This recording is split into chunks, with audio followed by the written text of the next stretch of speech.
2 minutes, 30 seconds remaining.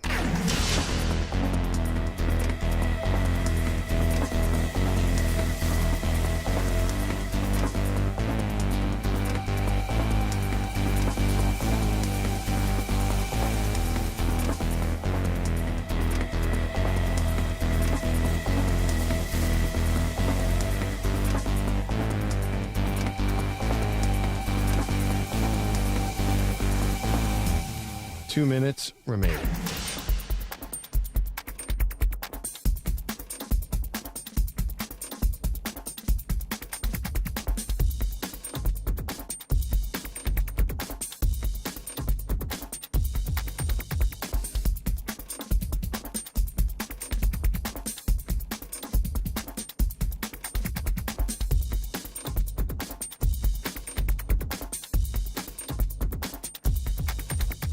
One minute, 30 seconds remaining.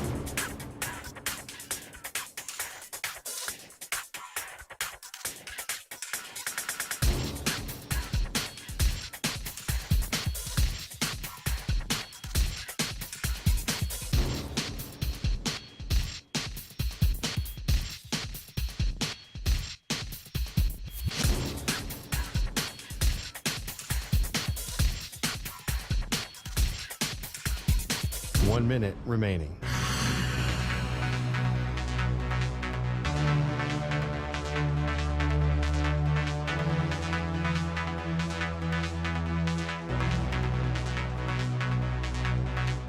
Forty-five seconds remaining.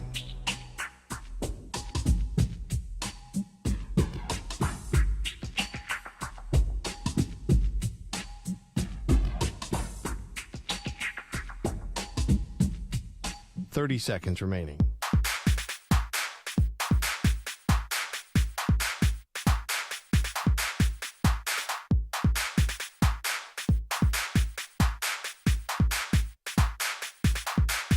Fifteen seconds.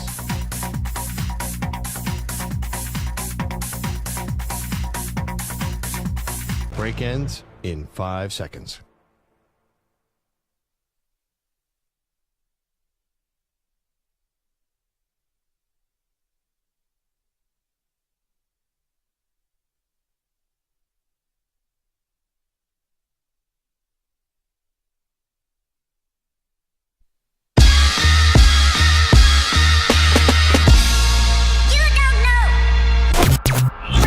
You're listening to the JR SportsBrief.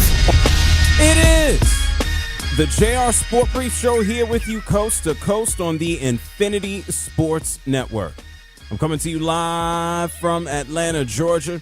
Thank you to everybody tuned in and locked in all over North America. I hope you're well. I hope you're safe. I hope you are absolutely amazing. And if you're not, let me try my best. I'm not a miracle worker, but let me try my best to help you have a good time. I'll be here for the next 4 hours. This is when the show gets started. 6 p.m. Eastern, 3 Pacific. How can you listen? How can you tune into the show? Easy.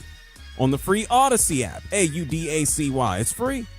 You can tune in on your local Infinity Sports Network affiliate. If you got Sirius XM, it's channel 158.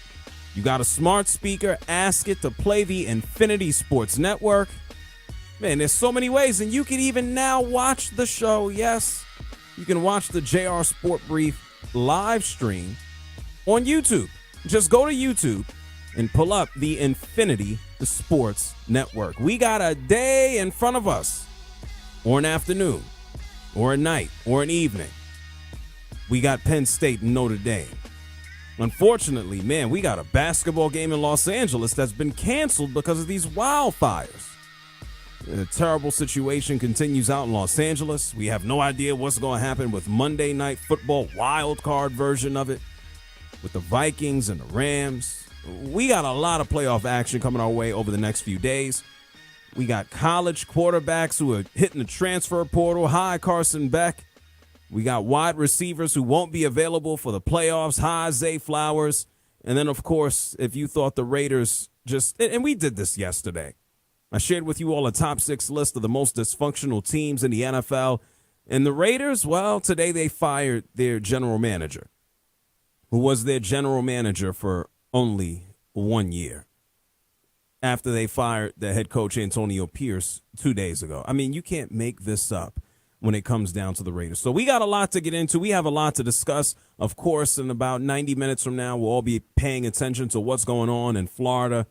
That Orange Bowl, this college football playoff semifinal matchup between Notre Dame and Penn State. Now, typically, our producer, Ryan Hickey, would be hanging out here with us. He is an alum of Penn State, so he is locked into the game, and we got somebody holding it down for us tonight, this evening, this afternoon.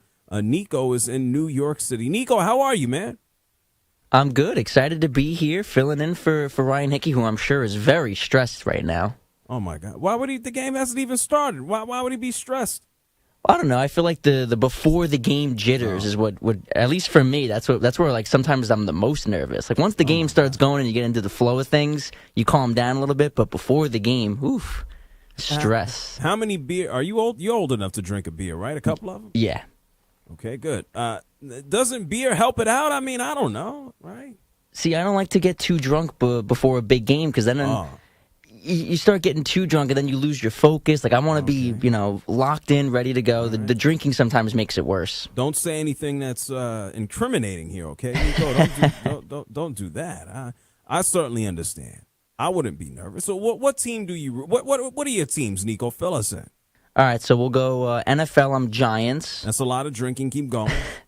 Baseball is Mets. More recently, less drinking, but historically, a lot of drinking. Yes, okay. Basketball is Knicks. Okay, historically, lots of drinking. Okay. Right, and college football is Michigan. Now, I do want to preface, a lot of people, when I say that, claim that I'm a front runner. I was going to say, did you go there? That's a lot of New York teams for you to like Michigan. I swear, since I was 12 years old, I've been a diehard fan. Denard Robinson, when he was the quarterback back in like 2011, that's what got me into the team. I've been a fan for a while. I did not jump on the bandwagon when they won last year. Okay, all right. Nothing wrong with that. Here's a question. I think you know the answer. I think everybody does. Where's Michigan right now? At home. Yeah, they're at home. Yeah, they're at home. So, hey, I guess one less beer or two for you, and we'll see what happens in about 90 minutes from now as they get underway, they being Notre Dame and Penn State, with a chance to advance to the national championship.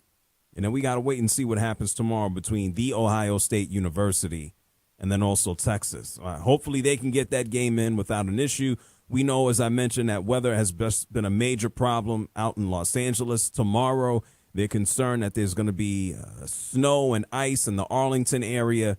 And, yeah, as we talked about last night, the weather is just bananas all over the place. A matter of fact, you don't even have to look further. I told you, Los Angeles, a couple of nights ago, a Kings game was canceled. And then today, the Los Angeles Lakers were supposed to take on the Hornets out in Los Angeles. That game ain't happening because of these wildfires that just keep getting closer and encroaching upon the city. A matter of fact, listen to this news report just a couple of hours ago from CBS Sports HQ on what's going on in L.A. Breaking news, more fallout from the fires in Los Angeles. Tonight's Lakers-Hornets game in L.A. has been postponed. It's the second professional sporting event to be postponed in Los Angeles over the last 24 hours. Last night's Kings home game in the NHL was also postponed. The NBA has not announced when this Lakers-Hornets game will be rescheduled. We'll, of course, keep you updated with all the latest as it pertains to sports and those L.A. wildfires right here on CBS Sports HQ. Yeah, we know rescheduling sporting events is never easy. It's never fun. These arenas all over the country, they're booked up way ahead of time. The NBA will fit it in, but more importantly, it's about the real lives, not just the athletes and the games, but the lives that are being affected. J.J. Redick's family affected. They had to be evacuated. I understand that there was some damage to him and his family's house. Kawhi Leonard leaving the Los Angeles Clippers, not due to injury, but deciding to leave to be with his family, who happen to be in one of the areas where the fires are just kind of whipping all over. Urban Los Angeles. This isn't far away. We're talking about right up in the hills. So all the best to everybody in Cali. And the NFL already has its contingency plan for Monday Night Football. The wild card version of Monday Night Football, as the Los Angeles Rams are going to host the Vikings. If it's not happening in Los Angeles, it's going to happen in Glendale, Arizona, State Farm Stadium, the home of the Arizona Cardinals. So first of all, much love to everybody dealing with severe weather. I mean, even here in Atlanta, Georgia, people are losing their minds. They're buying all the bread. They're buying all the milk because we're expected in certain parts of the state, northern Georgia, central Georgia, we get a couple of inches. Whoop-de-doo, right? I mean, I'm from the Northeast, so snow doesn't bother me. They're like, hey, it's going to be 4 inches of snow tomorrow, 3 inches. And I'm just like, okay. Business as usual, but not when the infrastructure is set up. So if you happen to be in the South, I send you love. If you're in Texas, everybody traveling to go to Jerry's World tomorrow for the other college football playoff semifinal between Ohio and Texas. Much love to everybody, coast to coast. If you want to be a part of the show, 855-212-4227. That's 855-212-4227. We're going to talk some college football, and we're going to get into it. As a matter of fact, next hour, we're going to be joined by national writer, national reporter for The Athletic. Covers all things college football. Ralph Russo is going to join us next hour. And then, speaking of college football, I told you about Carson Beck leaving the Georgia Bulldogs. Good luck to him a little bit. Not wishing him luck as he leaves. We'll get into that. Deion Sanders is now giving a few conditions as to how and why he would potentially leave Colorado and the Buffaloes to move on to the NFL. We'll hear from Deion later on in the show. But let me just get this out the way, because there's only but so much that you can beat a dead horse. And no disrespect to people out there who horse farmers. I know we got listeners, they deal with all types of animals. No disrespect to you. But there's only so much that you could beat a dead horse or repeat yourself or say the same damn thing over and over and over again. But I'm going to say it one more time because we said it last night. The Raiders are dysfunctional. I tweeted this out earlier this afternoon when we all found out that the Las Vegas Raiders decided to let go of their general manager, their GM of 1 year, 1 season, Tom Telesco. Hilarious that they gave him the boot. In a similar way, and this is equally as hilarious, I laughed when they hired him last year. Because if you know anything about Tom Telesco, and shout outs to all of our listeners in San Diego, everybody in Southern California, everybody in Northern California, the West Coast, Tom Telesco was the longtime general manager of the Chargers. Yeah, the Chargers. The team that constantly, and I know they got Harbaugh now, I'm talking about pre-Harbaugh. This is a team that constantly just choked. This is a team that constantly brought in talent that just never lived up to top billing. I know we got Derwin James, God bless him. I think he just won defensive player of the month and what have you. He can never stay healthy. Like Tom Telesco, this guy's record as general manager of the Chargers, listen to this. This is as mediocre as it gets. Technically, it's worse. 79-83. This is the man with a losing record. This man had a losing record.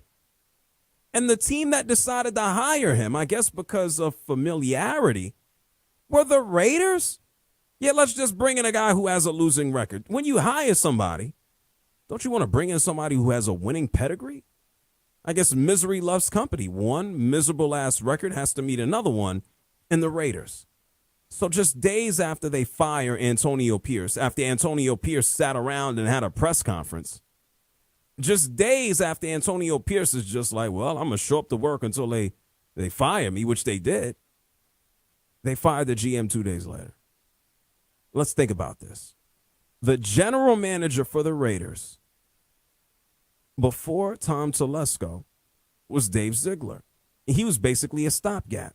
The GM before him was basically hanging out with Gruden, and we'll talk about Gruden as well. Can you imagine if Gruden gets another chance to coach?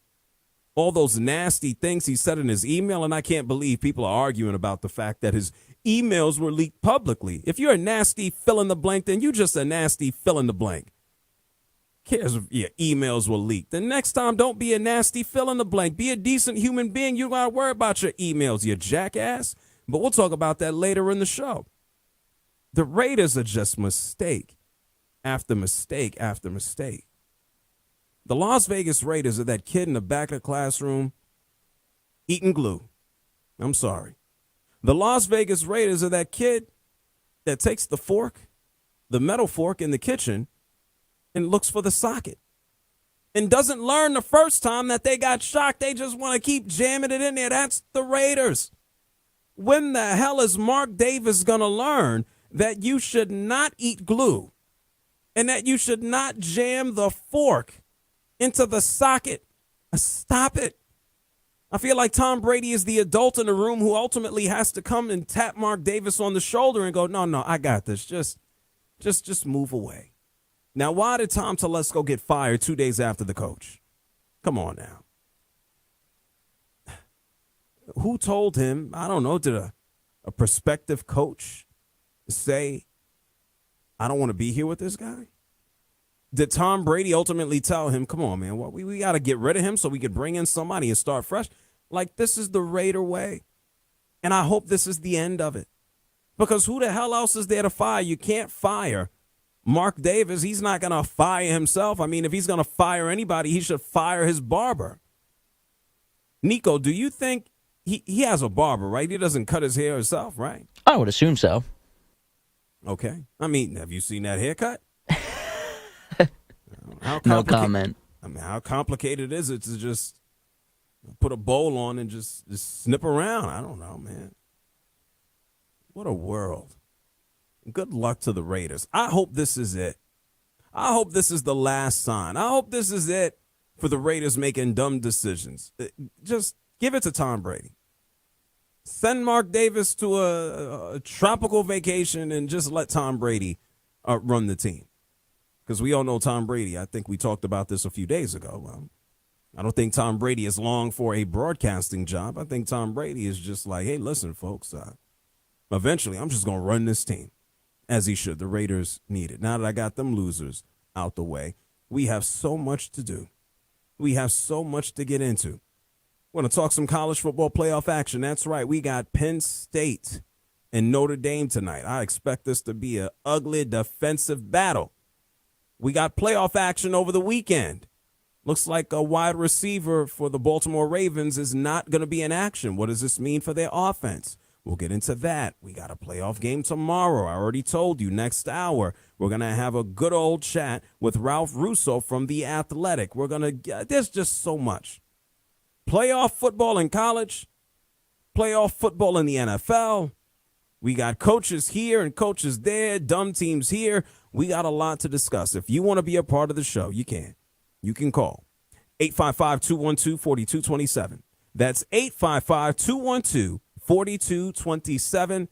When we come back on the other side of the break, I didn't mention this team yesterday. Somebody messaged me about them. They're like, how you don't have this team on your dysfunctional list? Here in Atlanta, Georgia, the Falcons are playing games. These aren't fun games. I'm going to explain on the other side of the break. We're going to talk about Notre Dame and Penn State. We have so much to do. Congratulations and happy Thursday. It's the JR SportBrief Show, coast to coast on the Infinity Sports Network and streaming on YouTube. You're in a 5-minute break.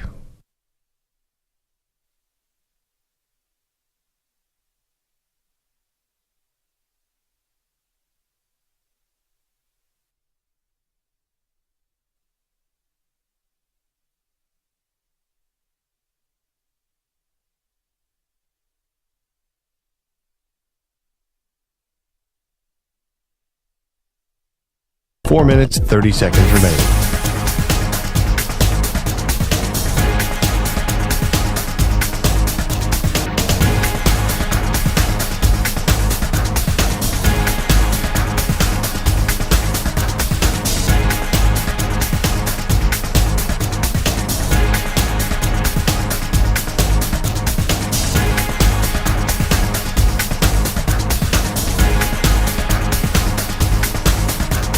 Four minutes remaining.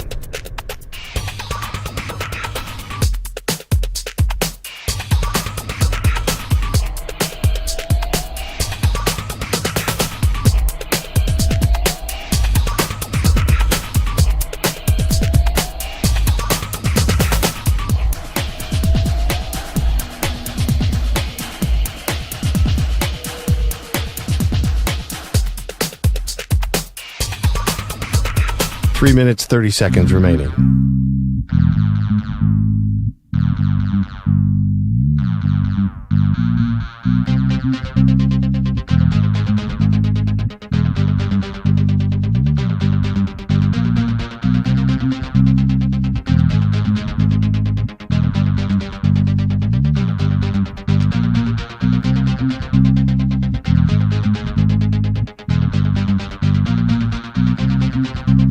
Three minutes remaining.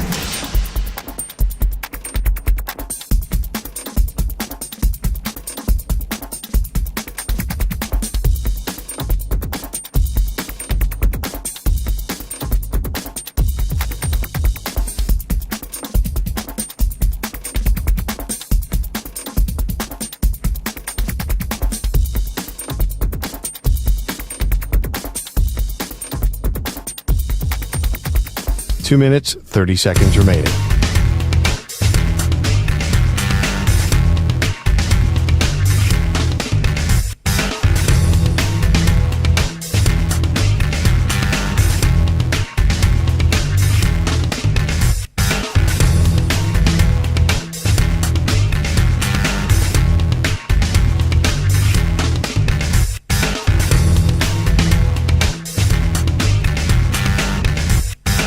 Two minutes remaining.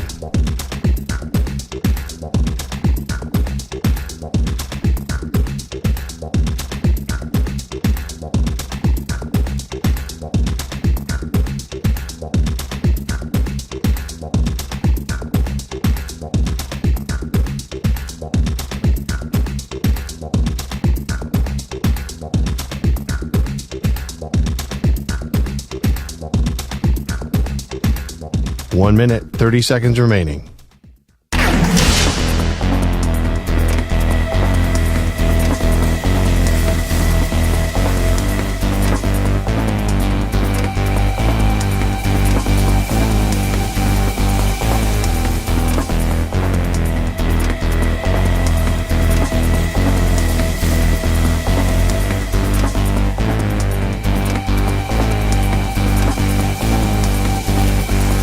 One minute remaining.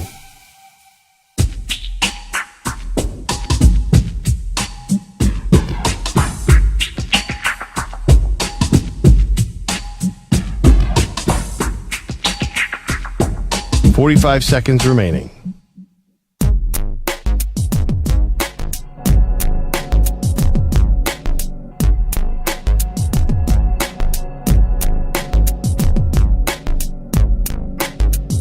Thirty seconds remaining.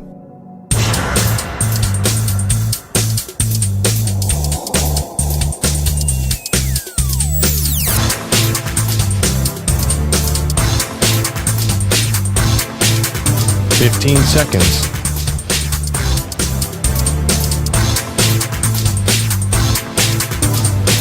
Break ends in 5 seconds.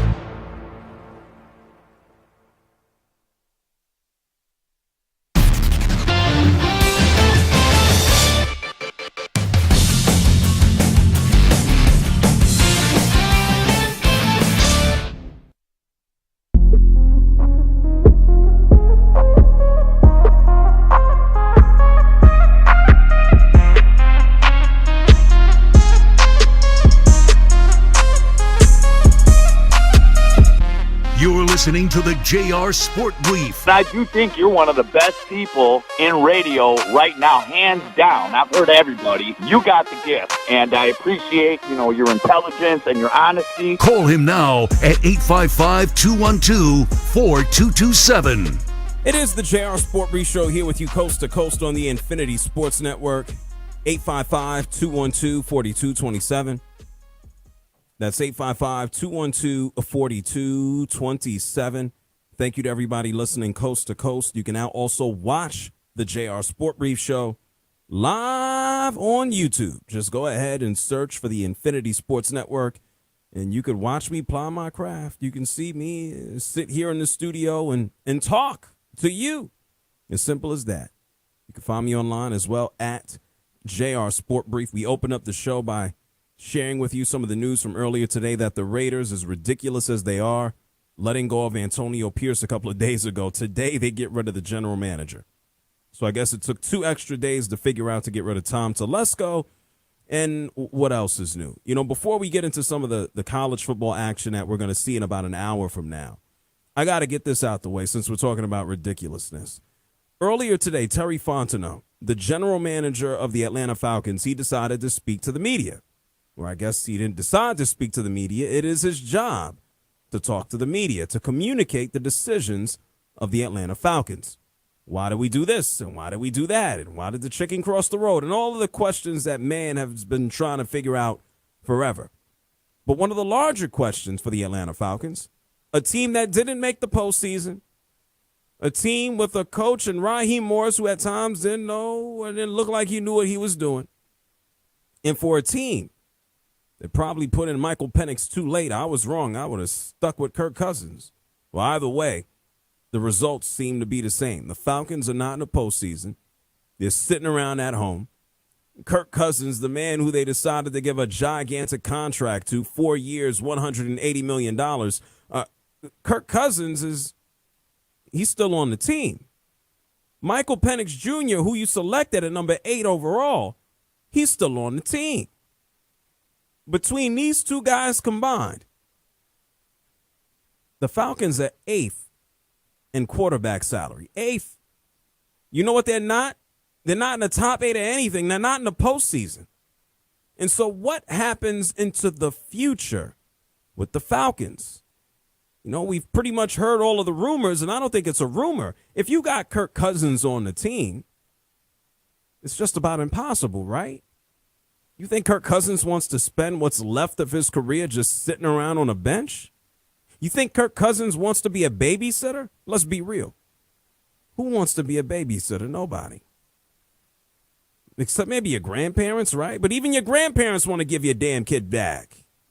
Who wants to be a babysitter? Somebody getting paid. Nobody wants to babysit no kids. Nico, you like babysitting? Have you ever babysat a child before? Hell no. I will say, though, if I was making $40 million to do it, I wouldn't mind it so much. Just be if it was your if you had. Well, I mean, Kirk Cousins, he's made about $250 million. I don't think he needs the money, right? True. Would you take your 40 and play, or would you want to babysit? I'd rather play. Oh, there you go. But here's the deal. It appears, according to Terry Fontenot, the general manager of the Falcons, it appears that Kirk Cousins is going to get paid $40 million to be a babysitter to Michael Penix Jr. Listen to Terry Fontenot from earlier today about the status of Kirk Cousins for next year. But we're very comfortable moving forward with him as a backup. He's handled himself extremely well through the entire process from start to finish, from when he came in the building. And, you know, in these adverse situations, that's when you show your true character. Kirk's a great man, and he's been great support for Mike, a great teammate, great support for everybody in the building. So we're very comfortable moving forward with him as the backup. What? Yeah, you want to? I forgot what show it was. I think it was Maury Povich. He would strap somebody up to a lie detector, and then he would test. Hey, I think it was Maury. Is that the one where you're not the father? I think that's what it is. I believe. Nico, you know what I'm talking about? I honestly don't, but Good. It's a good thing. I think they would give paternity tests. I don't know. Bottom line is there was a TV show where you could strap somebody up to a lie detector and you could figure out whether or not they were telling the truth. I'm here to tell you, if you do not know or understand what the hell I'm saying to you right now, Terry Fontenot was doing his job today.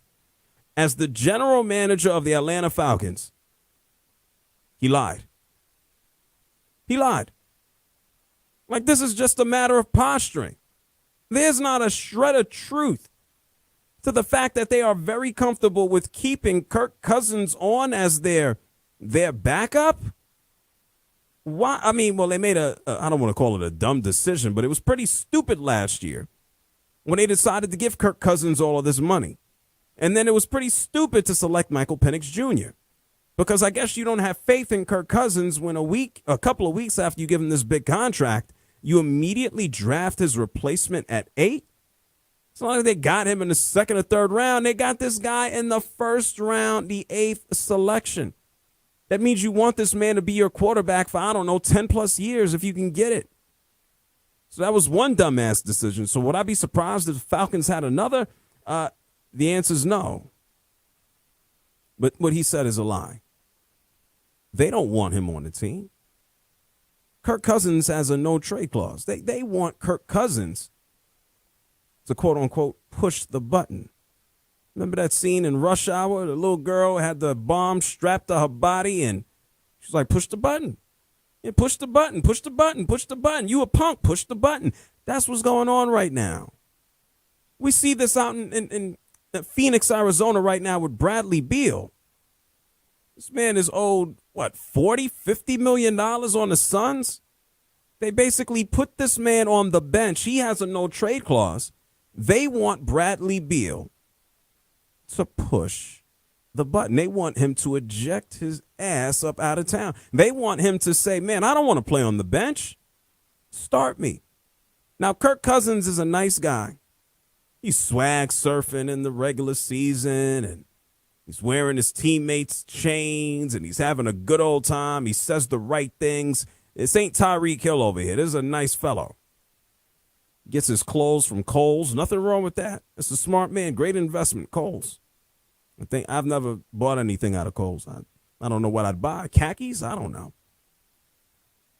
But the fact is, Kirk Cousins, his agent will push the button. I'd be shocked if Kirk Cousins was on the Falcons to start the season. It may take all the way through the summer. I'm talking all the way through training camp for Kirk Cousins to be sent to another team. I don't know. Maybe some guy blows out his leg. Maybe there's a sucker out there that says, oh, we'll give you a 4th round, 5th round pick for Kirk Cousins. But who wants that? The Falcons realistically might have to dump him or wait for injury. But the idea that Kirk Cousins is going to spend next year as the backup quarterback to Michael Penix Jr., I don't think so. And Terry Fontenot is saying he's comfortable with that. Yeah, he is comfortable enough with that until he could potentially get something in return. And what that is, for a guy who tore his Achilles and came back and threw 18 touchdowns to 16 interceptions, I don't know what the return is for that. But there's a sucker born every day. Somebody is going to try to bring him in. And Terry Fontenot, good job. Congratulations. You're a full-blown liar. And sometimes that's the job. Terry Fontenot's job is to improve the Falcons now and into the future. If he's doing a good job about that, well, we know right now he hasn't. He admitted as much today. His job isn't to tell the truth at a press conference. These press conferences are games. Speaking to the agents, it's all about game. This is all a game. It's business. Don't take this man serious. I guess I wonder if Kirk Cousins and Aaron Rodgers have like a chat together. Two guys who blew out their Achilles at the end of their careers. You know, maybe Aaron Rodgers could learn a thing or two from Kirk Cousins. Just learn a little bit of class. A little less nutty. More class, less nutty. I doubt it. I don't think Kirk Cousins would want to talk to Aaron Rodgers. Aaron Rodgers probably in a deep hole somewhere right now reading a book. Anyway, it's the JR SportBrief Show here with you coast to coast on the Infinity Sports Network. 855-212-4227. That's 855-212-4227. We're going to take a break. When we come back, we are almost an hour away from the beginning of one of the games that will determine one half of the schedule when it comes down to the college championship. In about an hour from now, we're going to have Penn State taking on Notre Dame. The battle of defense. Hickey's not here. We talked about it yesterday. I'm actually rooting against, I'm still torn. You know, we're going to talk about that on the other side. And, you know, speaking of torn, man, this is crazy.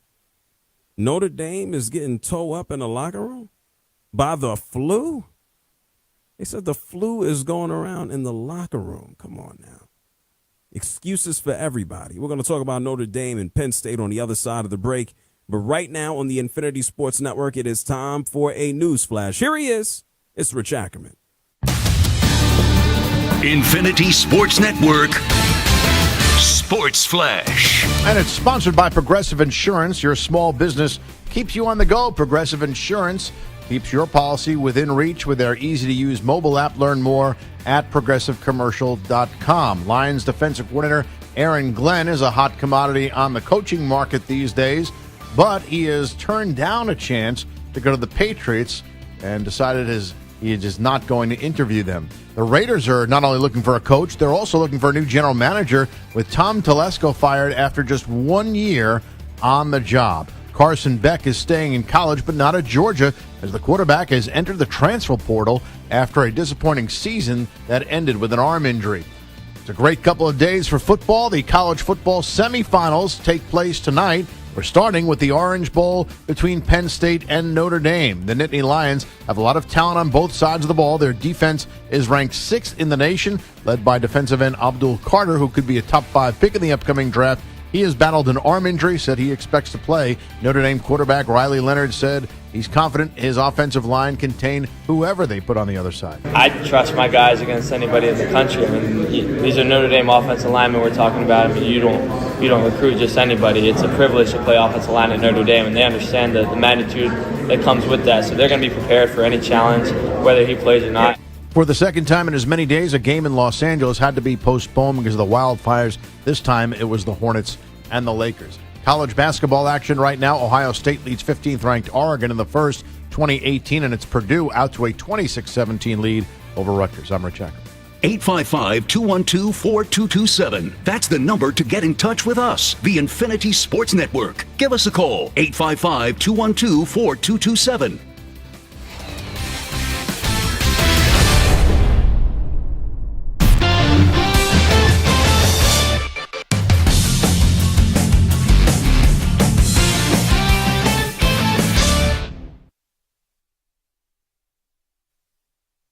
You're in a 5-minute break.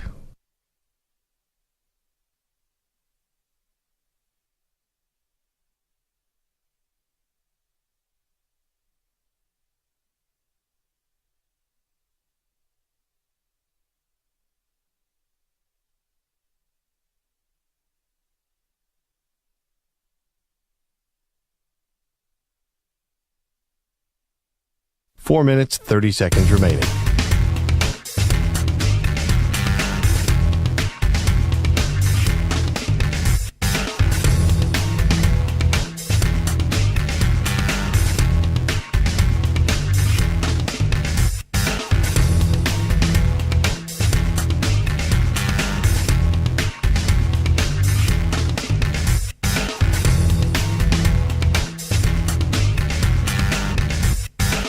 Four minutes remaining.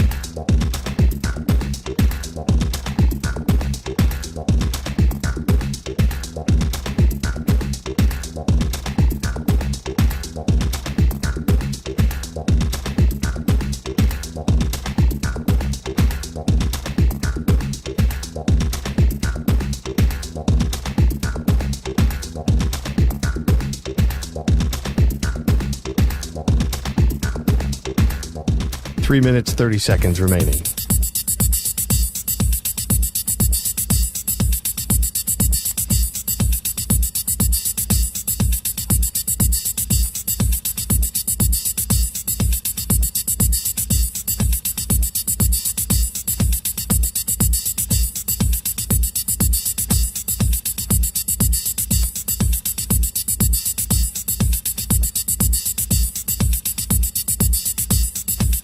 Three minutes remaining.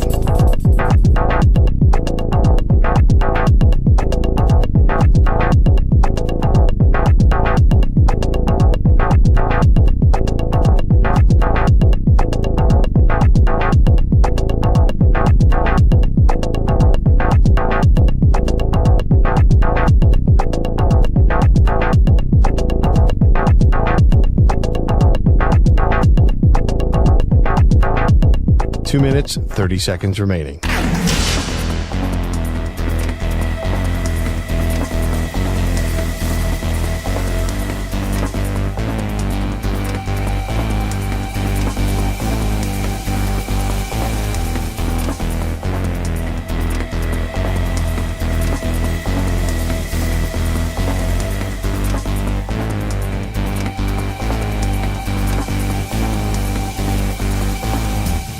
2 minutes remaining.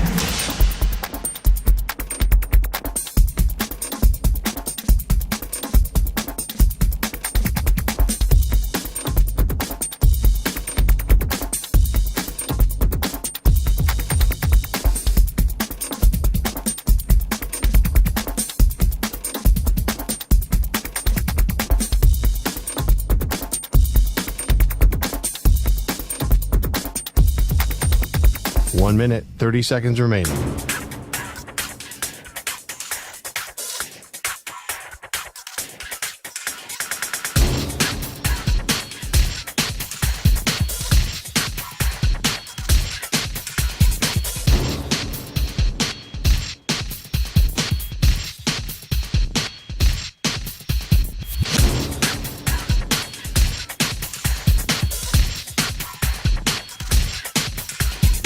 One minute remaining.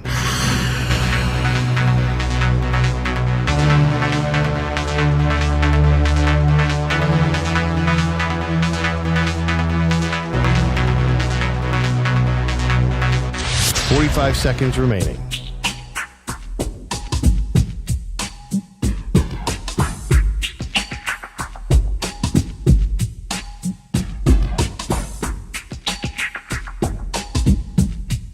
Thirty seconds remaining.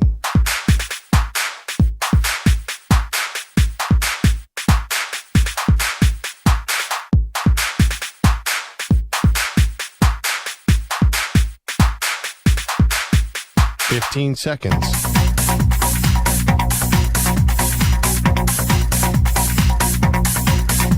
Break ends in 5 seconds.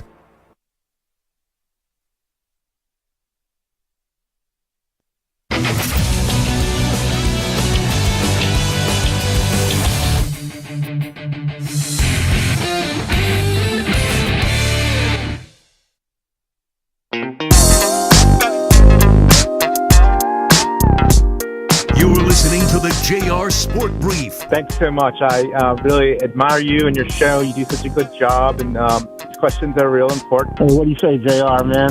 I love what you do, and, just keep doing it, bro. Call him now at 855-212-4227.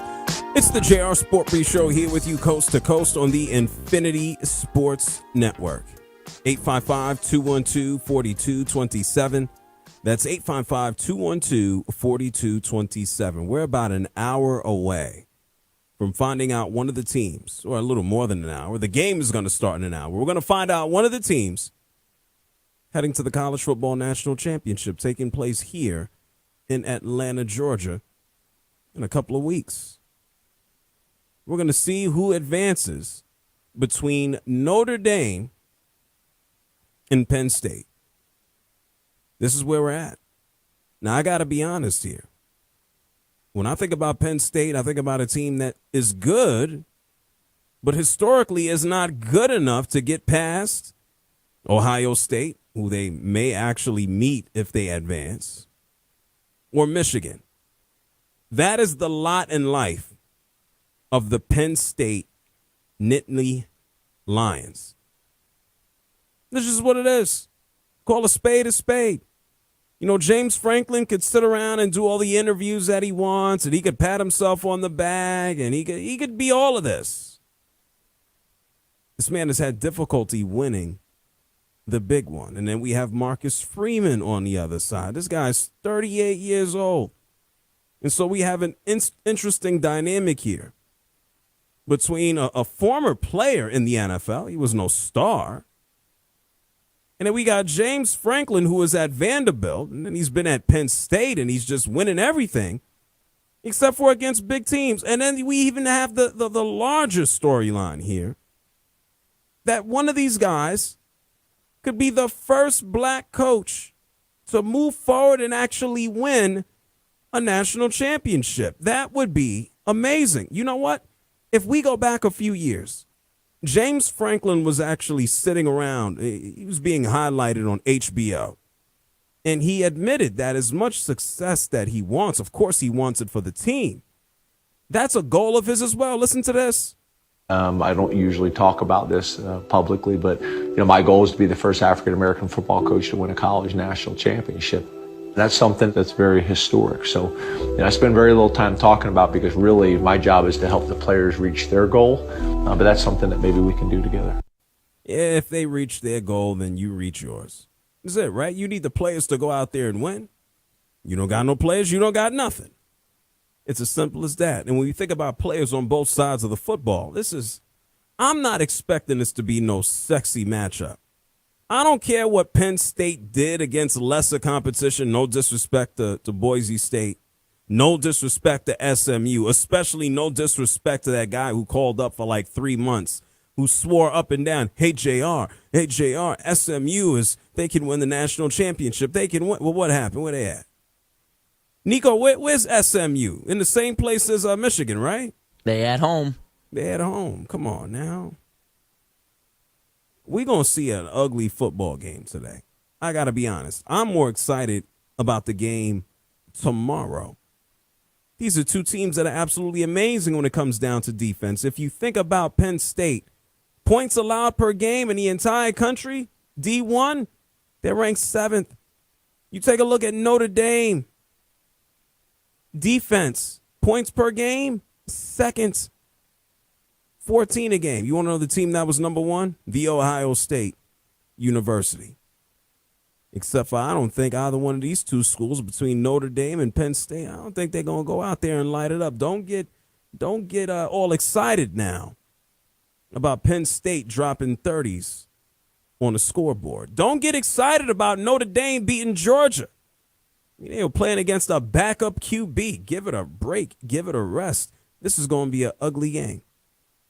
And if we have to look at anything, and some of the factors, how about this? This came out earlier today because, of course, everybody needs an excuse. It was reported. Tyler Horka, he says the Notre Dame locker room has been dealing with a flu outbreak. Come on now. I've been told the flu is going around the Notre Dame locker room. Those who have it bad. But it sounds like it's mostly backups and special team players. Okay, who cares about those people, I guess, right? Still, something to monitor. Come on. It was, the flu. I didn't know. I don't keep up. I don't keep track. I guess I should. I didn't know. I come to this box of a studio and I leave. I see like one human being a day. Nico, people got the flu right now? Is it like going around? Not that I know of. I mean, knock on wood, I'm pretty healthy right now. Do you know anybody who has the flu right now? I do not. Good. That's a good thing. Try to keep it that way. This is no different than yesterday. Today for Notre Dame, it's the flu excuse. Yesterday, we had James Franklin, the man who can't win a big game to save his life. He was sitting around saying that Notre Dame has an advantage because they operate as an independent and they don't play as many games. You need a reminder? I want you to listen to James Franklin as he sat next to Marcus Freeman and basically said, y'all had an easier path here. I think it should be consistent across college football. I think, again, this is no knock at Coach or Notre Dame, but I think everybody should be in a conference. I think everybody should play a conference championship game, or no one should play a conference championship game. I think everybody should play the same number of conference games, but just the numbers are going to make things more challenging if you're playing one more conference game. So I just think things need to be consistent across college football. Oh, yeah, well, you know what? Here's something for James Franklin. He should know this, right? Life ain't fair, bro. Get over it. Like, what happens? His top defensive player, edge rusher, Abdul Carter, is dealing with a shoulder. Everybody needs a fancy story. Either the guy is going to suck tonight or he's going to go out there and play with a bummed shoulder and have like 8 sacks. Like, I don't know. Like, I'm going to give them the edge because of their quarterback, Drew Aller. Aller.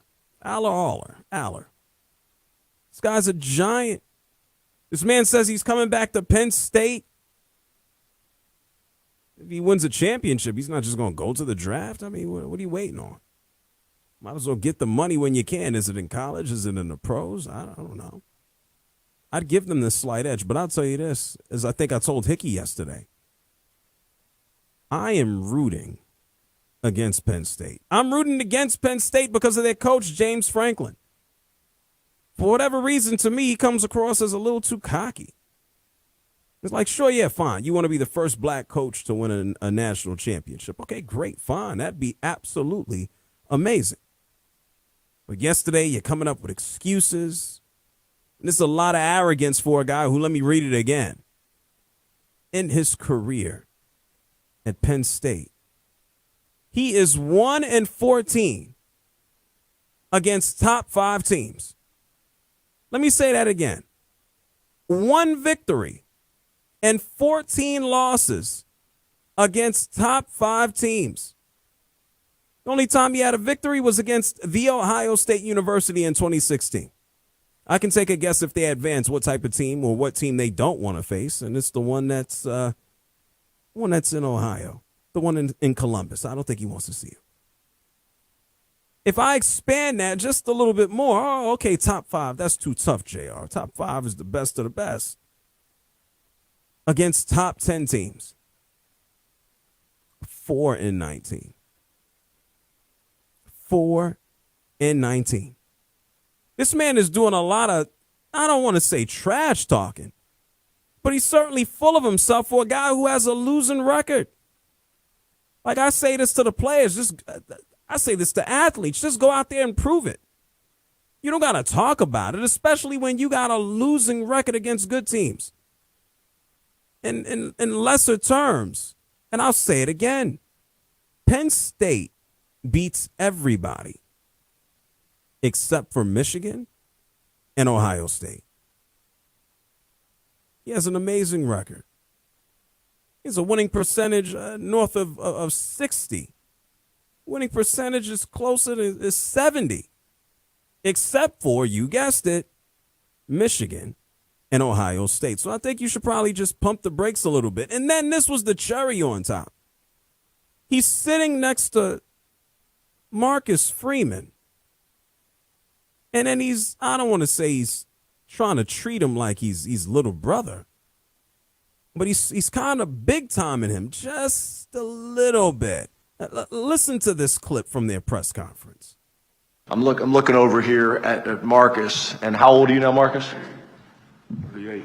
38. I mean, look at the hairline on this guy. I mean, envious of his hairline in a lot of ways. But Marcus has done a phenomenal job. Oh, yeah. It's innocuous, harmless, right? Oh, I'm the old guy. I'm bald. I'll make fun of the young guy with the great hair. Yuck, yuck, yuck. He's done a good job. Look at him over there. Look at that young whippersnapper. He does good, right? He might as well have gotten up and patted him on the head. Like, nobody likes that guy.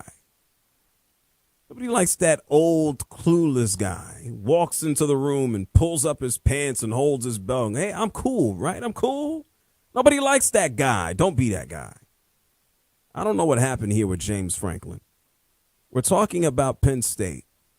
They haven't won a championship since 1986. Hickey reminded us of this yesterday. We got Notre Dame. They haven't won a title since 1988. Yeah, these are the teams of the 80s. I mean, we can't dig up Joe Paterno, but that's a completely different story. I am rooting for Notre Dame. I'm rooting. Nico, I'm torn. I don't know if you heard this yesterday. If Penn State advances to the championship, then I will be thrilled because Ryan Hickey will be here in Georgia. But then if they lose, Hickey doesn't come to Georgia because he doesn't like me. Oh, so he's going to go to the game if they advance to the national championship. If they advance, he will be here. Yeah, he'll be here in Georgia. Yeah. Have you met him in person yet? Have I met Ryan Hickey in person? Yeah, I met him in person plenty of times. Oh, all right. Well, there you go. I was going to say this would be like an exciting time. You guys could finally meet in person. Well, I don't know. You're in Atlanta. He's here in New York. I don't know how the schedules work with you guys. There's planes. I get on a plane. I've seen Hickey. I've hung out with Hickey, not just here on the air. I've seen Hickey before. I know Hickey. Come on. You think I just talk to him on the air? I see him. couple times a year. I see him. I would have loved to have him here in Georgia. Hey, who do you think is going to win this ugly-ass football game? I'm with you. I'm not in on James Franklin, and I just don't think that he has what it takes to get it done against these top teams. And in fairness to him, Notre Dame actually isn't even a top 5 team, but you mentioned the top 10 record, and that's not really any better. So I'm taking the Fighting Irish in this one to advance to Atlanta. And then they try to get too cute. He tries to get fancy. Drew Aller is still a young guy. I don't know if he's going to help his chance. He's just go back to school next year, man. How about all these young quarterbacks? Just stay another year in school and take as much money as you can. Get the NFL money later. Soak up as much cash in college as possible. He probably make more money in college than he would in the pros. Go ahead and do that. Easier for me to root for Notre Dame. I hope Hickey comes. I'd be happy if he comes down here to Georgia. And if he doesn't, oh well, I'll see him in New York. What's the temperature right now? Is it in the 20s? Today was actually 34. Oh, my God. A heat wave. Okay. All right. You had a heat wave in New York. Well, I'll see Hickey when it's like 60 in New York. That'll be fine. Unless they charge me $9 to drive around. I think they do.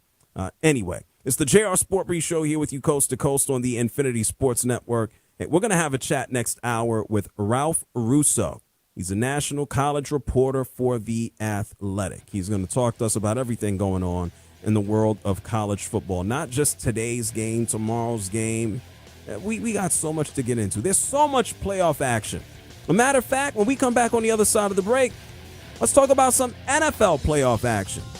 Because the Baltimore Ravens, they got an injury. They have a major injury to their offense. I'll tell you who's hurting on the other side of the break. It's the JR SportBrief show. Don't move. Infinity Sports Network.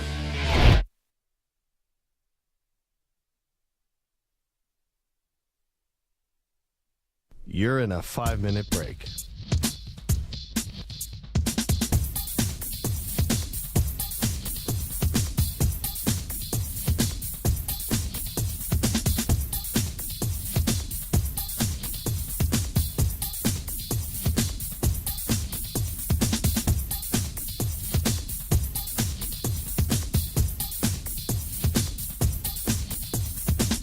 Four minutes, 30 seconds remaining.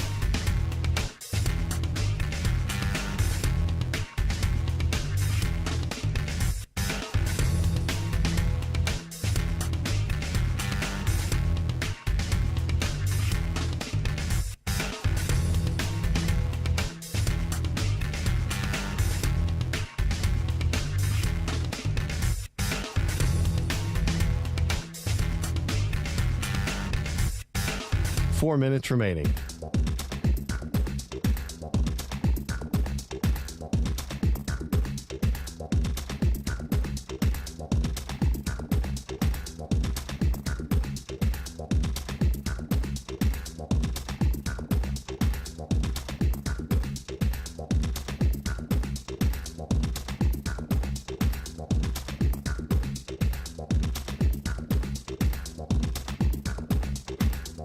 Three minutes, 30 seconds remaining.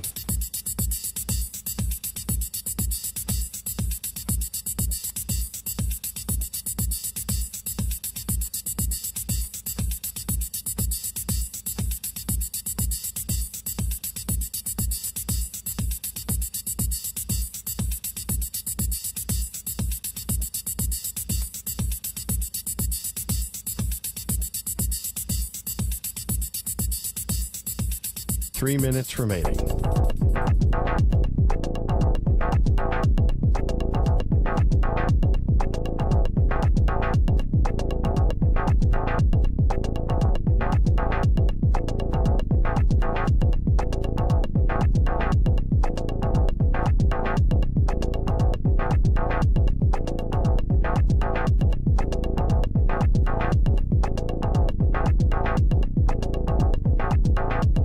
Two minutes, 30 seconds remaining.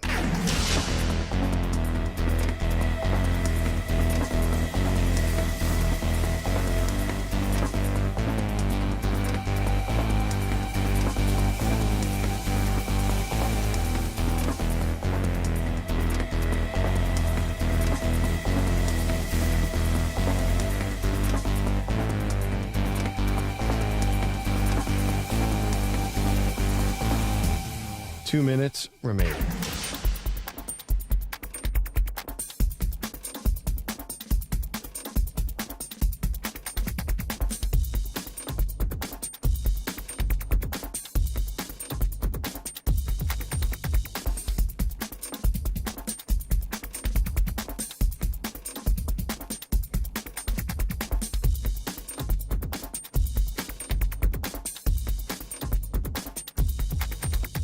One minute, 30 seconds remaining.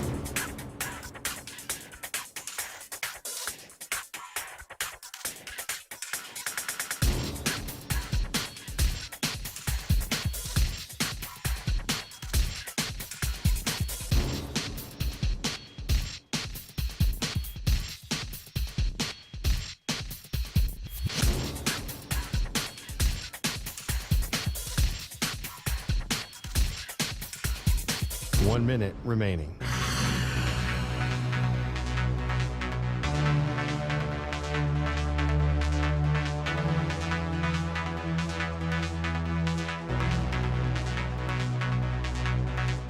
Forty-five seconds remaining.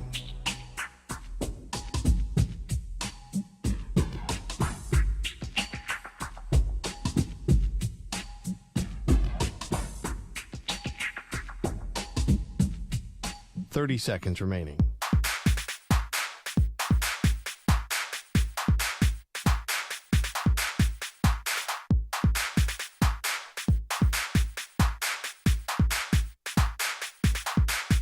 Fifteen seconds.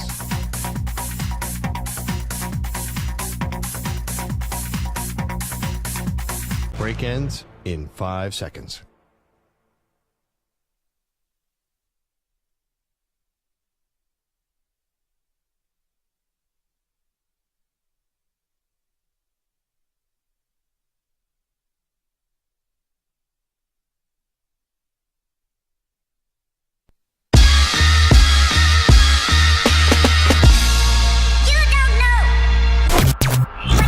You're listening to the JR SportsBrief. It is the JR SportBrief show here with you coast to coast on the Infinity Sports Network. Thank you to everybody tuned in and locked in all over North America. I'm coming to you live from Atlanta, Georgia. So whether you happen to be in Portland, Oregon, California, Texas, Georgia, Illinois, Green Bay, New York, Maine, Vancouver, Miami, home to the Orange Bowl, where in about 45 minutes we'll see Notre Dame and Penn State. One of these teams are going to battle it out and try to move on to the national championship game. Regardless of where you are, thank you for being here. This show gets started every weekday at 6 p.m. Eastern, 3 Pacific. You can always listen on the free Odyssey app, AUDACY. You can tune in on your local Infinity Sports Network affiliate. If you got Sirius XM, it's channel 158. And if you got a smart speaker, ask the speaker to play the Infinity Sports Network. We have so much to do here over the remaining 3 hours of the show. If you missed a minute, go ahead and hit rewind on the free Odyssey app. And thank you oh so much to people checking out the live stream of this nationally syndicated radio broadcast on YouTube. Yeah, congratulations. You got a bonus. You can watch this show now on YouTube by pulling up the Infinity Sports Network, and boom, the JR SportBrief show is live right in front of your face. If you want to be a part of the show, you can do that too. Are you off from work? You driving in a car? You bored? Are you dreading going home to your partner, your wife, your husband, your kids, your parents? Are you sick of them? You want to talk to me instead? You can do that. 855-212-4227. That's 855-212-4227. You could also find me. I am online. I am on the internet. I am everywhere at JR SportBrief. In about 20 minutes from now, we're going to have a conversation with Ralph Russo, who covers all things college football for The Athletic. I forgot. Well, this is what I forgot. Tonight's game is on ESPN, okay, the college football game. Notre Dame, Penn State, it is on ESPN. And so what I assumed to be a start time of about 30 minutes from now. They lied. I should have factored that in. They're not going to play for another about 40, 45 minutes because they got to give us another 15 minutes of stupid pregame. Anyway, I'll be here regardless. So, of course, we'll keep you up to date with Notre Dame and Penn State. We have Ralph Russo who's going to join us. We'll talk about the game, not just today, tomorrow. We have some other news in college football. Carson Beck apparently is going to jump into the transfer portal. We got Deion Sanders, who is now giving conditions as to how and why he would leave coaching the Buffaloes to move to the NFL. So we have a lot to get into as the show continues on. I do want to mention this. As last hour, I told you how dysfunctional the Raiders are. Today, they got rid of Tom Telesco after firing Antonio Pierce a few days ago. We just talked about the game that should start in about 40 minutes between Notre Dame and Penn State. Apparently, Notre Dame, some of their players have been dealing with the flu. And then I told you that the Falcons are just nutty. They're telling lies. That they're going to keep and hold on to Kirk Cousins as their backup quarterback. Sure. Right. That's something for all of us to believe. Hardly.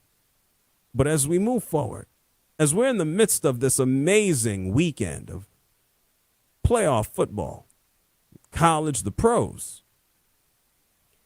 we got a team with Super Bowl aspirations that's currently dealing with an injury. We got a team with Super Bowl aspirations that has one of their top, well, damn it, he is their top receiver. He is not going to be playing this Saturday night against the Steelers. I'm talking about Zay Flowers of the Ravens. Zay Flowers was just named to the Pro Bowl. And I think people can look at some of the other individuals who were left off of the Pro Bowl team at the wide receiver position and go, how did Zay Flowers get it? Well, he was deserving.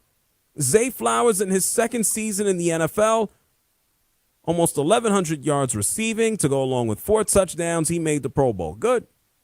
People have been looking for a solid option, a solid receiving option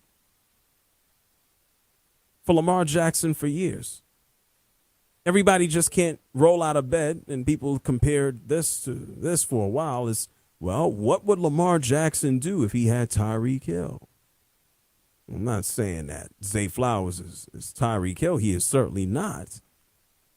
But he's a solid option. He will not be playing because of a busted up knee. Ravens will be fine. They got ground, got Mark Andrews. I think they'll be cool against the Steelers. And by the way, the Steelers have their own issues unless you've been like MIA, missing in action. A matter of fact, let's listen to Coach Harbaugh earlier today tell everybody, unfortunately, Zay, he won't be playing. Zay Flowers is not going to be able to make it to the game this week, so he'll get started again next week, and we'll move forward with the guys we have, and we're excited about the guys we have, which is everybody else. You can only work with what you got, right? You can only work with who's available and what's in the room, right? The Steelers, I don't want to call the Steelers a train wreck because the next thing I know, I'm going to have a bunch of people hitting me up telling me how bad that Mike Tomlin needs to get the boot. And I don't think that's the case. I think it's a matter of talent when it comes down to the Pittsburgh Steelers. What a wild world. I think the Ravens will be fine. And God bless you. If you watch this game on Saturday night, Ravens, Steelers, a good punch you in the mouth type of game, you got to watch it on Amazon Prime. I know. It's the streaming world that we live in. It's a new era. It's a new generation. Can't just watch stuff on television anymore. Now you got to stream it. But Zay Flowers missing in the game is, they'll be fine. Andrews and Likely and Derrick Henry, I still think that they're the team with the quote-unquote nuclear weapons on offense. Take a look at the Steelers. Who's their biggest weapon? George Pickens? And it seems like George Pickens' biggest fight, his biggest defender, isn't across from him. It's his own head. It's like this guy's constantly fighting with himself to not get penalties and not get in trouble. And pretty disastrous when you look at Pickens. Russell Wilson can't get to him. Mike Tomlin can't get to him. I think no Zay Flowers. I think they'll be fine. And I want you to listen to John Harbaugh one more time. He feels confident because if you listen carefully, John Harbaugh didn't just state that Zay Flowers is going to be gone. He said he's going to be gone this week, and he'll probably be available for the next round. Listen to this. Zay Flowers is not going to be able to make it to the game this week, so he'll get started again next week, and we'll move forward with the guys we have, and we're excited about the guys we have, which is everybody else. Yeah, the next week. Now, that's not arrogance. That's confidence. I mean, and you think about John Harbaugh. This is a man who last year stood in front of the media and told everyone, hey, Lamar Jackson can be the best quarterback ever. Damn it, Lamar Jackson might be staring at another MVP. A third one again? Already? The guy's not even anywhere close to 30 yet. And he might pick up another MVP award. So I don't know. I'd probably bet on John Harbaugh and whatever the hell comes out of his mouth. Zay Flowers might be missing in action. I'm still going with the Ravens. The Steelers are just, they don't have enough talent. So much so, we brought this up yesterday. Peter King said, could you imagine a world where the Steelers say no thank you to Russell Wilson and they try to bring in Aaron Rodgers? The Steelers don't have enough talent, okay? Not to win the championship, and I don't think they have enough talent to beat the Ravens. Not to say that they cannot. I'm not betting on it. Nico, holding it down for us in New York City. Saturday night matchup. You going with the Steelers? You going with the Ravens? I'm taking Baltimore. I'm all over Lamar. I actually picked him to win the MVP over Josh Allen. The numbers are what I look at, so I'm all in on Lamar. All in. You think the Ravens are going to win the whole thing? You think they'll win the Super Bowl this year? I don't know if they'll get that far. It's still, you just can't bet against Patrick Mahomes yet until you see him lose in the postseason. So I'm going to say that they win this game, Baltimore, but I don't know if they go all the way. Yeah, I'm in the same boat. When Josh Allen and Lamar Jackson, when they finally get past Patrick Mahomes, they have to. Patrick Mahomes can't win every year. Eventually, somebody else is going to get to represent the AFC. Maybe it'll be this year. But I'm not betting against Patrick Mahomes. I'm not. I'm not doing that. Sorry. No disrespect to the Ravens or the Buffalo Bills. Very, very interesting. No Zay Flowers. I think the Ravens will still have it. And then also, speaking of wide receivers, this man has been in the news all week. His team lost to the New York Jets. He pulled himself out of the game. He went on a whole rant after the game that he might have to leave and go somewhere else, and he hasn't gone to the playoffs with this team, not this year, and he needs to find somewhere else to go, and that's Tyreek Hill. Well, now we've entered into damage control territory because we heard that Chris Grier, the general manager, state that Tyreek Hill didn't demand or ask for a trade.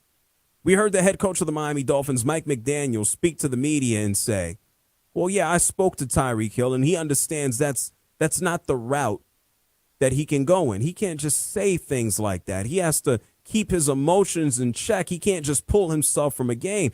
He said that he doesn't believe the situation is broken, that it's something that can be fixed. That came from Miami. To me, Tyreek Hill is just a guy who says whatever. His agent, Drew Rosenhaus, was having a chat with Pat McAfee earlier today.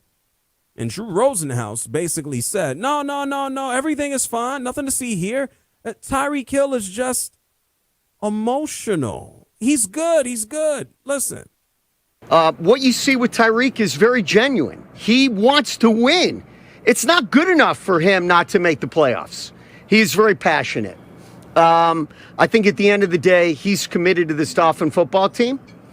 He had an excellent meeting with Chris Grier and Mike McDaniel. I believe that Tyreek is a great asset to the Dolphins, and I think he's the least guy that people should be worried about for this organization. They have many more worries. Tyreek Hill's not one of them. Oh, come on now. By the way, he prefaced that entire spiel that you just heard. He told everybody that Tyreek Hill played this entire season with a broken wrist. He was advised not to play with that broken wrist. He still played on his broken wrist because he wanted to be there for his teammates until he didn't. Until he quit at the end of the year. Until he quit in the last game. I'm sorry. It doesn't matter. Okay, yeah, he's tough. Yeah, he showed up for his teammates. And yeah, you can be passionate, but there's still a matter that you should carry yourself and at least showcase some type of maturity. And throughout the course of his career, that's something that Tyreek Hill has not done. And so, yeah, Drew Rosenhaus, his agent, can come out and try to paint the rosiest of pictures.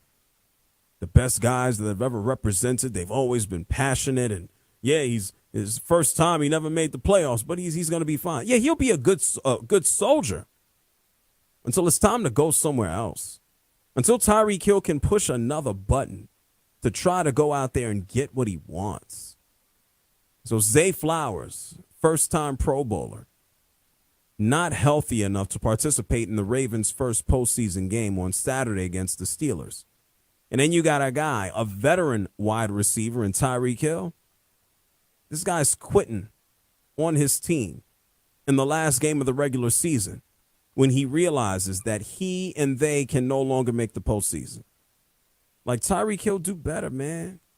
They're paying you to play. And if you ain't going to blame your wrist, then play and don't quit. And next time, I don't know, do like Pat Riley told Jimmy Butler. If you ain't going to go out there and play, then just shut up. Tyreek Hill and the Miami Dolphins. I don't care what Drew Rosenhaus says. I don't care what Mike McDaniel says. I don't care what Greer says. I don't care what Tyree. I don't care what anybody says. This is a relationship that is deteriorating. This is a relationship that ain't getting better. Let's also be real. The Miami Dolphins with Tyreek Hill, they ain't going to no damn Super Bowl. They can't win a game when it's, I don't know, cold outside. How about that? When the lights are down, they can't win. And so Tyreek Hill is nothing but a headache, and the Dolphins are going nowhere regardless. My apologies to my friends down in Miami, the Dolphin Bandits. Those are some amazing guys. It's the JR SportBrief Show here with you coast to coast on the Infinity Sports Network. Speaking of championships, we got 2 games today. Well, over the next 2 days, we got a game tonight, minutes away. We got a game tomorrow that will decide who will advance to the College Football National Championship. We're going to talk some college football on the other side of the break with Ralph Russo, national football reporter, college this, college that for The Athletic. You're locked into the JR SportBrief Show coast to coast all over North America on the Infinity Sports Network. You're in a 5-minute break.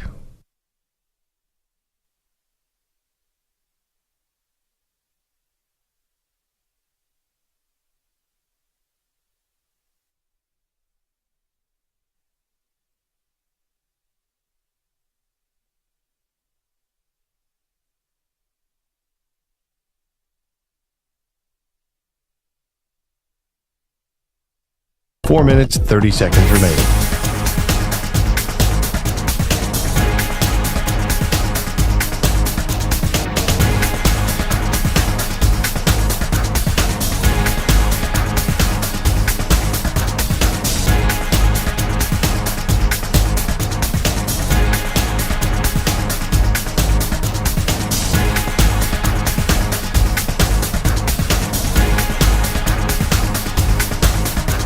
Four minutes remaining.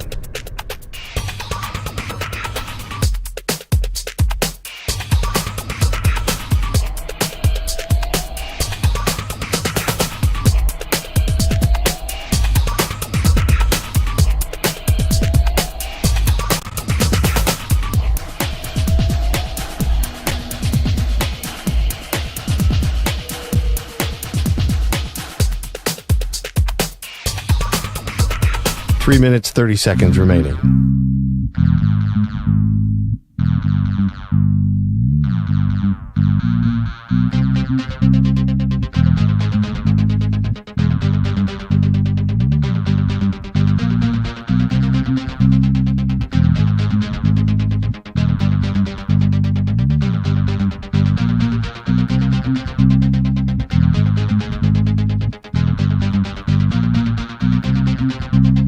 3 minutes remaining.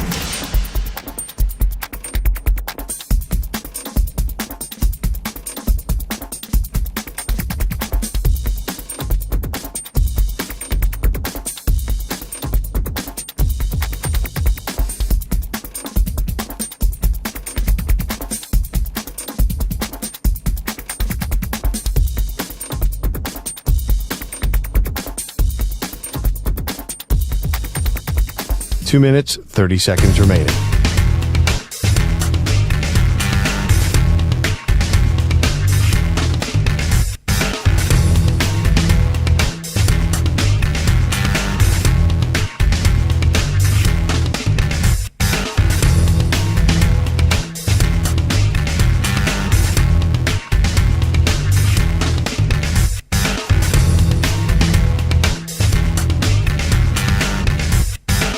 Two minutes remaining.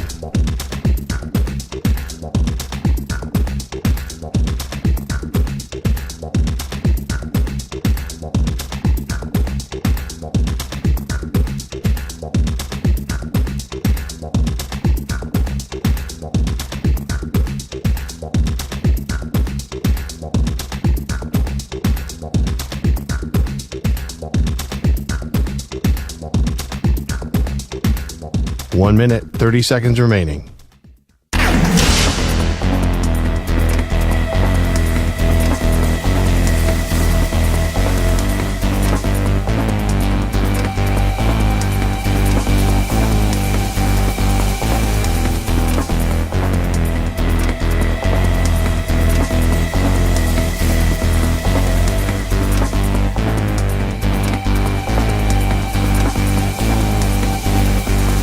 One minute remaining.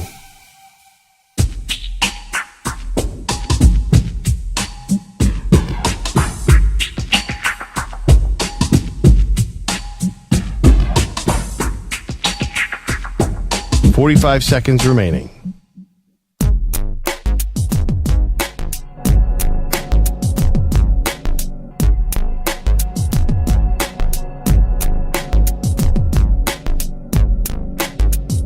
.30 seconds remaining.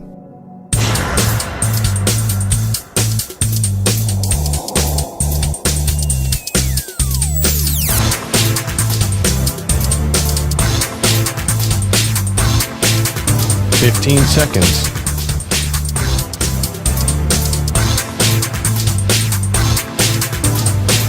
Break ends in 5 seconds.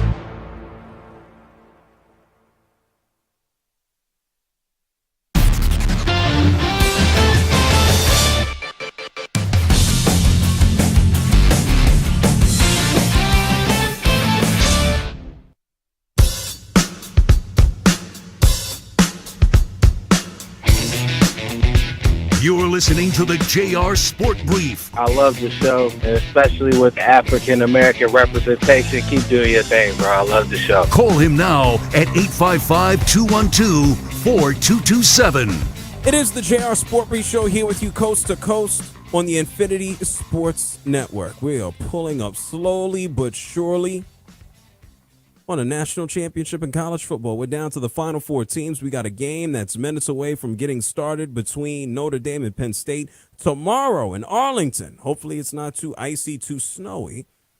We got the Ohio State University in Texas. We got players jumping into the transfer portal. We got a lot going on to talk about all things college football from coast to coast. Joining us right now is the national college reporter for all things college football via The Athletic. It is Ralph Russo. Ralph, thank you for taking the time to join us.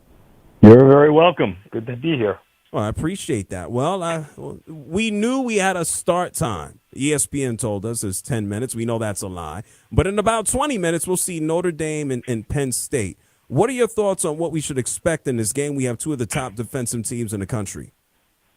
Yeah, I don't think you're going to see a ton of points. I think you could see this game play out probably a fair amount like Georgia, Notre Dame. I think Notre Dame and his defense has been pretty elite all season. Now, in some ways, I know this is weird after you just played Georgia. Penn State's offense might be a little better than Georgia's right now, if nothing else, just because you don't have a backup quarterback in there. So I think Drew Aller and Tyler Warren, the great tight end, give them a little more firepower. I would even consider, Penn State's running backs probably a little better than Georgia's right now. So, I think I'm leaning a little more towards Penn State in this game, but, the line makers have had it somewhere between 1.5 each way all week. So it's pretty much a toss-up. I would be surprised if you saw a ton of points. Riley Leonard and Notre Dame won with about 90 passing yards last week. I assume they'll do a little better than that, but they want to run the ball. Penn State's got a really good defense. It looks like Abdul Carter's going to give it a shot to play. They're a great pass rusher. So, again, I would imagine a pretty low-scoring game for tonight's matchup. You talk about Drew Aller. This guy is a physical freak out there on the football field, still lacks a full experience. He says he's going to come back next year. Do you think that changes if Penn State could move on another step and then maybe another one? I do.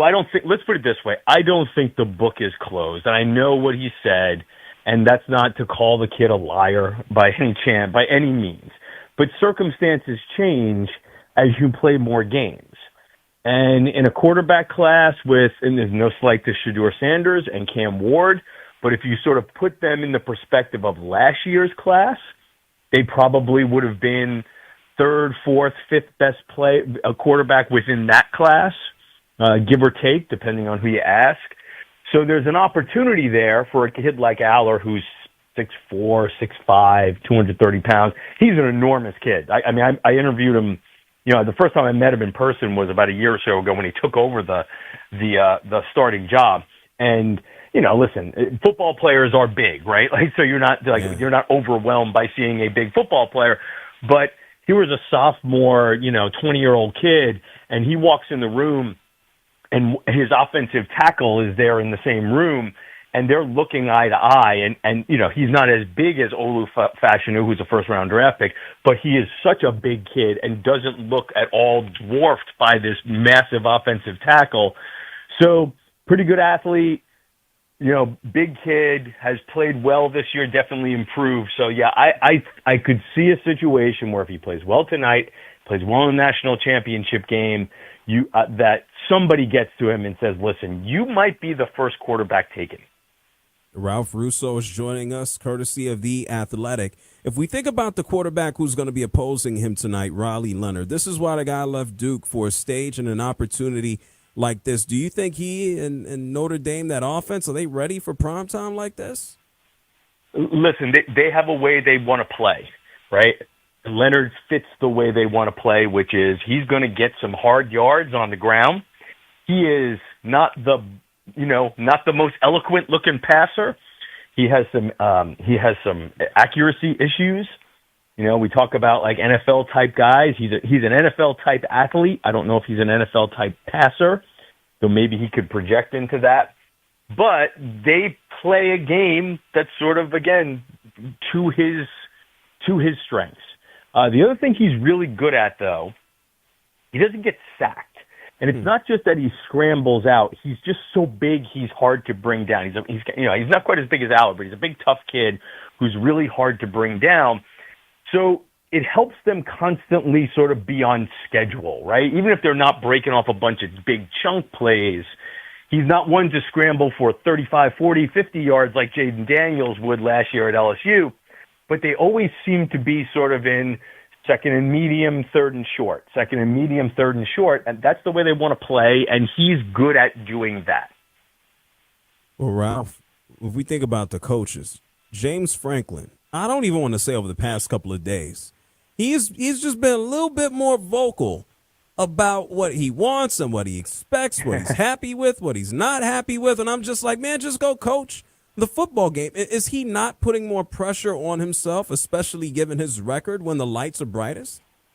Oh, I don't know. I think, James has been doing this a long time, and I think the difference between a Franklin and Marcus is James has been in this for such a long time that I think he feels compelled to talk about big picture issues. So when he talks about, I would like to see everybody play the same amount of conference games, and I don't think he has anything against Notre Dame, but this idea of hey, we should all be doing the same thing, and if our goal is all to be playing in the same playoff, everybody should have a somewhat similar path to the playoff, and I think that's just the nature of Franklin, right? He's been doing this for a long time. The big game thing is interesting. It's funny. Like, you're in the semifinals, you've already won 2 playoff games, and we're kind of still talking about big games and whether the first 2 playoff games counted. I do get it. I know what the record is against Ohio State and against Michigan. I do think Franklin probably gets sold a little short. I don't think Penn State is gifted 10 wins every year, right? Like I think we might overlook how hard it is to make sure your program gets to 10 wins almost every year, and that's what Penn State has been under Franklin. So, again, I know we're still talking about that whole big game thing with James, and we'll see how it plays out tonight. But I think he tends to get a little undervalued for what he has done at Penn State while we focus on the few things that he hasn't done. Ralph Russo is joining us here on the JR SportBrief Show, Coast to Coast. Ralph is a national college football reporter for The Athletic. If we look forward to tomorrow, and hopefully everybody driving out to Jerry's World has a smooth path and less snow and ice, what are your thoughts on what we'll see between Ohio State and Texas? A lot of people leaning OSU. Yeah, it's hard not to after what you've seen of them the last couple of games. And, again, like the weather is going to be good, but the roof closes on that stadium, so you'll have another fast track for the Buckeyes to work with in Jerry World. Again, it's hard not to sort of lean into Ohio State. This is the best. I don't know, and that's the thing, because you could say, well, this is the best team they've played so far. I do think it's the best defense they've played so far. I'm not sure it's the best team, because I think you can make a case Oregon is every bit the equal of Texas, though built a little differently, more explosive offensively, and maybe not as good defensively. So, yes, I can understand, and I find myself leaning more towards Ohio State. I think, after that loss to Michigan, I think that the question was, are they shook? Is this a team that is now in its own head? Or do you use Michigan sort of almost like, hey, we're past that. We have these games in front of us. Let's right the ship. And that's what's happened, right? I almost feel like there's no team that needs to get off to a faster start. And they got off to a fast start against Tennessee, and it was just like a weight lifted off their shoulders. Like, yeah, we can do this. We're the best team here. I think it's going to be really, we talk about the offense because they've been so prolific. I do think it's going to be really hard for Texas to score. So then it comes down to, can Texas drag them into a game that's in the 20s? Because I think if Ohio State gets into the high 20s, 30s, it might leave Texas behind. That seems like a lot of pressure to put on Texas's very good defense. But Texas's offense has been a lot of fits and starts this year. And against that Ohio State defense, which has been the one thing that has brought it all season. Ohio State has had, some glitches at times offensively, but all season that defense has shown up. So we'll see if Texas can handle that. You talk about showing up. Ryan Day has gone through the highs and the lows from the fans in Columbus, the loss to Michigan and bouncing back and wiping out the Ducks. There's always controversy, seemingly out of Columbus, as to what the hell the fan base should do with him. Are they going to kiss his behind in a couple of weeks and give him a break? Well, listen, I think there are truly some Ohio State fans who will never completely forgive him for losing to Michigan 4 straight years, especially this past year. But certainly, listen, if he hoists up a trophy, it becomes a very different conversation. Hey, man, we still have a Michigan problem, but we're good. I would also contend at this point, even if you lose to Texas, I don't know if you're – there's been a little bit of a national championship or bust around Ohio State, and I think that they've gotten where they are now. I don't think that we're in any, talking about Ryan Day, losing his job if they don't win a national championship or things like that. But it is a weird relationship he has with that fan base right now because of the Michigan issue. I would also say, we talk about, James Franklin. The job is to put a team on the field at Ohio State. The job is to put a team on the field that can potentially win a national championship every year. He has done that. He just has failed to actually deliver on that championship. But there's a lot of factors that go into that, and I think he does a pretty good job of putting the team on the field that could win, that could contend for a national championship every year. And we'll see. Again, right as I said, the Buckeyes look like a wagon right now. I can understand them being a prohibitive favorite. And I will also say this. I think Texas is probably better equipped to beat them than either of the two teams playing tonight. So if they do beat the Longhorns, man, I don't know if Penn State and Notre Dame got the kind of firepower to deal with the Buckeyes. Oh, Ralph, we hear who your favorite is. Let me ask you this on the Texas side. Past this game, Quinn Ewers, we talked about Drew Aller and what happens with him in a couple of weeks. What the hell happens with Quinn? Is he sticking around? Is he leaving? Is this going to be Arch Manning's team? What happens if he wins it all? Does Arch have to sit around? What happens? Yeah, I have a hard time seeing Quinn Ewers being back at Texas next year. Now, and we see this played out today with a little obviously very different with Carson Beck, the Georgia quarterback who has an injury and now he's in the transfer portal and he's trying to figure out NFL college. Again, the injury creates a very different dynamic than what Ewers is facing. But I do think at this point, Ewers is probably in his last few games at Texas regardless. Now, whether that means, hey, I'm hoisting the trophy, doing, as you said, what we talked about with Aller, playing really well last couple of playoff games, boosting his value, and maybe looking like a first-round draft pick, okay, then we're off to the NFL.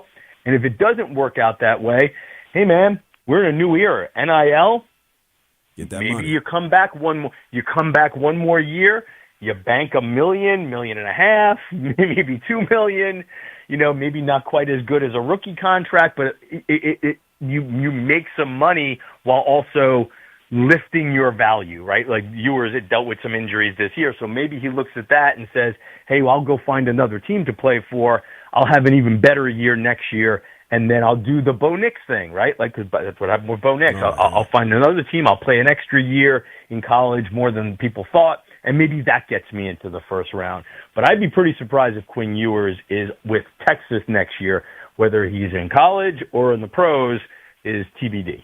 Yeah, we're in a totally brand new world of college football, and it's all changed so fast over, man, what would you say? 4 years, if that, 5? Pandemic? Did that help hit the fast forward button? I mean, listen, I've been covering this stuff for 20 years, and it definitely ramped. It's definitely been changing over the time I've been covering it. But yeah, I would say about 2020, we hit the fast forward button, right? We went from methodical changes in college sports to everything just was we took an injection of steroids and it just exploded over the last 4 or 5 years. So it's a little head spinning. In many ways it's good. In some ways it's just not what it used to be. But you know what? A lot of people are still watching these games. Tons of people. We got a lot of people down in Miami getting ready to watch Penn State, Notre Dame. We got a lot of people out in Arlington getting ready to see The Ohio State University and Texas. Hey, Ralph, thank you so much for the time. Where can people follow you and all of your work with The Athletic? The best place, well, first of all, the best place is to get a subscription to The Athletic. So just give a pop there. But, yeah, you can follow me on social media, mostly on X at Ralph D. Russo, ATH. Ralph D. as in Dominic, my middle name, Russo, ATH. Hey, Ralph, thank you so much. Enjoy the football. Enjoy the games. I know there's going to be plenty of news outside of that. So thank you so much for the time. We'll catch you down the line, okay? Thank you. Anytime. No doubt about it. That Ralph Russo from The Athletic. It's the JR SportsBrief Show here with you coast to coast on the Infinity Sports Network. We are minutes away from kickoff. The Orange Bowl, Miami. A spot in the national championship is up for grabs between these two teams, Notre Dame and Penn State. We'll keep you up to date as they get ready to get going. But to get caught up to date with everything going on in the world of sports, it's time for a news flash with Rich Ackerman.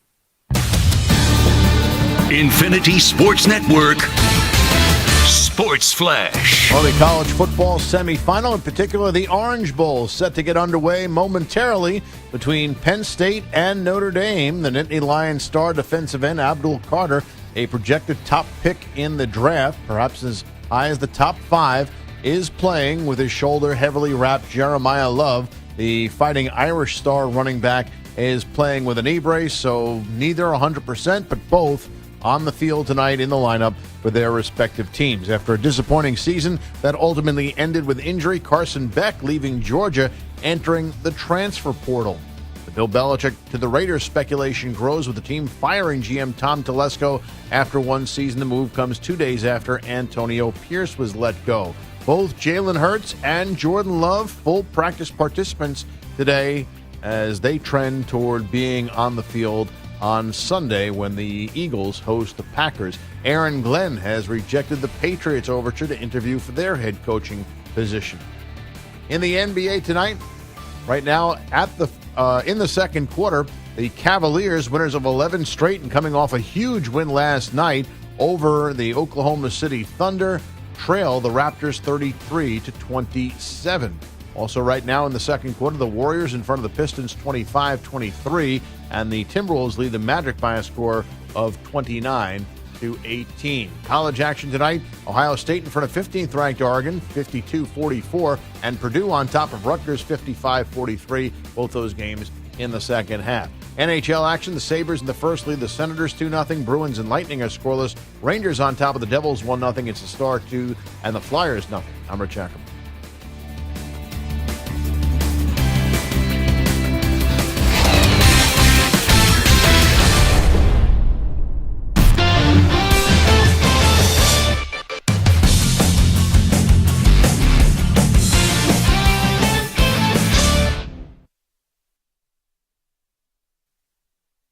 You're in a 5-minute break.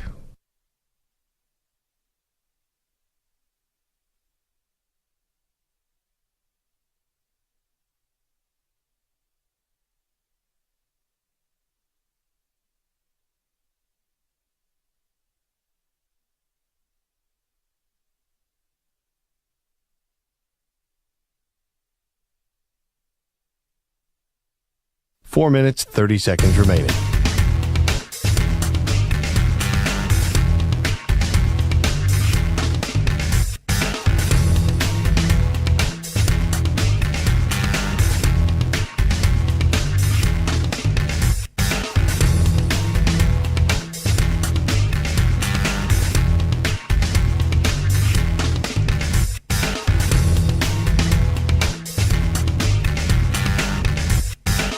Four minutes remaining.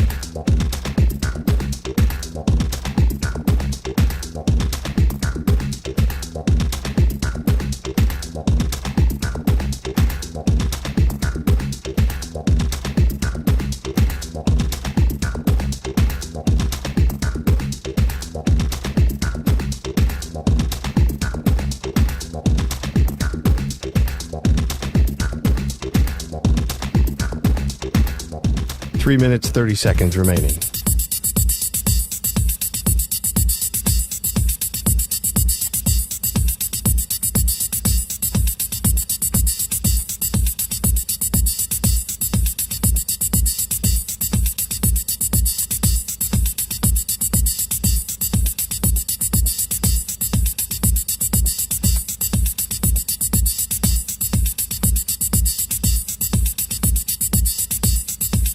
Three minutes remaining.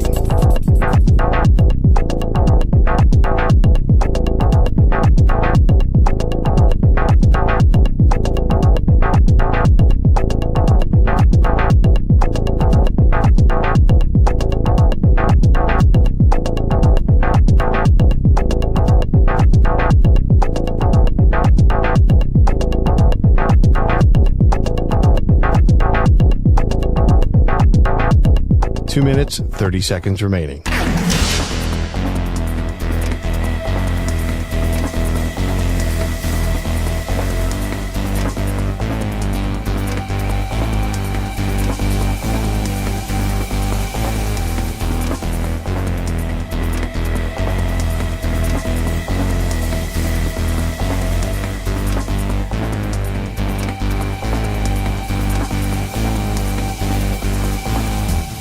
2 minutes remaining.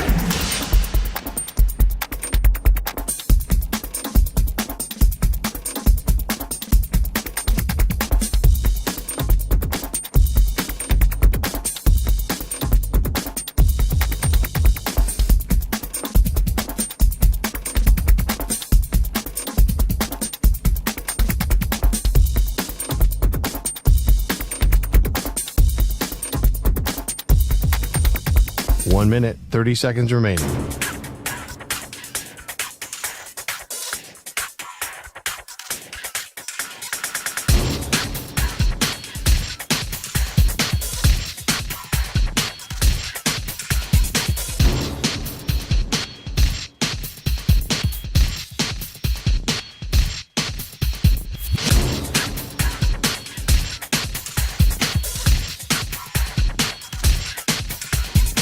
One minute remaining.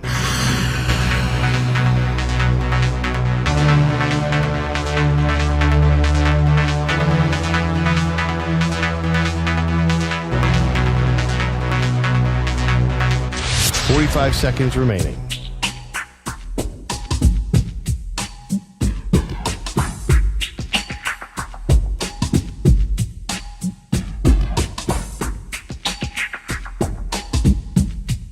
Thirty seconds remaining.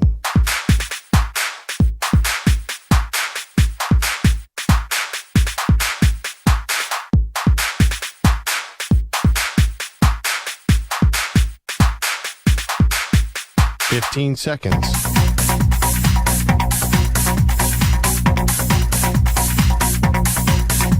Break ends in 5 seconds.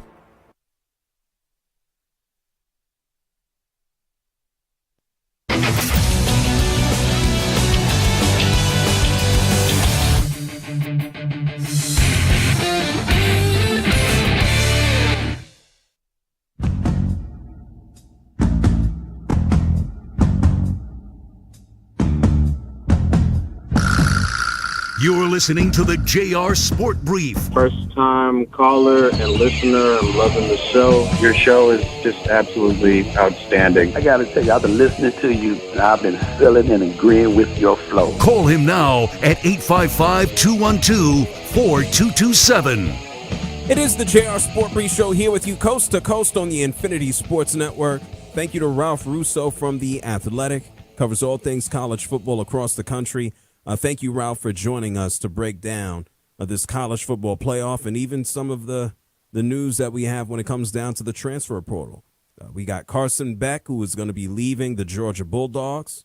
And apparently it's been reported that he is looking at a team like the Miami Hurricanes. He wants to improve his draft stock and status. And I guess with Cam Ward leaving, he thinks that he can fill that hole and maybe put up some big numbers and stats that will improve his draft standing for next year. I wanted to let you know that this portion of the show is sponsored by Hyundai.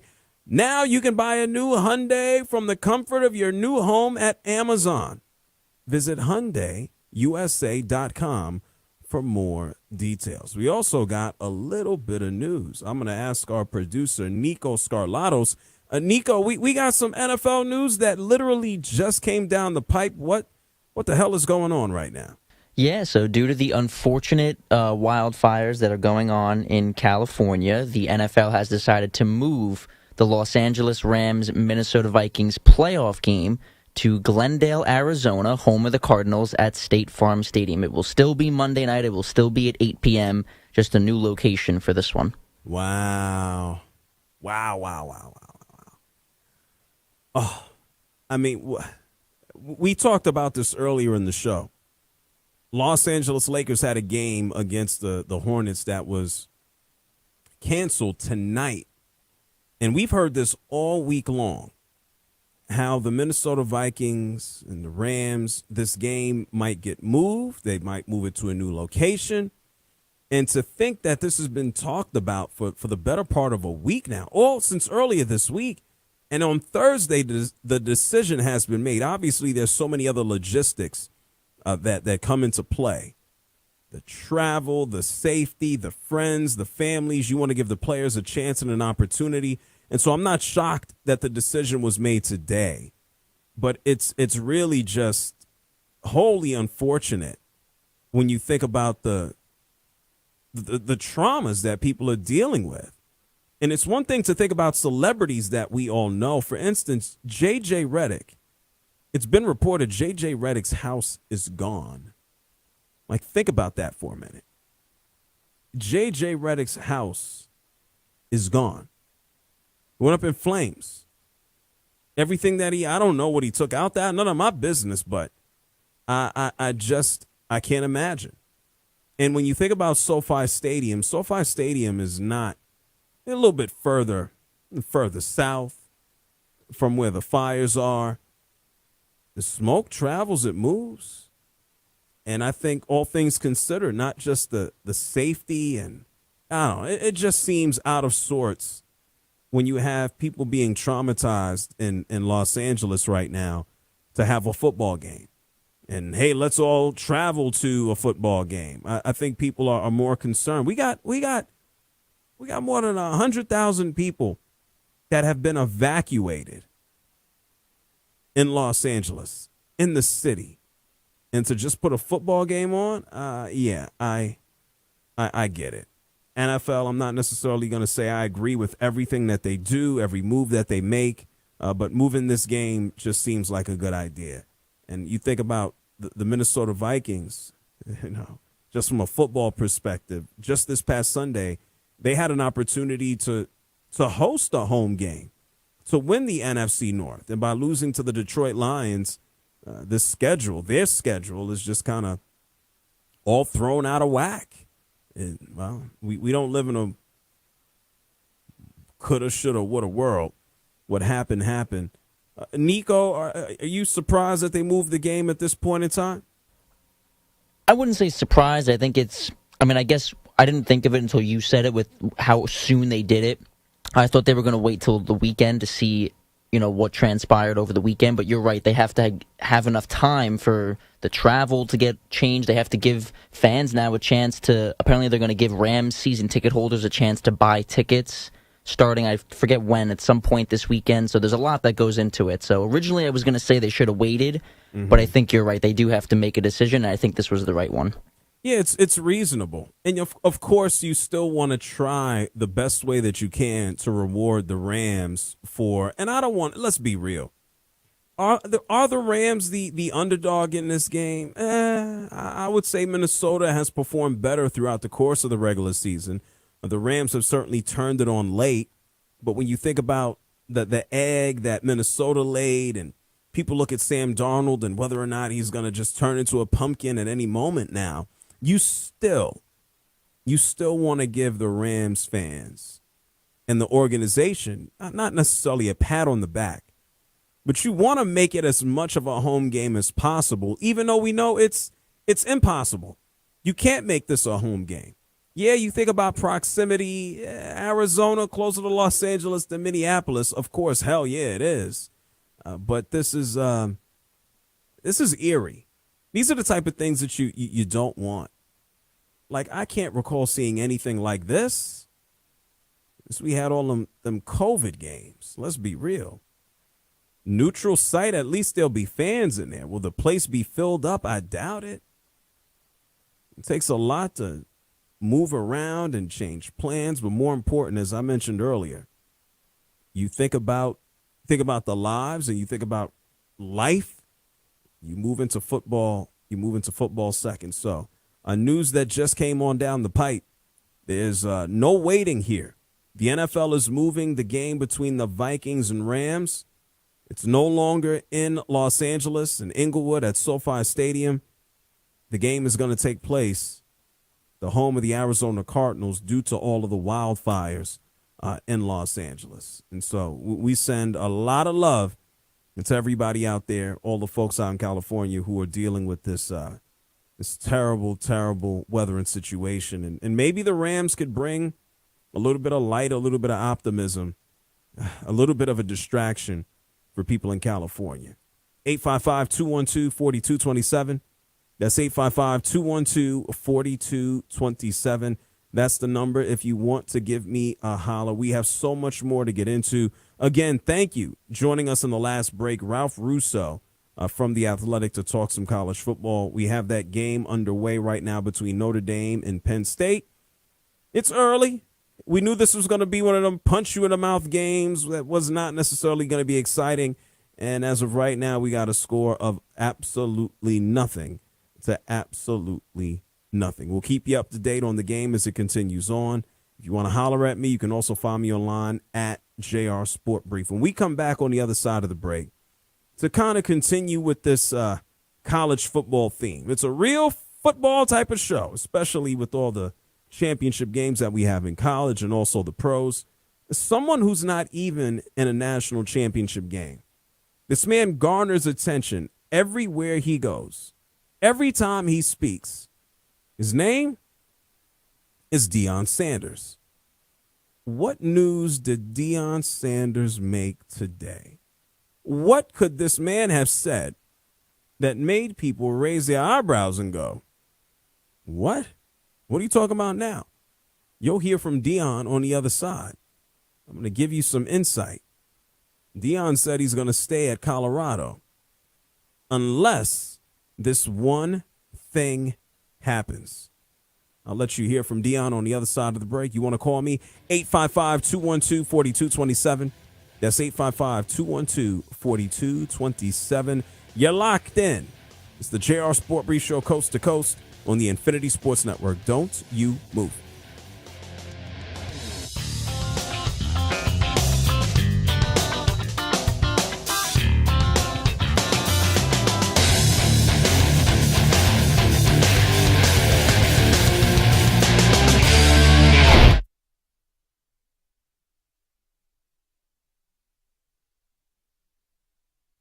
You're in a 5-minute break.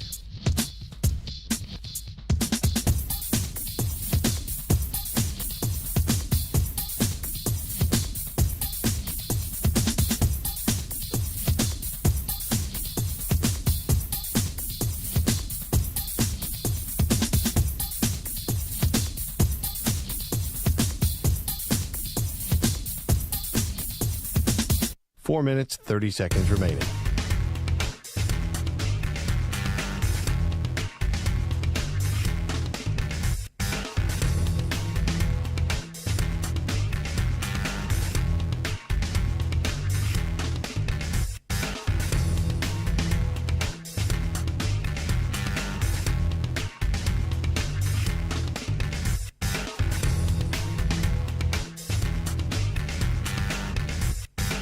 Four minutes remaining.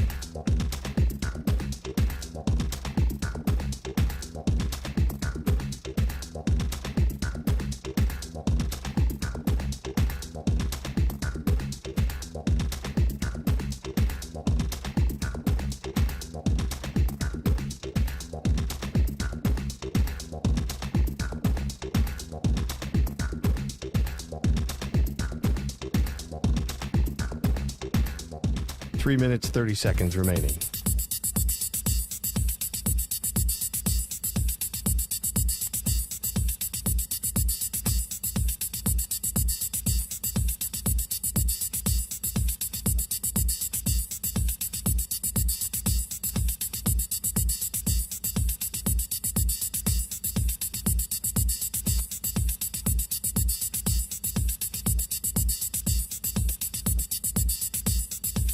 Three minutes remaining.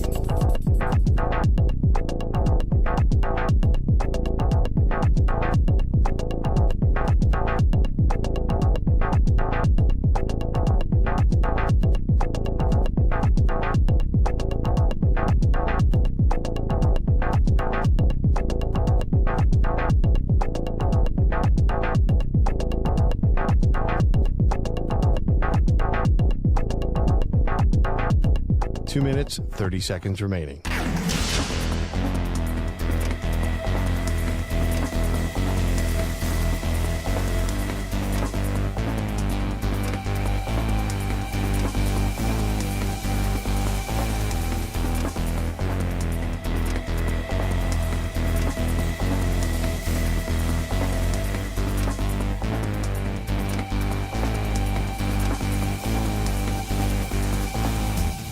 2 minutes remaining.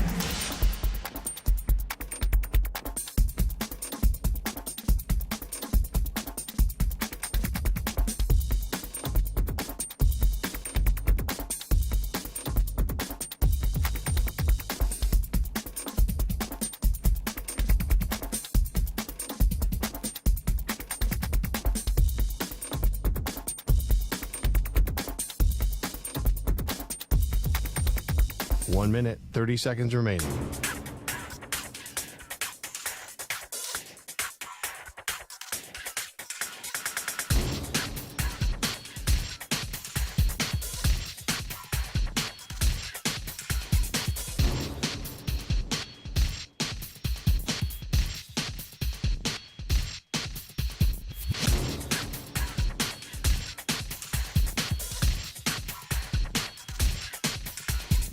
One minute remaining.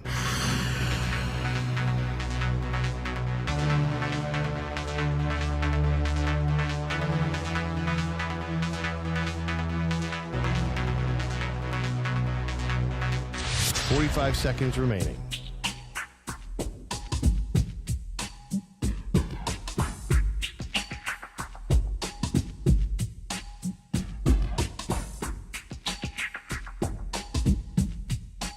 Seconds remaining.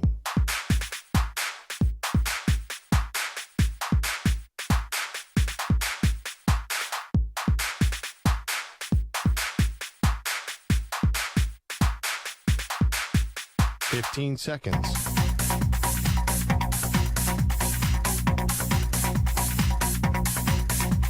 Break ends in 5 seconds.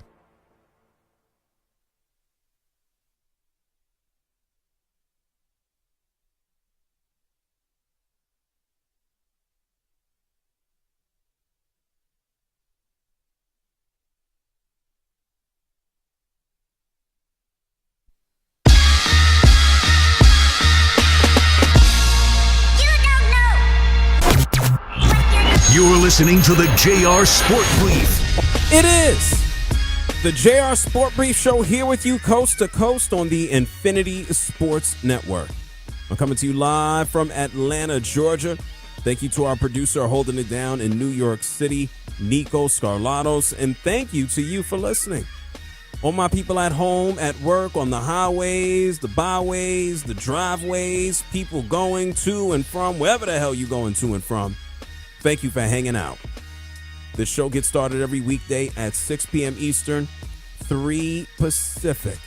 You can always listen on the free Odyssey app, your local Infinity Sports Network affiliate, Sirius XM channel 158. And if you have a smart speaker, you can ask the speaker. You don't have to lift a finger, just talk to it. Ask it to play the Infinity Sports Network. And thank you to everybody tuned in, everybody locked in live, watching live. Yes, you can now watch the show live on the Infinity Sports Network YouTube channel. Just go to YouTube, punch in Infinity Sports Network, and you can watch the show live. It's a big day in college football. In a few hours, we're going to learn who's going to advance to the national championship because minutes ago, down in Miami, Florida, the Orange Bowl, Notre Dame and Penn State got underway. As of right now, they still don't have a score. I think we can expect this for quite some time. I don't think anybody's looking at this matchup as some type of shootout. I highly doubt that. Thank you so much to our guest in the last hour for coming through and joining us. Ralph Russo covers all things college football on the national level for The Athletic. He came by and gave us his thoughts. His ultimate thought is that Ohio State is going to win the national championship. If you missed that conversation with Ralph, you can go ahead and hit rewind on the free Odyssey app. We also learned minutes ago the NFL putting out a statement letting everyone know that Monday night's football game, a playoff game, a matter of fact, between the Rams and the Vikings, it is not going to take place at SoFi Stadium in Inglewood, California. Due to the wildfires, this game is being relocated to State Farm Stadium, home of the Arizona Cardinals. So the wildfires are taking a toll, not just on the community, but on the sports world as well.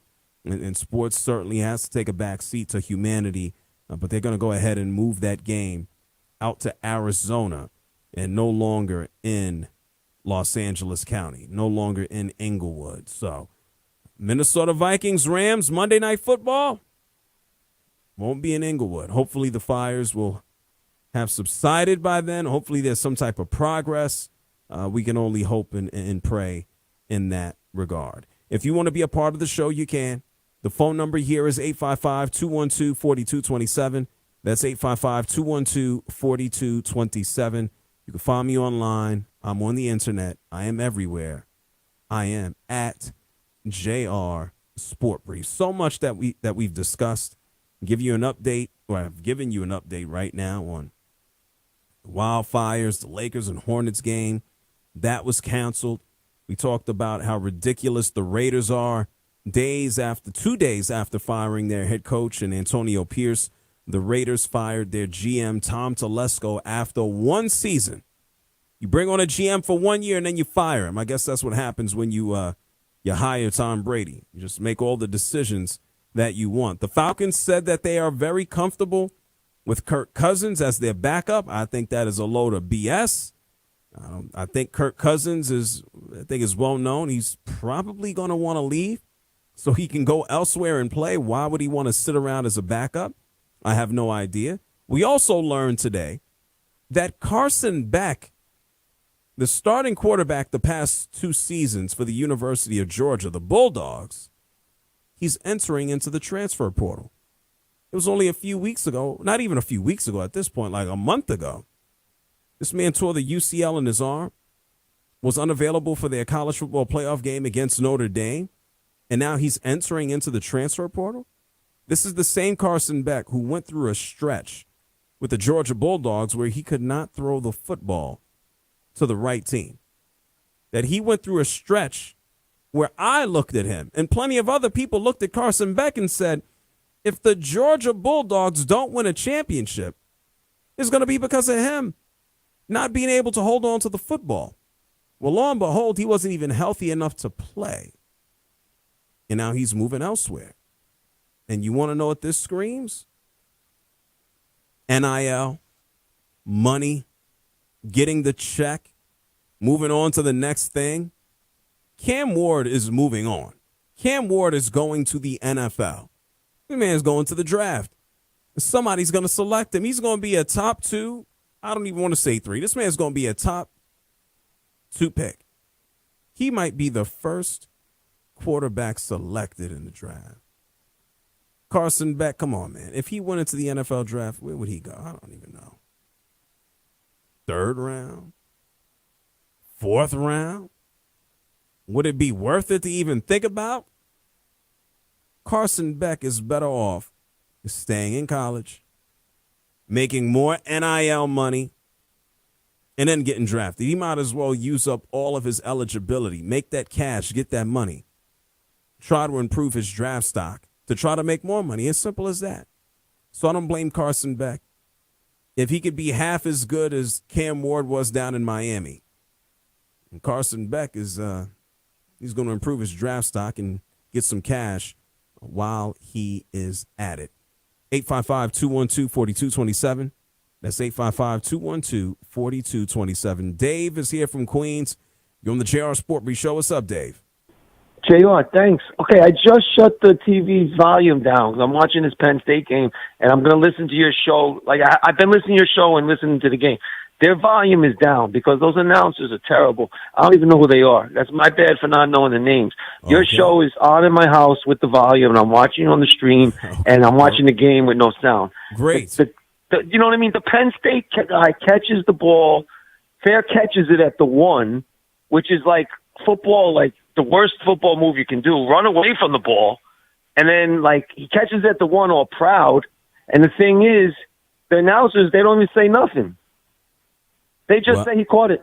Well, Dave, Dave, one thing that I cannot do live on the radio is A, watch a football game, B, I know. fully analyze a football game, I know. And then C or 3, the third thing, analyze the commentary on said game while I'm talking in the studio. So I wish I had. You're doing your job I professional am. the way you are. I'm over here telling you. I'm here to tell you the volume is off because they're useless. That's just telling you about that play. It's a waste of time, the announcers. Okay, number 2, I'm listening to you all the time anyway, but it was just interfering. Their noise was interfering with your show. It's better this way. I'm glad it occurred. My other thing is this, Kawhi Leonard, okay? We know your family is probably in danger, as is everybody's family in L.A. How many people live there? 20 million people? The thing is, he's out. He's out of the team now. He said, you know what, I'm out. I'm going to be with my family. I mean, relocate your family, Kawhi. Everyone loves their family, but we know your family is not is like not hanging off a cliff here, and they're going to be okay. You're going to be able to take care of them, relocate them. We don't see that's difficult to say though, Dave. Yeah, but it's Kawhi Leonard. No, we don't know. We don't know the intricacies. Okay, I didn't hear of his family. Wait, well, stop. I'm sorry. I'm not arguing. No, but that's why I don't think it's fair to jump to conclusions. I mean, okay, I don't know if I don't know. Who's to say somebody in his household doesn't have emphysema? I don't know, but we don't know the details, so I don't think it's fair to speculate. Okay, JR, I'll retort on that. Okay, you know what? We don't know. You know what? I don't know what you had for dinner, but I'm sure your belly's full. This is the thing. Okay, I don't know. You're right. So if that could be used in everything in life. I don't know what my wife's doing right now, but I'm confident she's doing well. The thing is, okay, that's my opinion on Kawhi Leonard. I'm gonna say I hope his family's healthy. I hope so too. Okay, I like Kawhi Leonard. You know what? I say this, JR, because I want to see Kawhi. Forget the fires. Let's say the world was peaceful. No, we can't forget. Well, Dave. No, let me just say my point, JR. No. You've said a lot, Dave. I know. You said a lot. So I need I need you to listen. I will. We have to face reality. You know, I'd love to see Kawhi Leonard too.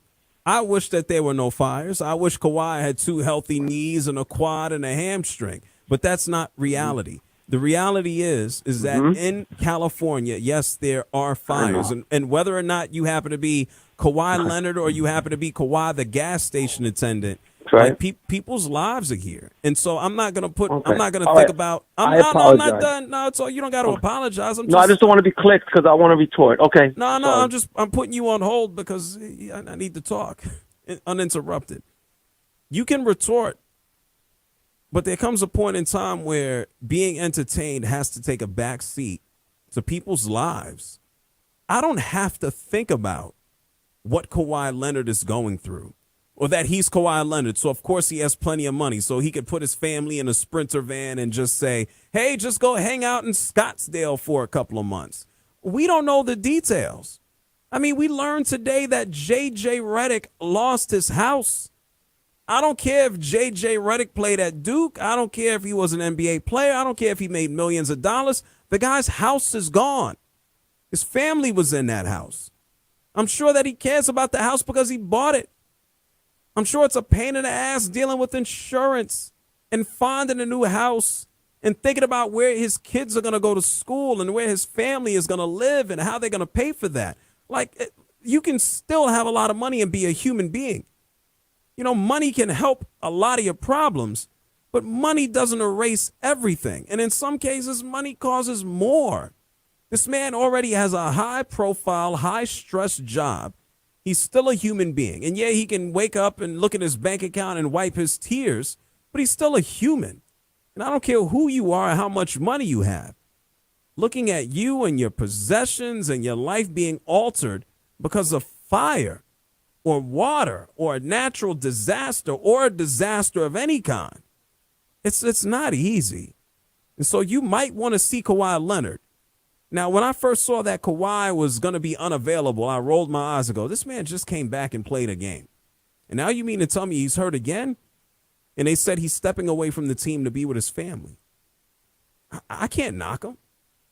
I can't make a joke about his bad knee. I can't. He's from the area. Guy's from California. Man's playing at home. Sure, you got family and friends all up the place. There comes a point in time when things are bigger than your entertainment. It's just as simple as that.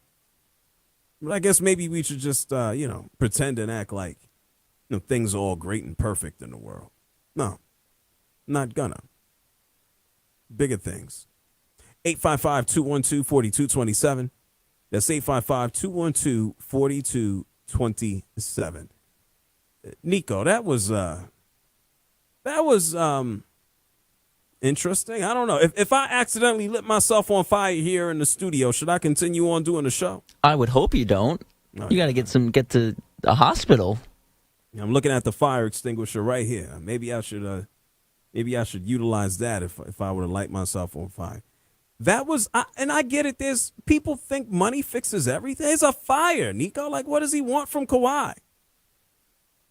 Yeah, I don't know where he was trying to go with that. I mean, I guess I understand it a little bit, but we love sports, and I understand that. It's without sports, I guess we wouldn't be sitting here talking, right? But there comes a point where you got to put the safety and health above all. I mean, no, his point was it's Kawhi Leonard. He can just put his family in the greatest hotel in middle America. He doesn't have to worry about the fires. But they're human beings too, man. Like, if his family a fire, like, I'm not trying to get extreme here, but imagine you getting a call, you at work and you're in a different city and they're calling you and they're going, hey, there's fires here, and you're like, oh my God. And man, I would say screw the Clippers too.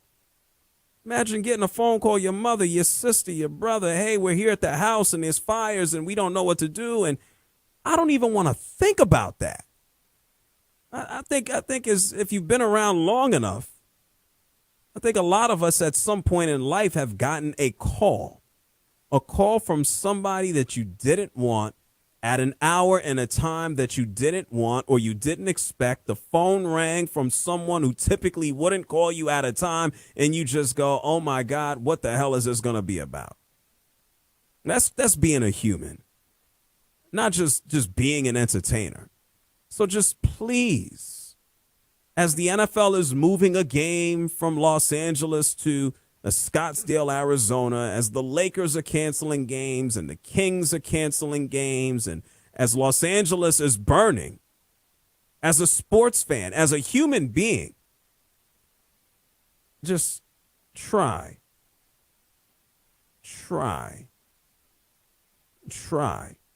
to have a little bit of empathy. Try. It's the JR SportBrief Show here with you coast to coast on the Infinity Sports Network. 855-212-4227. That's 855-212-4227. We're going to take a break. And speaking of family and empathy, when we come back on the other side, we need to have a chat, or we need to listen to someone who is putting family first. He's putting family first so much that he is saying family is one of the reasons that he would change his occupation in sports. I'm going to tell you who it is on the other side. It's the JR SportBrief Show, coast to coast on the Infinity Sports Network. You're in a 5-minute break.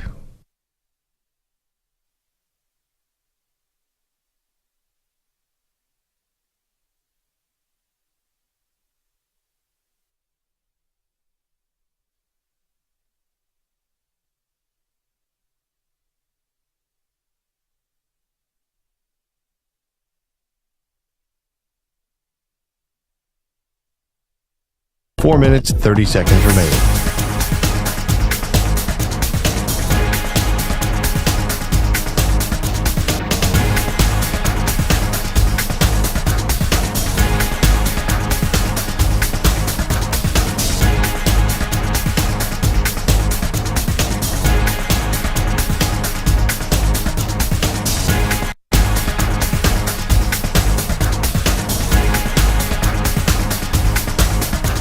Four minutes remaining.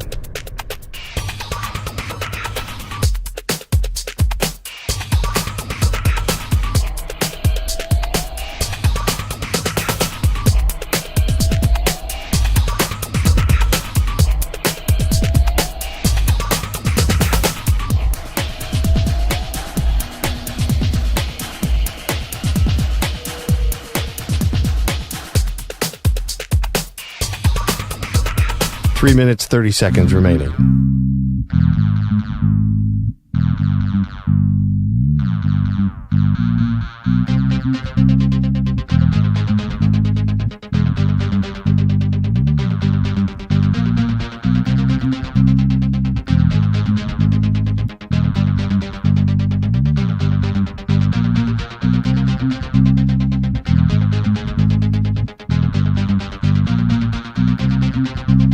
Three minutes remaining.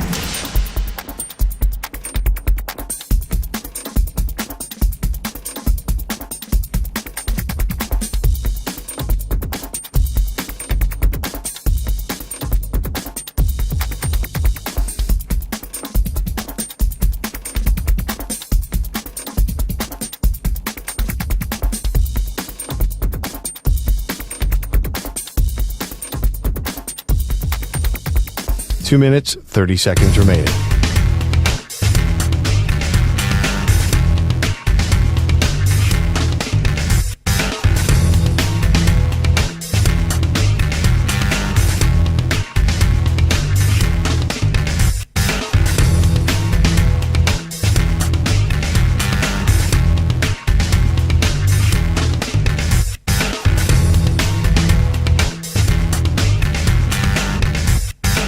Two minutes remaining.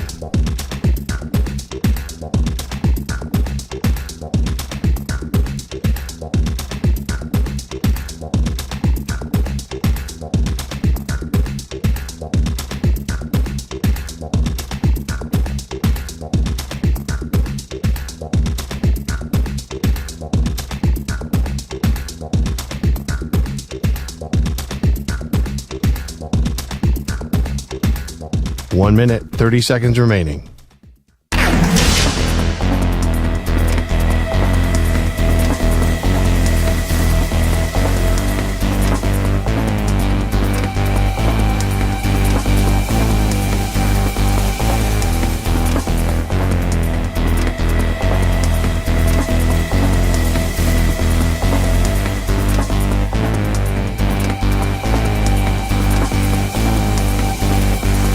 One minute remaining.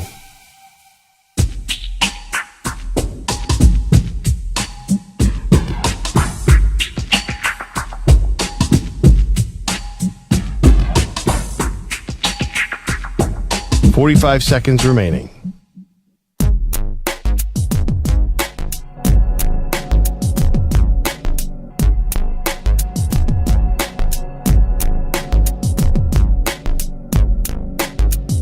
.30 seconds remaining.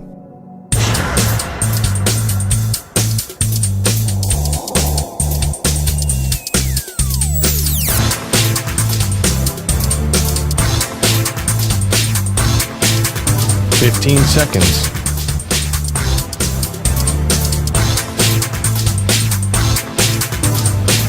Break ends in 5 seconds.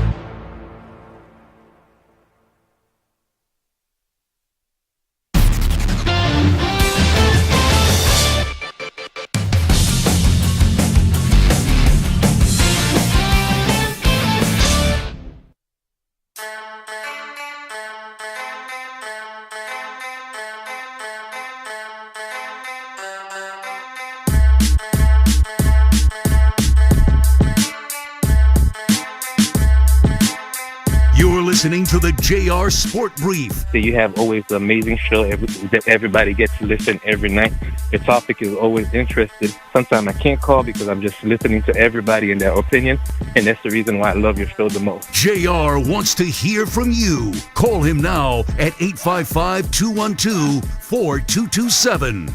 It is the JR SportBrief show here with you coast to coast on the Infinity Sports Network. College football playoff semifinal matchup between Penn State and Notre Dame has yet to yield a score. No score, nothing. It is still 0-0. Notre Dame, apparently, they're reviewing, it's no longer an interception. Penn State is in the red zone here trying to punch it in and get a score up on the board. And they're stopped here, 1st and goal. So we'll keep you up to date on this game as things continue on getting ready to close out the first quarter. And Penn State is threatening here in the red zone. 855-212-4227. It's 855-212-4227. Right before we went to break, we were talking about some of the consequences of the wildfires that we have out in California. The NFL has decided to move the playoff game between the Vikings and the Rams that was scheduled for Monday night at SoFi Stadium in Inglewood. It's been moved out to Glendale, Arizona, home of the Arizona Cardinals in State Farm Stadium. Talked about the impact that it's had on basketball. It appears, and it's been reported, that J.J. Redick has lost his home in the Pacific Palisades. And then, as one of our callers had brought to our attention as well, Kawhi Leonard stepped away from the team. And I said, you know what, there comes a point in time where we just got to, take a back seat. That's it. Yeah, sports is fun. It's great. It's going to go on. It's a business. It is not going to stop. But we have to have empathy for the athletes and their situations. And everybody's situation is different. So there's no reason to judge what one guy or woman or athlete does versus anybody else. It's no different than what happens in somebody else's house. Personal matters like this are personal matters. And, in certain regards, personal matters can be very public, especially when it comes down to family. And there is no bigger instance of this currently in sports, I'd say, than the Sanders family. We got famous sports families. Of course, the Mannings. Big-time quarterbacks out of Louisiana. Man, we got Eli Manning, who's now eligible to go out here and be a Hall of Famer. He's on his way to the damn Hall of Fame, I think. And then you look on the other hand, you got the Sanders family. And nobody more polarizing and charismatic than Deion Sanders, the coach of the Colorado Buffaloes. And since this man has gone to Colorado, he basically turned a train wreck completely around. Last year, so much pomp and circumstance and excitement for them to finish 4-8. This year, the Colorado Buffaloes turned things around and even make it to a bowl game out in San Antonio. They did not win it. But you got Travis Hunter, who's the best player in college football, just won the Heisman, the best player in the draft, probably not going to be selected number 1 overall. But then you have a quarterback in his son, Shedeur Sanders, who's going to be battling it out for which QB gets selected first. Is it him? Is it Cam Ward? Is Drew Aller going to enter into the space by the time we finish with the playoff? I don't think so. But that's the way things are looking right now. And so there have been so many conversations with Shedeur Sanders moving on and Travis Hunter moving on. I don't care who Deion is getting into the transfer portal to replace his son and Travis. There's no replacing Travis. It's been bandied about that Deion at some point might go to the NFL to coach. He's going from Jackson State to Boulder. Is he going to coach the Dallas Cowboys? Is he going to Vegas to coach the Raiders and maybe coach his son Shedeur if the Raiders can get him? They select 6, probably not. We've heard Deion say that he's not moving from Boulder, that he's going to stick around. But there's not a circumstance that he would wake up and just say, I'm out of here. I'm leaving Colorado, and I'm going to coach in the NFL. He's also said in the past, I don't want to coach these NFL guys. I don't want to coach these millionaires that don't listen. I want to have some influence on people at the college level, even though college has turned, very much so, professional. Deion said that out of his own mouth.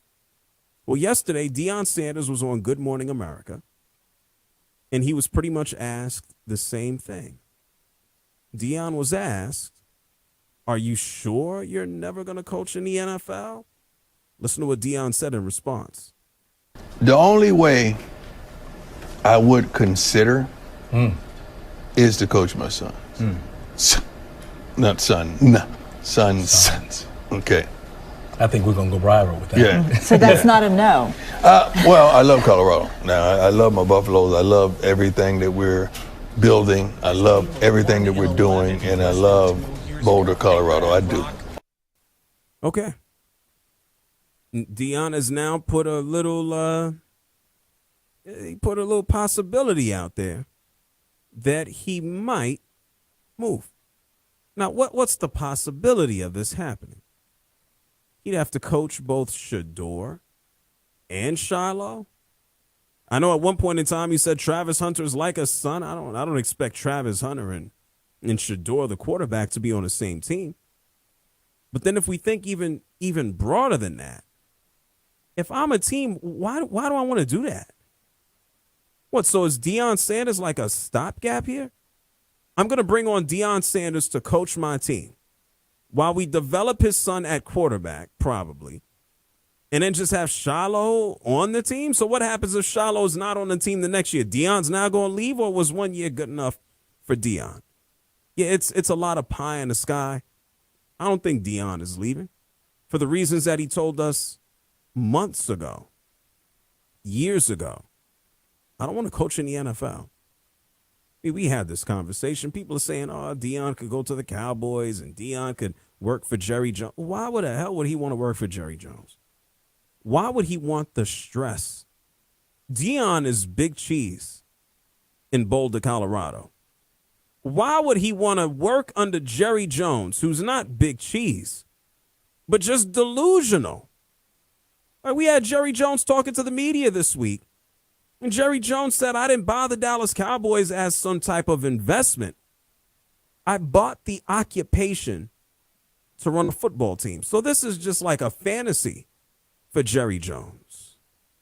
God gets in, fires Tom Landry. He's got Mike McCarthy twisted in the wind. Why in the hell would Deion Sanders want a part of any of this? And then even if we think Deion Sanders going to the Raiders, why would he want to work, quote unquote, for Tom Brady? I don't get it. Like, who needs the power struggle? Deion is pretty autonomous for what he does now. Yeah, he has an athletic director. Yeah, the school has a president. But when it comes to football, he can pretty much go around and do what the hell he wants to do. So Deion can say, dream scenario, because he knows it's unlikely. Like, this is not LeBron James. And even LeBron James at 40, who had a ridiculous dunk the other day, by the way, at 40. We heard this. Oh, my God. Well, the team, if they want to try to get LeBron James in free agency, they should try to bring in Bronny. And, that's bait. You bring in Bronny, you get LeBron. I mean, the Lakers, they like making money. They ain't bringing Bronny James to win a championship. They brought in Bronny to make LeBron happy and to make more money and keep him around. That's it.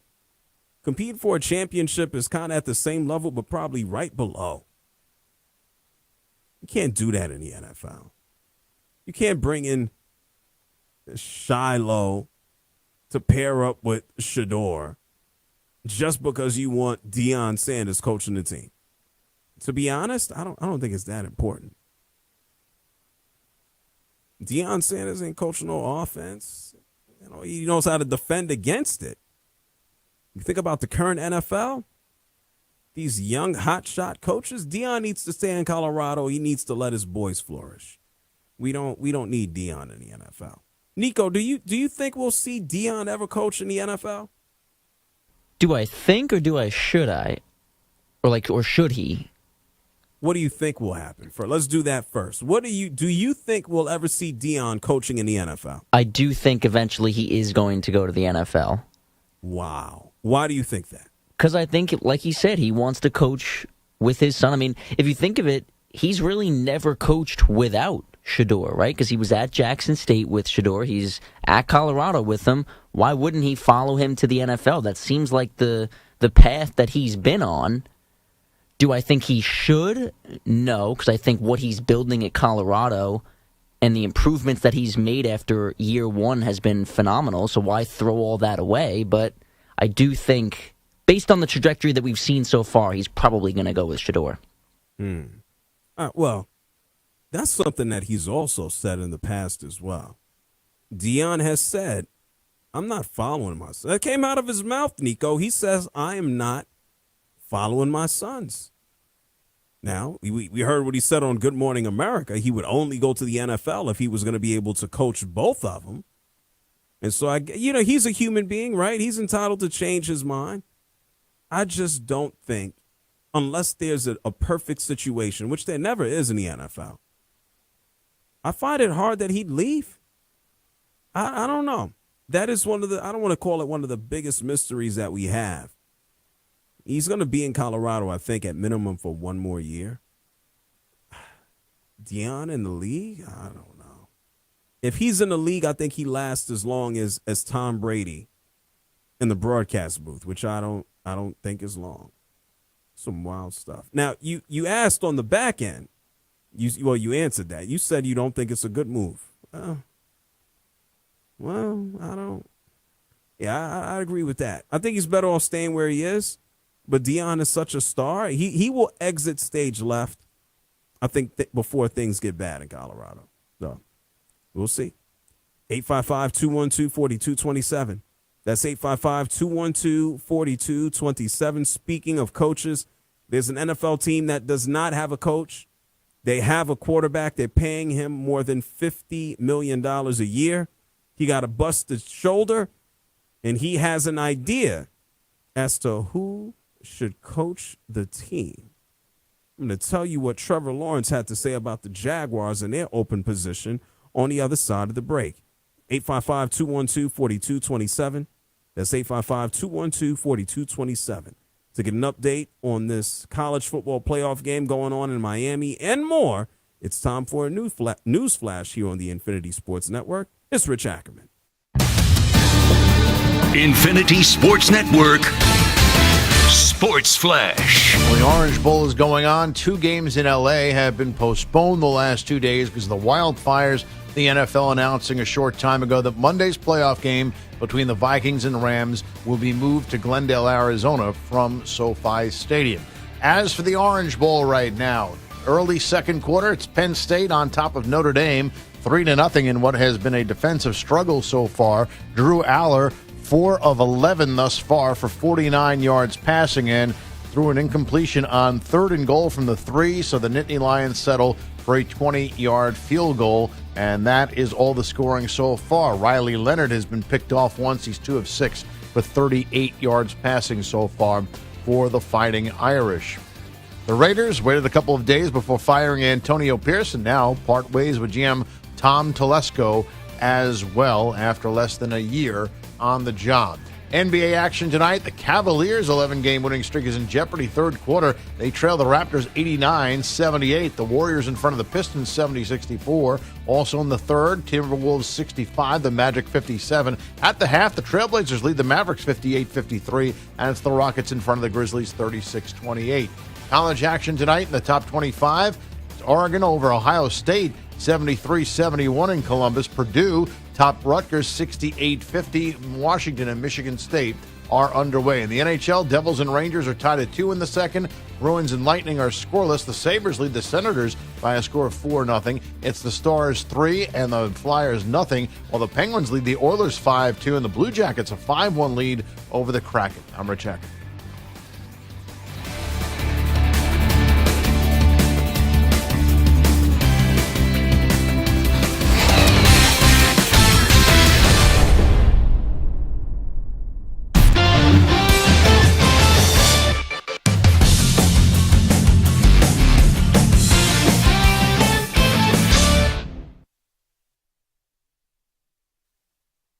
You're in a 5-minute break.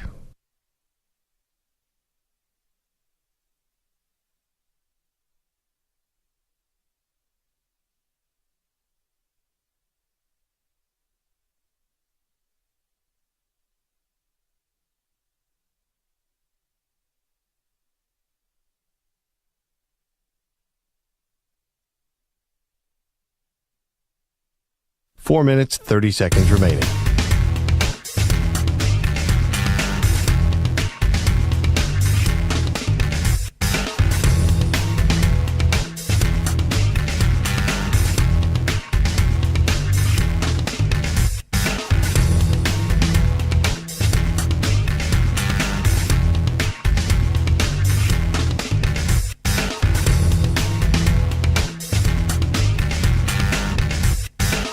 4 minutes remaining.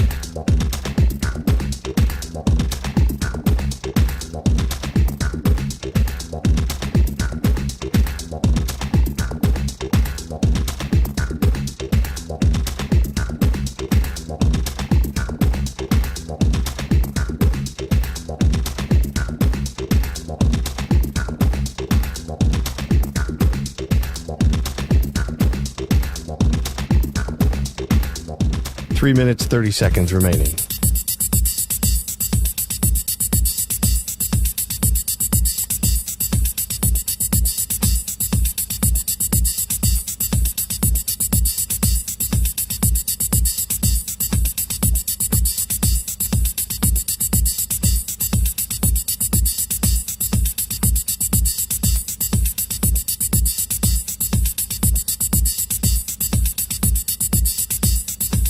Three minutes remaining.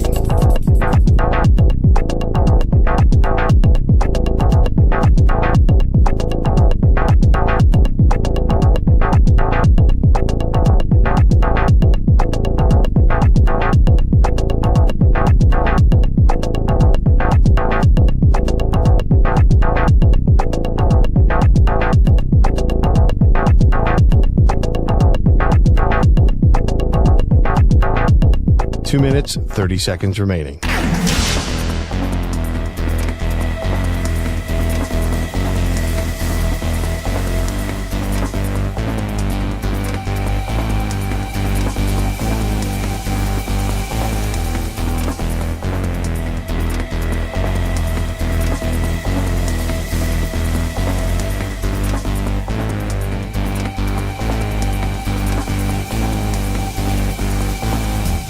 Two minutes remaining.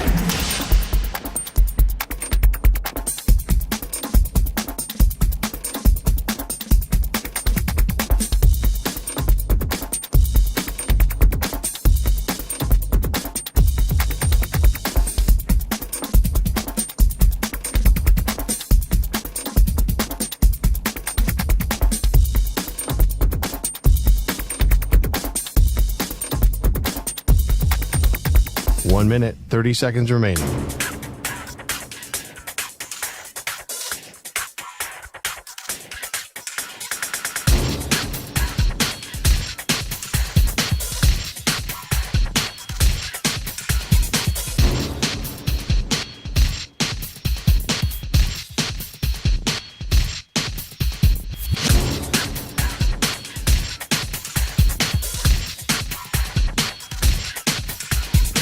One minute remaining.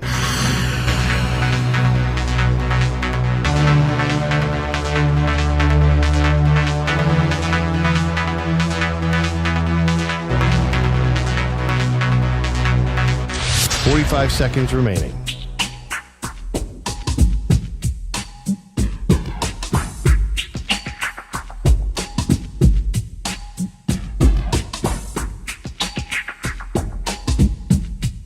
Thirty seconds remaining.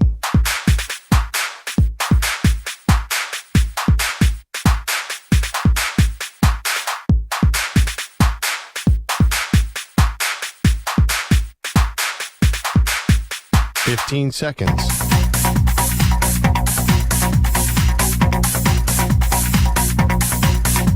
Break ends in 5 seconds.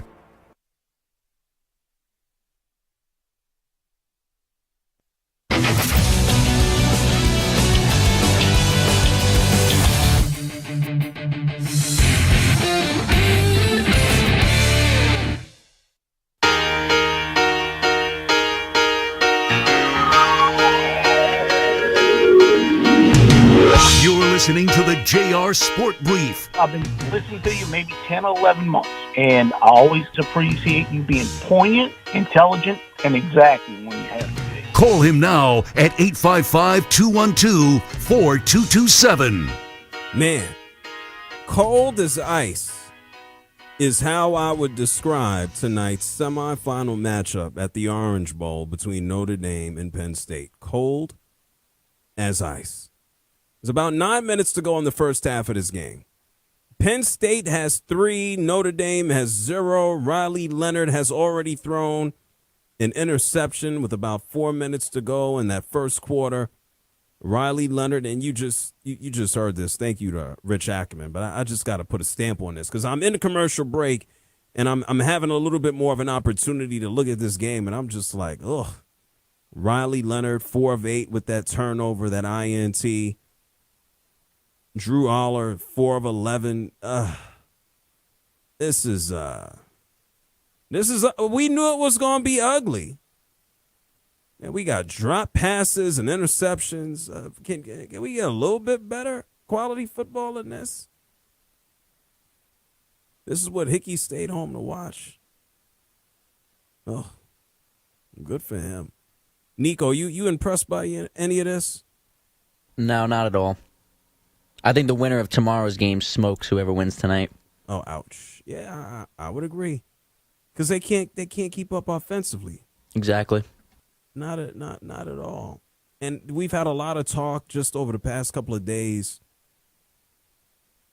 Oh, well, we got a nope. A nice run there. Nice run by Penn State.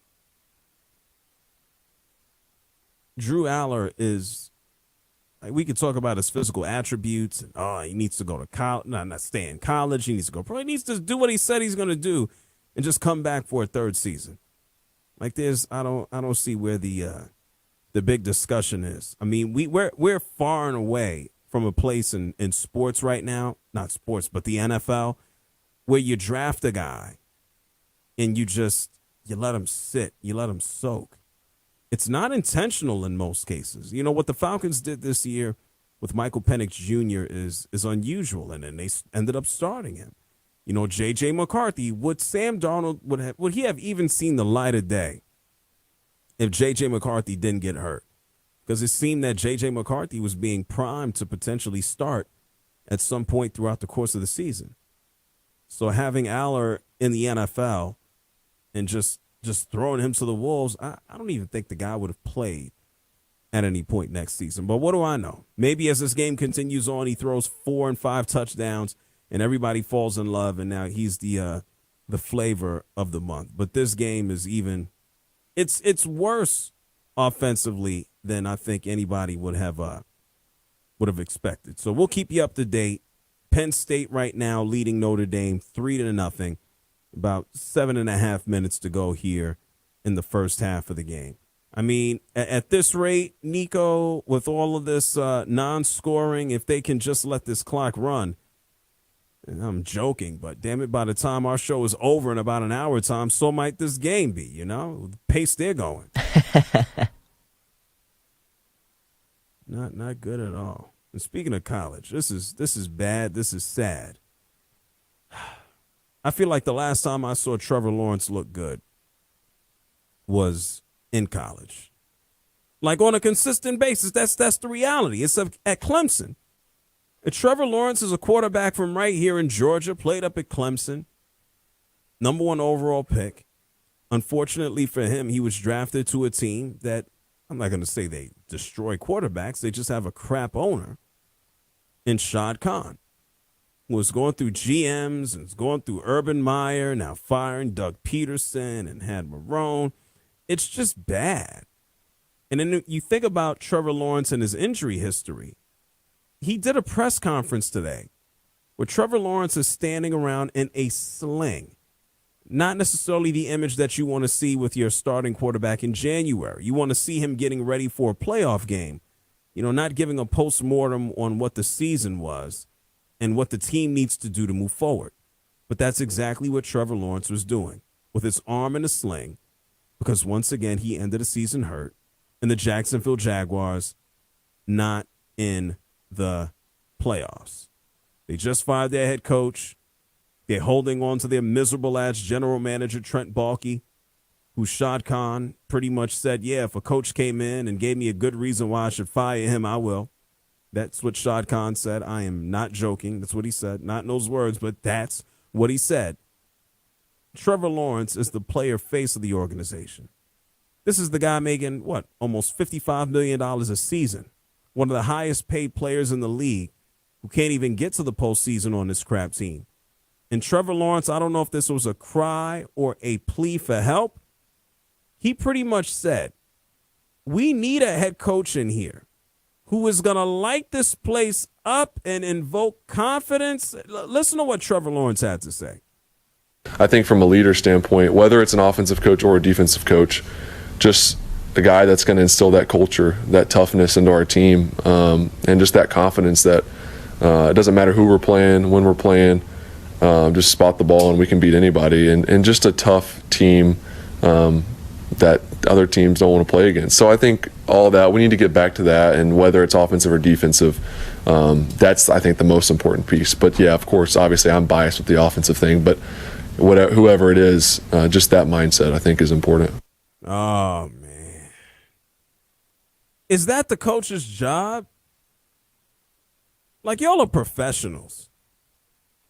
The general manager's job is to go out there and get the best players that he can. That would be Trent Baalke. He didn't do that, has he? He hasn't done that at all. This is a man, he looked Aiden Hutchinson in the face. He decided to draft Walker instead. Aiden Hutchinson looks like he's building himself what is going to be a Hall of Fame career. That's just one mistake. Man, you got the owner of the team who's saying he's a mistake. And Trevor Lawrence wants a head coach who's going to come in and instill confidence, and I don't know, what does he want him to do next? Hand out lollipops and sing songs and kumbaya? Nah, man. Y'all are getting paid big money. You, Trevor Lawrence, yeah, you can't shoulder all of the blame. But you've been hurt. And times when you have played, thought you were going to be a game changer.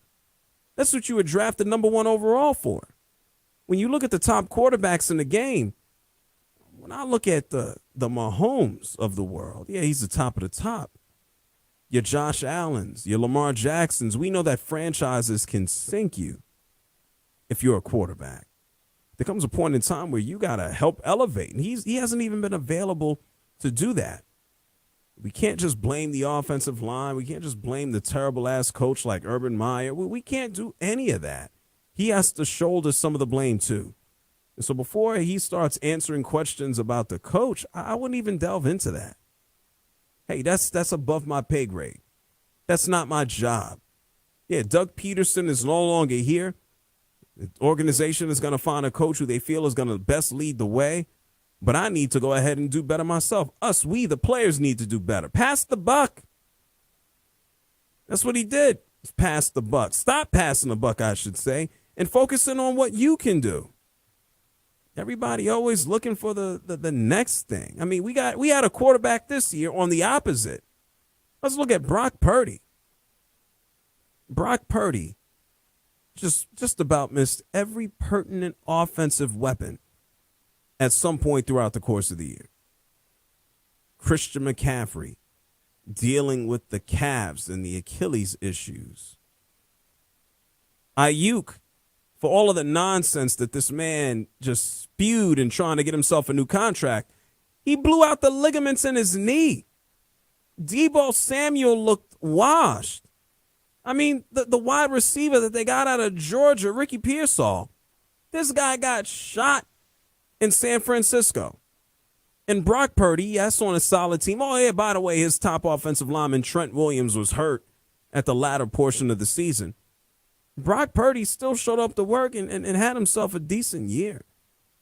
You know, Brock Purdy don't wake up and complain about nothing. I get it. He's Mr. Irrelevant, the last guy selected in his draft class. Meanwhile, you got Trevor Lawrence selected number 1, making $55 million, and he's telling everybody what he wants to see in a head coach. Like, spare me. There's a reason that the San Francisco 49ers love Brock Purdy, and damn it, he might make more money than Trevor Lawrence. That's a reality. A matter of fact, yesterday, John Lynch sat right next to Kyle Shanahan, and the two of these guys basically told everybody, yeah, we know we got to start paying Brock Purdy. But Brock Purdy deserves it, and we want to get his contract done and out the way as soon as possible. Well, listen, I think what we know about Brock is that he's our guy. We've got, we have interest in Brock being around here for a long, long time. He's done so much for our organization. He's won big games, and had a little tougher task, as we all did this year, with some of the things that happened throughout the course of the year. We just never could string games where we were all together. And through that, he continued to lead. He continued to play at a high level. So we have every interest in him being around. It's tough. What do you pay him? There was no anticipation outside of internal belief and thought that he would be in a position to be one of the top paid QBs in the game. A couple of seasons ago, he never saw the field. This season didn't end in a postseason berth for the 49ers. He didn't get a chance to leave him with no doubt that they would go back to a Super Bowl, and he deserves to be paid in that 55 to 60 range. But what number is he going to get? Is he going to go past Dak Prescott? Is Brock Purdy going to make more than $60 million a year? I don't know about that. I doubt it. Is he going to be happy enough just to say, oh, yeah, sure, I'll take the 50? I'm sure he'll get paid a lot of money up front for what he's done, for the discount that he's not taking, but for his draft status. But you won't hear Brock Purdy complaining about anything. I think Trevor Lawrence should take a page out of his book. Just show up to work. Let your bum-ass organization be a bad one. But don't walk around like you don't have nothing to do with how bad they've been. You've underperformed given the expectations bestowed upon you since high school. Forget Clemson. It's the JR SportBrief show here with you coast to coast on the Infinity Sports Network. We're going to take a break. When we come back, I got an update for you. Penn State is on the board again against Notre Dame. I'll give you the score and give you a wrap-up of everything taking place. The JR SportBrief show, the Infinity Sports Network.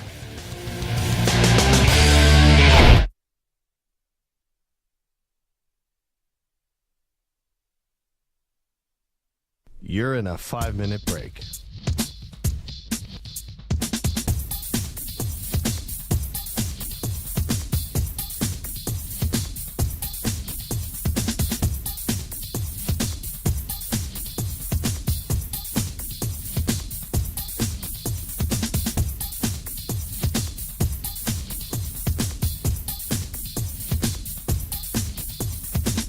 Four minutes, 30 seconds remaining.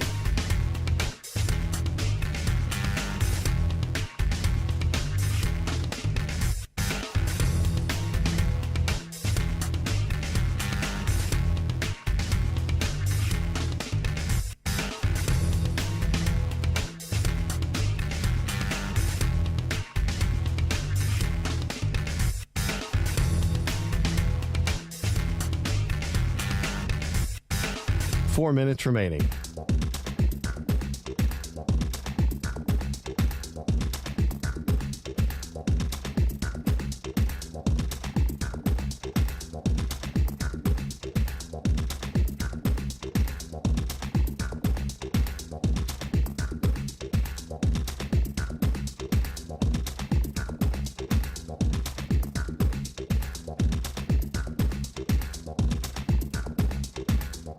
Three minutes, 30 seconds remaining.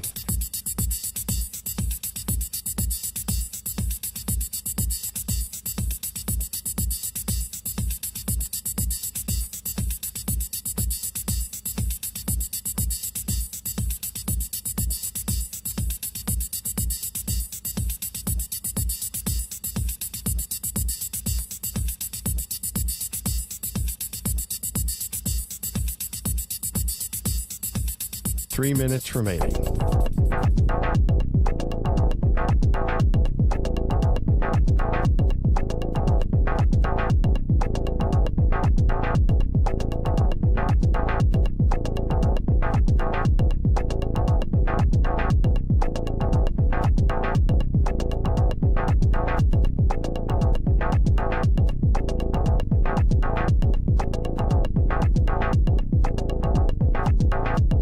Two minutes, 30 seconds remaining.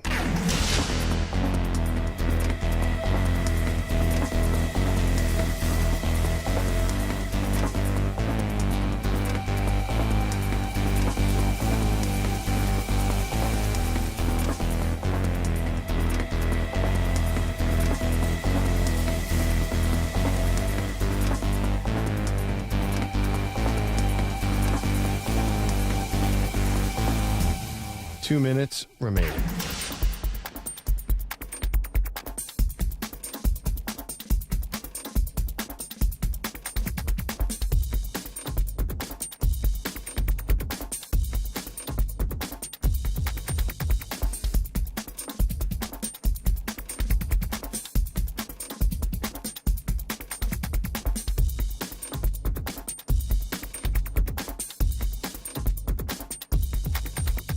One minute, 30 seconds remaining.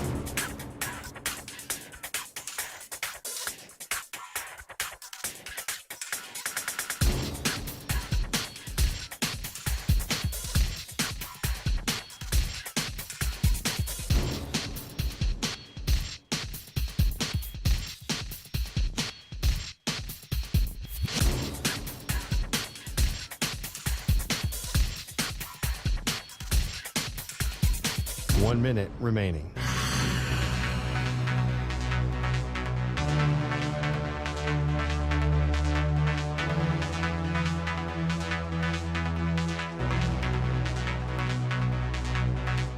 Forty-five seconds remaining.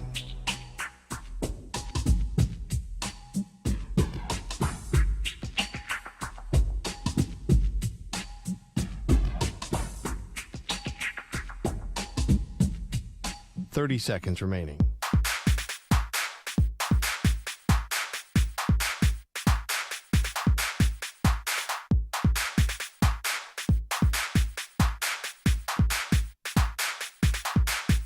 Fifteen seconds.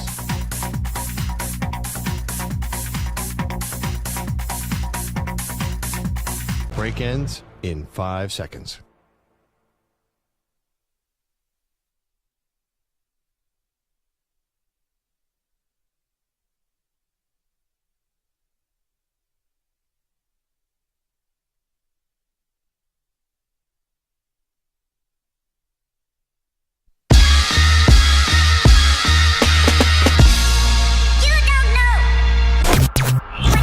You're listening to the JR SportsBrief.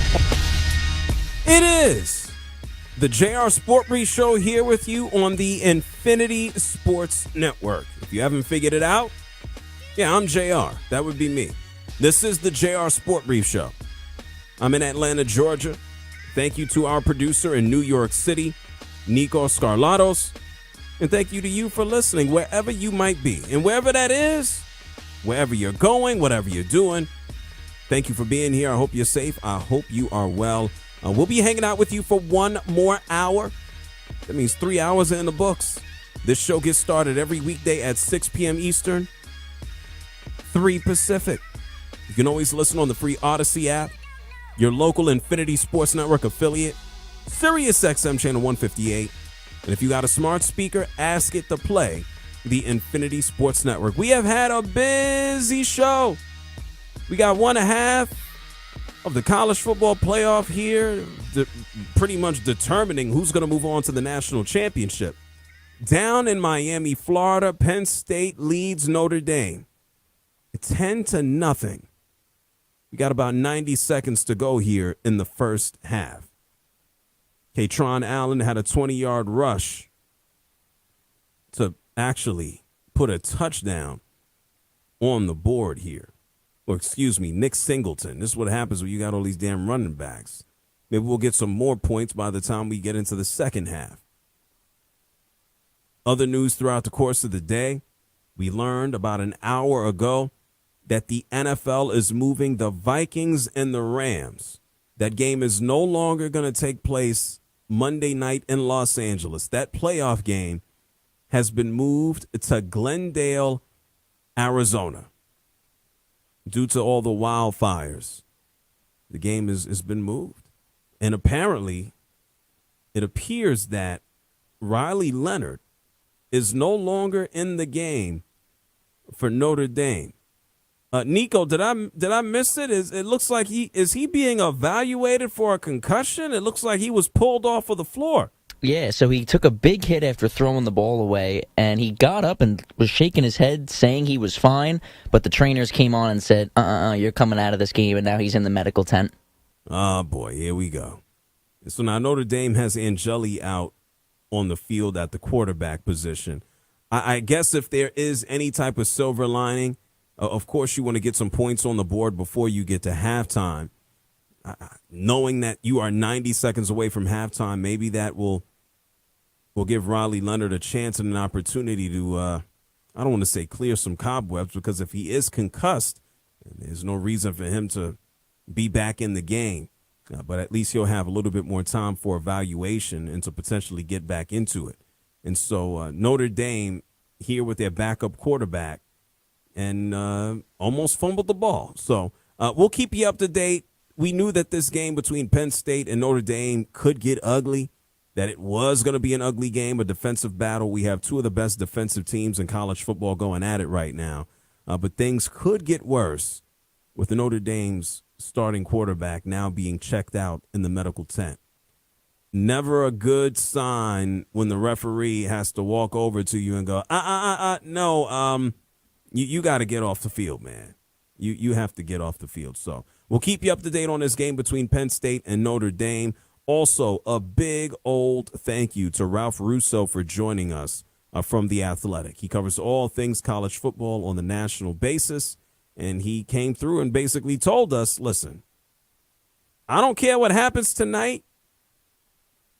If Ohio State wins tomorrow against Texas, Ohio State is probably going to beat the living hell out of whoever advances out of this game. And I certainly think so. I would favor them in that regard. If you want to be a part of the show, you can go ahead and hit the phones, 855-212-4227. That's 855-212-4227. We have had such a busy day. College football, professional football. Nico, where do we start? Should we think about things on the professional side with the playoff games coming up? I mean, what are you thinking? Yeah, we could do that. I feel like we talked about the Ravens and Steelers, and then obviously the Rams and Vikings with that game getting moved. But we got some other games we could talk about too. What game is tickling your fancy? Go ahead. Well, the one that I'm the most excited about would be Eagles-Packers, just because as a Giants fan, I am a hater of the Philadelphia Eagles. Oh, my God. So I'm looking forward to seeing Jordan Love make some noise at the Link. So how do you feel about this whole Saquon Barkley situation? Saquon didn't necessarily want to leave. I think it was in the best interest of the New York Giants and him, both of them, to go ahead and part ways because the Giants are going nowhere. And if Saquon was on the Giants, they'd still be a bum-ass team. Now he has a chance to compete for a Super Bowl. Saquon Barkley also, you think about, how can I say this? Well, he had a chance to break the rushing record. They sat him down the other day. And you got a lot of Giant fans who are mad that he went to the quote-unquote enemy with the Eagles. So where do you stand with Saquon Barkley? So I actually do think that the Giants were completely right to let Saquon Barkley walk in free agency. Because like you said, they still would have been horrible even if he was on the team. And they actually had a player in Tyrone Tracy who had 1,000 scrimmage yards and was a fifth-round pick who they're paying basically nothing. So I'm not saying that Tyrone Tracy is nearly as good as Saquon Barkley, but they got very good production from the running back position without having to pay a running back $12 million. The thing that I have an issue with is going to Philadelphia. I mean, there were other teams that clearly wanted a running back because the Packers went out and got Josh Jacobs. The Ravens went out and got Derrick Henry. The Texans went out and got Joe Mixon. I'm sure those teams were also interested in Saquon Barkley. So he could have made things a little easier by leaving the division and not carrying this on where like now it's like every time Saquon does something, there's always so much hate towards the Giants. Why are the Titans not getting any hate watching Derrick Henry go crazy in Baltimore too? Yeah, well, I mean, there's no beef between Baltimore and Tennessee outside of, they're both in the AFC. Like, do you take issue with Saquon going to a rival? Now, does that have more to do with you as a Giants fan or more to do with Saquon deciding, hey, I just, who cares? I'm going to play somewhere where I could win and be wanted. Like, he didn't do nothing wrong. You think he did something wrong? I guess as fans, we overlook this part of it compared to how the players view it, but I'm a believer of that, where like if you put on the Giant jersey and they have played the Eagles in big games while Saquon was on the team. I mean, they got blown out in that playoff game in 2022, but like I guess he doesn't have the same hatred for Philadelphia that the fans do. And I sometimes forget that, but I feel like they should. That's the point of the rivalry, right? Oh, no, the rivalry is for the fans and the players to a certain degree. But at the end of the day, he got to follow the check and he got to follow the money.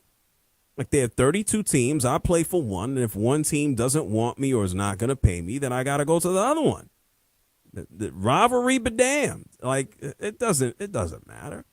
Like, and then you think about the Eagles. I'm actually happy about this. See, Nico, I ain't got no horse in the race. I don't have one. I do not care. The New York Jets are garbage. The Falcons suck. I don't care. I just want good football from here on out. I wouldn't if we had a Super Bowl matchup. You see, I feel like I'm a giving type of guy. At some point over the next 5 years, I want to see Mahomes win more Super Bowls. I want to see Lamar Jackson win a Super Bowl. I want to see Josh Allen win a Super Bowl. I want to see Justin Herbert win a Super Bowl. I want to see Jalen Hurts win a Super Bowl. Now, is all of that going to happen? Probably the hell not. Probably not. But what I do want to see, and I'm happy about, is Jalen Hurts. I'm glad that he practiced yesterday for the first time after being in concussion protocol. I was thrilled with that. I'm happy that Saquon and everybody got a little bit of a rest. And then, yeah, okay, sure, fine. Jordan Love can have a little bit of a sore elbow, but he's going to play.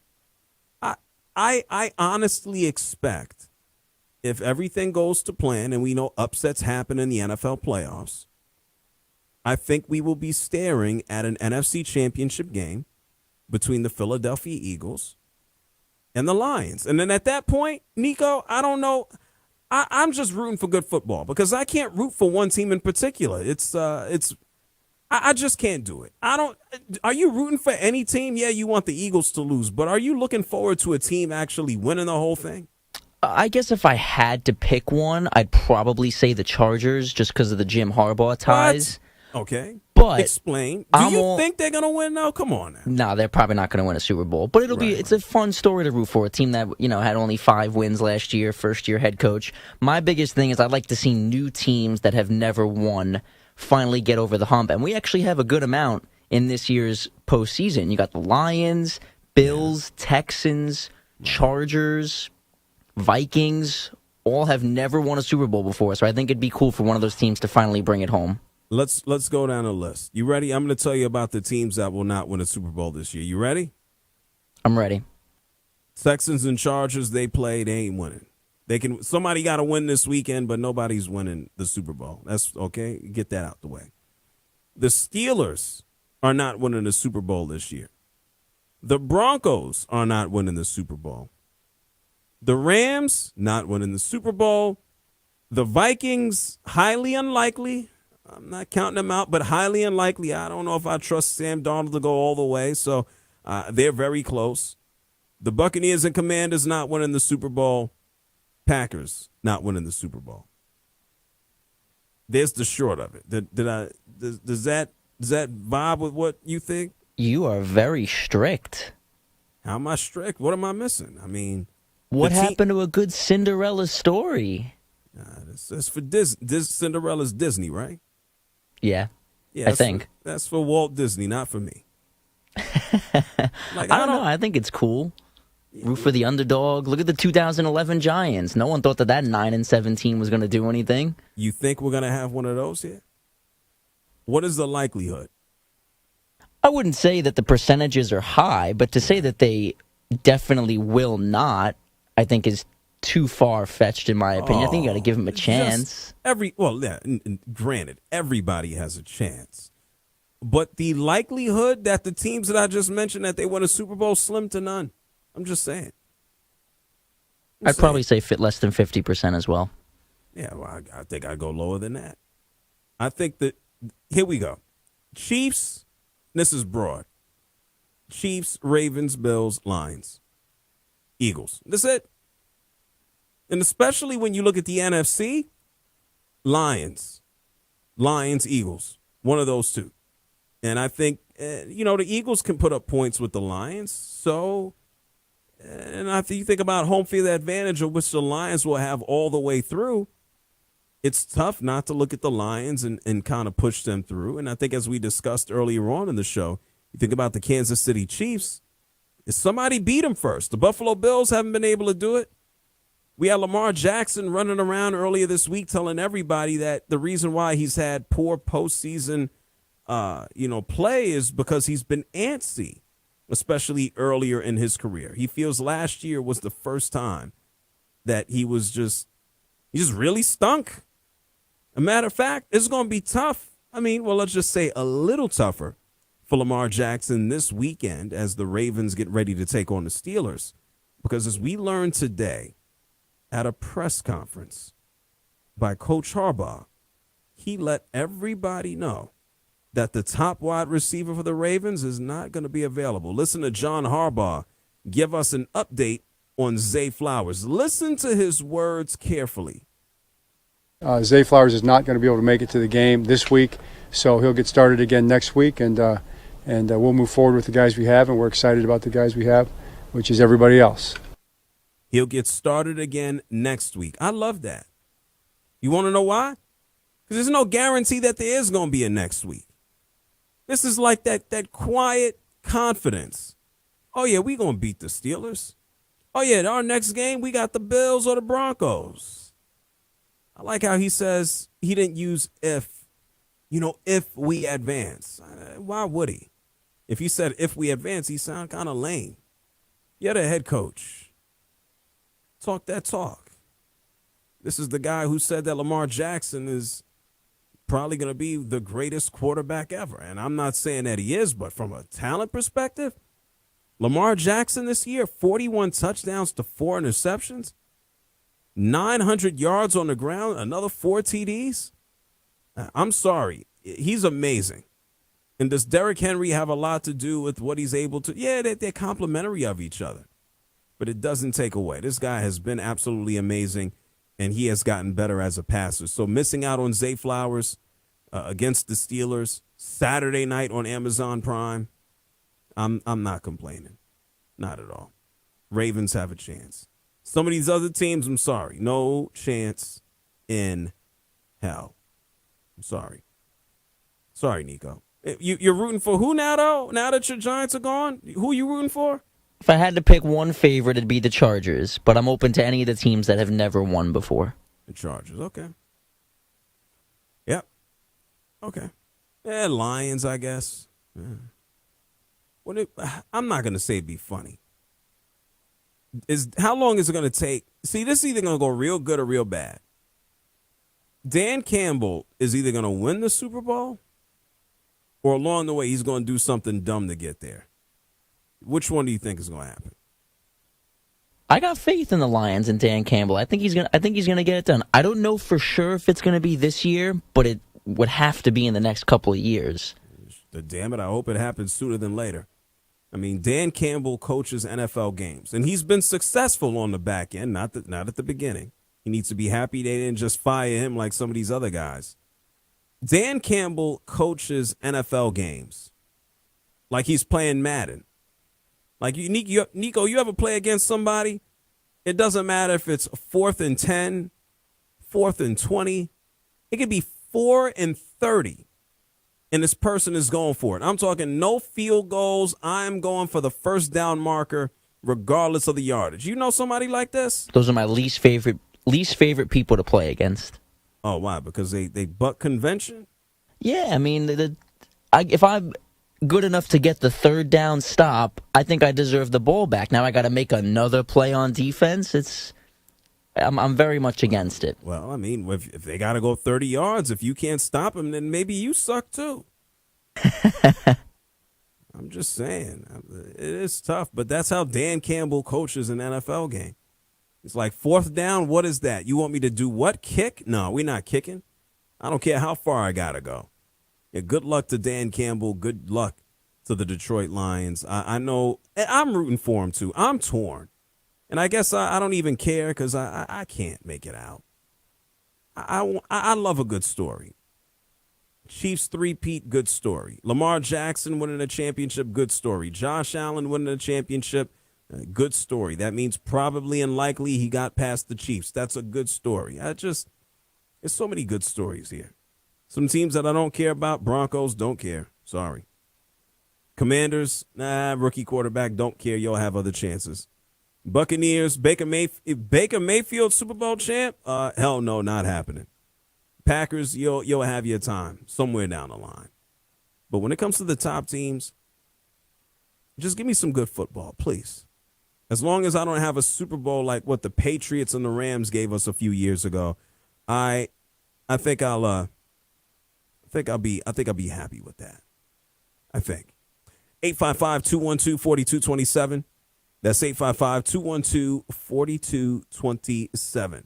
We're going to take a break. When we come back, well, damn it, at halftime, 10-3, Penn State leads Notre Dame.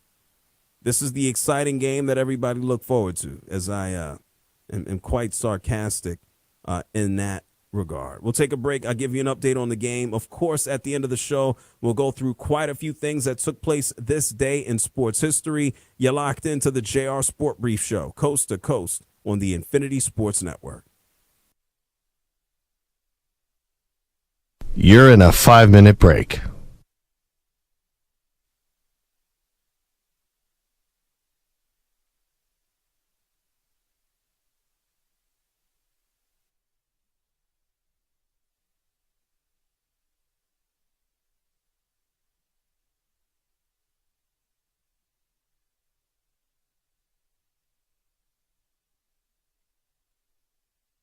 Four minutes, 30 seconds remaining.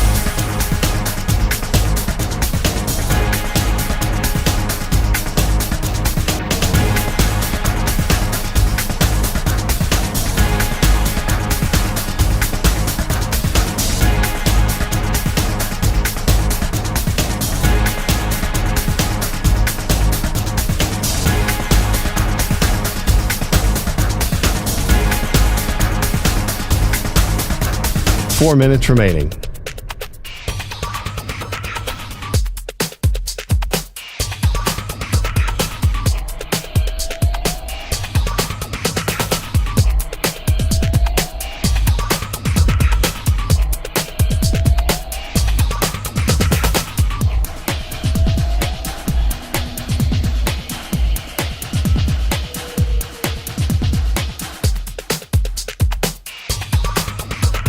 Three minutes, 30 seconds remaining.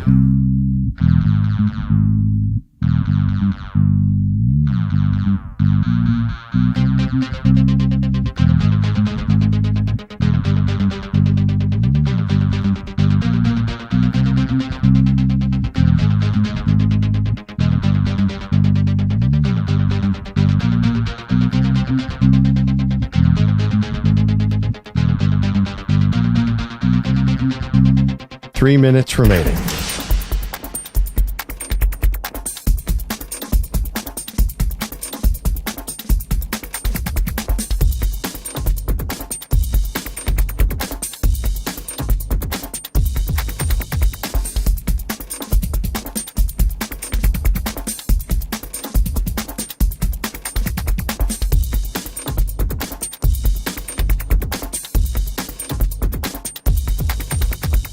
Two minutes, 30 seconds remaining.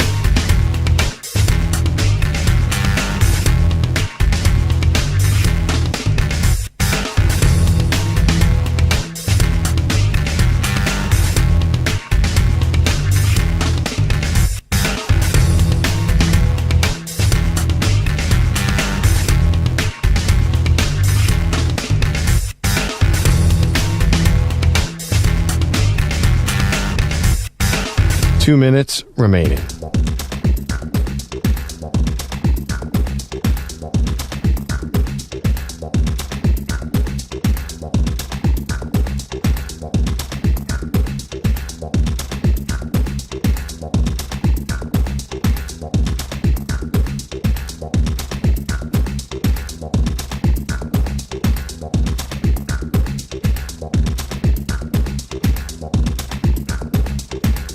One minute, 30 seconds remaining.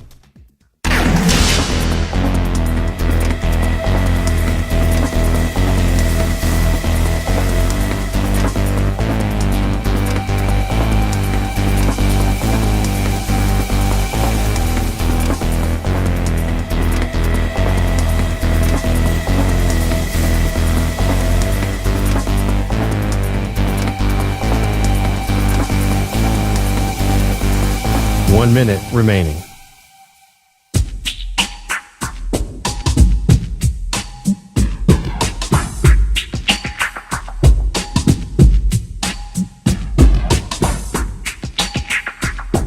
.45 seconds remaining.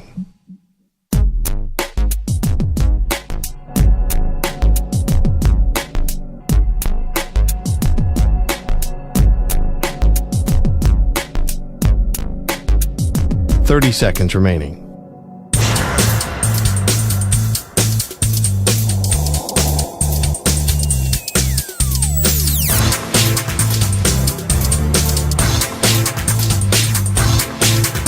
.15 seconds.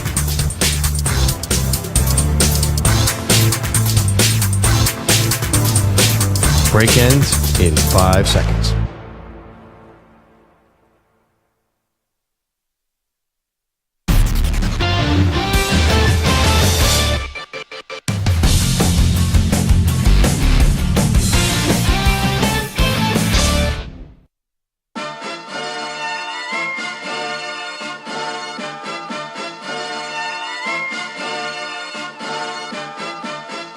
You're listening to the JR SportBrief. What you have, you can't even put a price on it, is you have a platform, and you always handle your platform with responsibility. And for that, I look up to you, and I respect you, and I appreciate you. Call him now at 855-212-4227. It's the JR SportBrief show here with you coast to coast on the Infinity Sports Network. Yep, college football playoff semifinal matchup is here at halftime. Penn State leads Notre Dame 10-3. 10-3. Okay. Also, bad news, and we talked about this right before the break.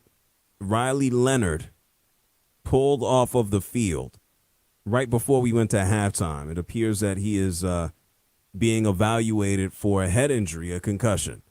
And so not good news for Notre Dame. We'll see what happens as this game goes on. People expected one of these knockdown, drag-out type of games, two of the top defensive teams in the entire college football. But, yeah, it's ugly and could get uglier for Notre Dame as things continue here. Marco Belletti is going to join us in a few minutes, and he'll provide a little bit more of an update as to everything going on in the world of sports. And this is very, very unfortunate. And this kind of lends towards what we discussed, I want to say about an hour ago, maybe more than an hour ago, as we learned that the Minnesota Vikings and the Los Angeles Rams, they're moving their game from Inglewood on Monday night. That playoff matchup is now going to be played in Glendale, Arizona, home of the Arizona Cardinals, because unless you've been living underneath a rock, Los Angeles is dealing with multiple fires and evacuations, and it's just bad all over the place. Even earlier today, we learned that a game between the Los Angeles Lakers and the Charlotte Hornets was canceled. Take a listen to this. This is courtesy of CBS Sports HQ. This is earlier today. Breaking news, more fallout from the fires in Los Angeles. Tonight's Lakers-Hornets game in L.A. has been postponed. It's the second professional sporting event to be postponed in Los Angeles over the last 24 hours. Last night's Kings home game in the NHL was also postponed. The NBA has not announced when this Lakers-Hornets game will be rescheduled. We'll, of course, keep you updated with all the latest as it pertains to sports and those LA wildfires right here on CBS Sports HQ. And things just got worse.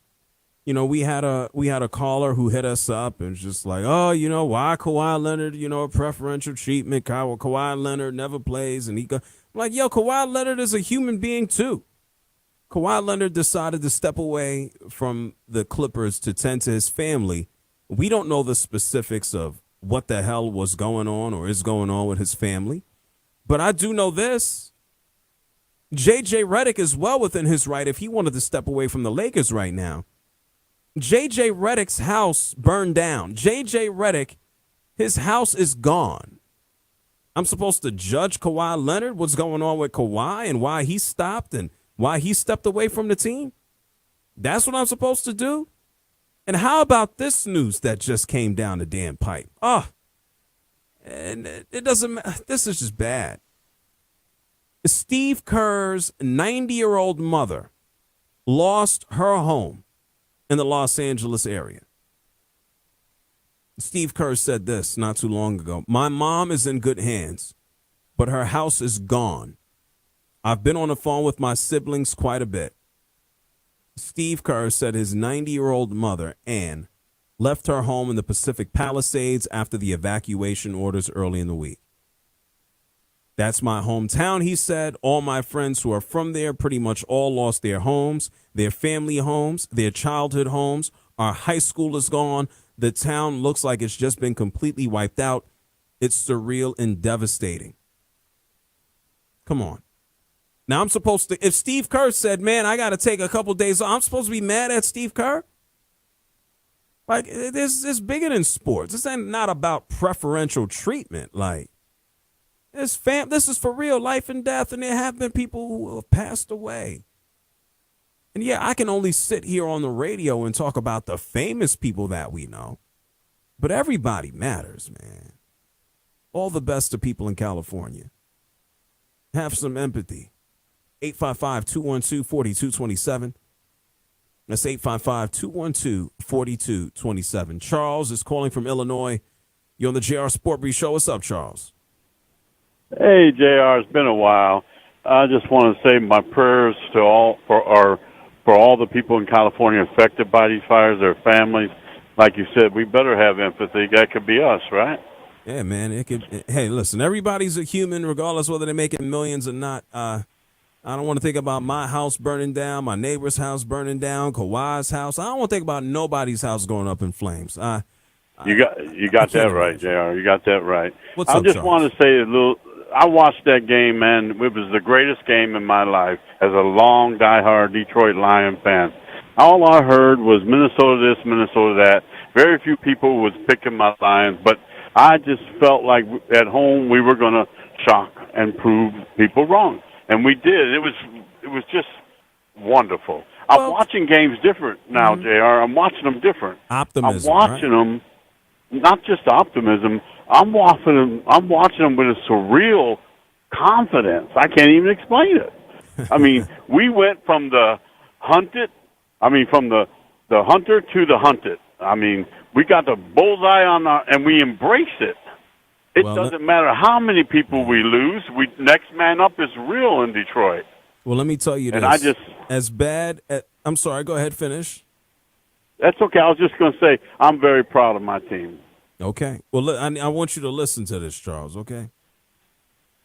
The Detroit Lions have been so bad, historically bad. I could never call them the hunters. I know you're saying that they're now the hunted. The Lions would just sleep. They've been sleeping for years. They've been sleeping since the 50s. Is that fair to say? Yes. Okay, so let's get that part out. We've been rebuilding since the 50s. Yeah, I know. That's one part. So now let's look at the other reality. I don't agree with the first thing that you said. I don't know if it's a matter of, back up against the wall or what you might listen to locally. I don't think people were running around saying that the Minnesota Vikings were going to just, now slay the Lions, or they're going to beat them, or they're going to smash them. I don't think that was the case at all. I mean, people look at Sam Darnold and go, is he going to start next year? Are they going to keep him? Is he going to be this good? Is he going to be this great? Like, the Lions are the cream of the crop. The Lions are the team that has progressively gotten better. The Minnesota Vikings are the team that is pretty much in transition. I didn't hear anybody just saying, oh, wow, we got to watch out for the Vikings. I didn't hear that at all. Well, okay, you go back a week ago when they beat Green Bay, they celebrated like they won the Super Bowl. And, and Detroit's saying, really? Okay, well, you're coming to our house. And then you look at all these, not all, but many of the, I listen to, all Al Hurd, Shine, all of them, I love them, and I enjoy their shows. It's fabulous. But a lot of times, at least Colin is the honesty broker, he calls himself, and he got the Monday edition where Colin was right, where Colin was wrong. He's been picking against my Lions. Then he has this YouTube late night where you can tell he's had a few, and that's okay. He's feeling himself, and he didn't show up when my Lions won. Right. He didn't show up and said nothing. The opinions of a few don't necessarily carry the weight of many or realities. So I wouldn't worry Right. about that. I'm like Colin, Shine, everybody else. Keep picking everybody else. That's okay. We like it like that. Keep picking against Yeah, them. well, don't give a damn about what people think or say. Just go by That's what you right. see. And the Lions are doing pretty good, Charles. Thank you, man. Thank you, JR. All right, shout out to Charles calling from Illinois. I mean, look, the Lions are going to be underdogs until they're no longer underdogs. And they're no longer going to be underdogs if they ever win something. Now, can you imagine what the hell is going to happen in Detroit if the Lions win a championship? Oh, my God. Marco Belletti, would you go out to the parade? You should, just for the experience, right? No? Ooh, I think I'd pass. Why? You don't want to experience that? Are they going to light cars on fire? What are they going to do out there? I don't know. Yeah, I don't know either, which is why I think I want to watch that from a distance. I'm curious to see, but I don't know if I want to be right in there, right in the middle of it. Are they like the top of the top of, if they won a championship, the fan base would just lose their you-know-what? I mean, in all of North American sports, what franchise? They got to be like one or two. They really can't be anything else, huh? Yeah, no, they're up there. The Browns. Oh, my God. What would Cleveland do? Browns, Lions. Is there an NBA team? No, right? Maybe Knicks? The Knicks, probably. I mean, you could also ask the Jets in there, too. The only thing is that New York, it's not the same because it's not all of New York. You know what I mean? Like, it's all of Detroit. It's all of Cleveland. They root for one team, and that's fine. New York is weird in that regard because there's infighting inside their own city. So you're not going to get, not everybody's mostly everybody's a Knicks fan, but not everybody's a Jet fan, not everybody. So it doesn't really work the same, I would think. So is there baseball? Baseball, man. No, Tigers have. I mean, the Tigers, it's been a while, 84. A's don't have, they don't even have a place to play. Yeah, no, forget about that. Oakland's gone. I don't know. Would Pittsburgh really care enough if the Pirates won again? Wow. I don't know. I think they would. Wow. Such a football town. I mean, I'm sure that they would be into it, but. Do Tampa fans care? No, they don't. No. Damn. Well, the Cubs won. Yeah, I guess the Cubs would have been that team, but they won. Yeah. The Cubs and the Red Sox, and they did it. I was going to say it was the Red Sox for the longest time, but I mean that's been gone for 20 years now. So yeah. Again, No I think the Pirates have offhand. I think it's 79 the last time they won the We Are family, but I just don't know if that town, as great as it is, that's a Steeler town, man. I don't know if they care enough where it would be that big a deal as it is. This city would lose its. It would be Detroit. Yeah. Cleveland with the Browns, and New York with the Knicks. Those would be the three teams. If they ever won a championship, people would just they would lose their minds. They would lose their minds. If the Knicks won a championship, what would happen in New York? I don't know. I'm curious to see it though. It's been a long time, man. So I don't know. Would the subway still function that day? What would that parade look like down on Broadway? I can't even imagine because, like I said, I mean, New York is weird because it's fractions in and of itself. As much as the Nets are here and it's Brooklyn and New York, but if the Knicks fans, that they take over New York, and as much as nothing brings New Yorkers together, the Knicks do. So I don't know. I honestly don't know. Brooklyn Nets might as well not even exist. Right. So they still look at them as, the Jersey Nets. It seems no difference. So I don't know what New York would be because I feel like it would be basically all of New York finally getting a title for the Knicks, especially you throw in, it's been a long time since New York has celebrated anything. So if you're able to do it now, you get a little extra hunger because it's not like Cleveland, at least they had, it's almost 10 years, but LeBron gave them something recently. So it quenched a little bit of the thirst. No, so it's Detroit. It's Detroit then. It really is. Might be. I mean, when was the last time? America's team. What are we looking at? 89 with the Pistons? Is that 90, I should say? No, that doesn't. Well, that's what I'm saying. It's been so long for them to win anything. Maybe? Yeah, that doesn't. Red Wings in 09 or 08? Yeah. No. Yeah, I don't want to be that jerk, but yeah, it's not the same. It's not the same. No. Lions, Nico, Lions. Is there a team? Are we missing a team, Nico? The only other one that I was going to bring up would have been similar because you mentioned the Browns. What about the Guardians? Because they haven't won since 1948. Right. No. But do they care enough about baseball the same way Marco was saying with Pittsburgh? No. They had the deal. The team was stripped and left and then came back. I think there's a little bit more of an appreciation being that they didn't almost exist. You know, I mean, it went to Baltimore. Oh, they didn't for a couple of years, yeah. Right, and then they had to come back. So you don't know what you got till it's gone. And they came back and they were worse. So I don't know, man. Tim Couch right now is going, yo, man, what happened? How did I wind up in here? How many times did he get sacked that year? Did he get sacked like 60 times? Poor guy. What was that, 99, right? Yeah. 99. Yeah. Where's he at, right? What is he doing? Is he I don't know, but he's pissed right now. Why? For what? I'm sure he's sitting on his couch going, I just want to watch the college football semifinal. I didn't know. What are you bringing up that for? I don't want to hear about that. Yeah, that guy was beat to oblivion. He really was. Yeah, that poor guy. Hey, expansion franchise. Don't play for him. Anyway, it's the JR SportBrief show here with you coast to coast on the Infinity Sports Network. This miserable-ass football game is going on in Florida. Maybe we'll get some offense. To get an update on the game and everything going on in the world of sports, it's time for a news flash. You just heard from him. He doesn't like parades. It's Marco Belletti.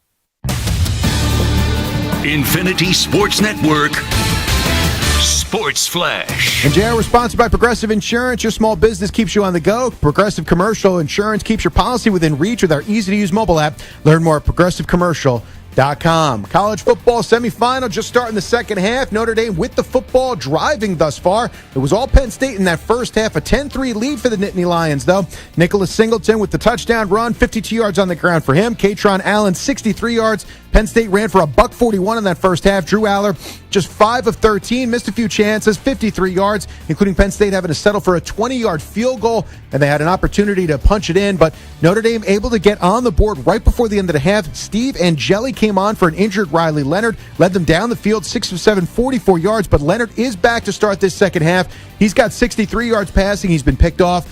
Notre Dame not able to get anything done on the ground in that first half, but looking good in this first drive coming out of the break. Penn State with a 10-3 advantage as the Irish are now in the red zone looking to tie this game up early in the third quarter. Elsewhere, Carson Beck looks to be headed back to college, I should say. He's going to enter the transfer portal. 2-year starter at Georgia recovering for elbow surgery, declared for the draft, but the injury now looks to be on the move with Miami, reportedly a front runner for his services. NFL moving the Vikings-Rams playoff game to Monday in Arizona due to the wildfires ravaging through L.A. Raiders took their time, but decided to completely clean house. GM Tom Telesco has been fired. Checking the NBA, a bunch of games still going on now. Blazers in front of the Mavericks, 109-102 in the third quarter. Grizzlies lead the Rockets, 78-77. Suns a 38-31 lead on the Hawks. Jazz in front of the Heat, 27-20. Cavs push their win streak to 12 straight. Rallied by the Raptors, 132-126. I'm Marco Belletti. This is the Infinity Sports Network. Follow us on Instagram. Our handle is Infinity Sports Network. That's Infinity Sports Network to follow us on Instagram.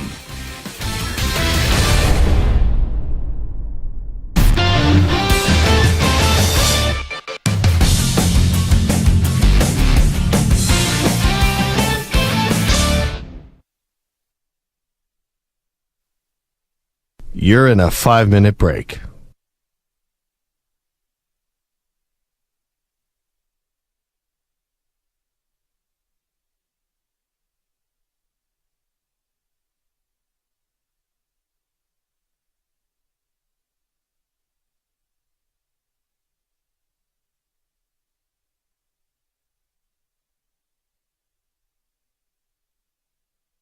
Four minutes, 30 seconds remaining.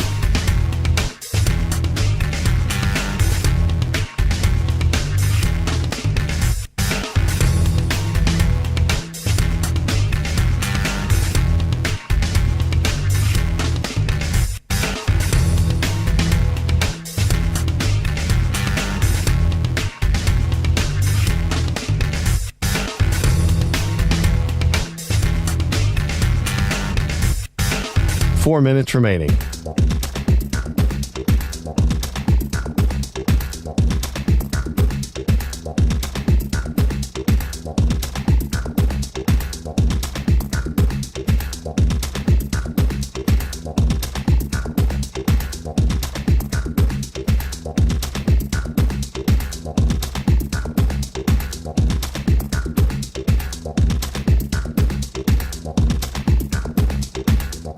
Three minutes, 30 seconds remaining.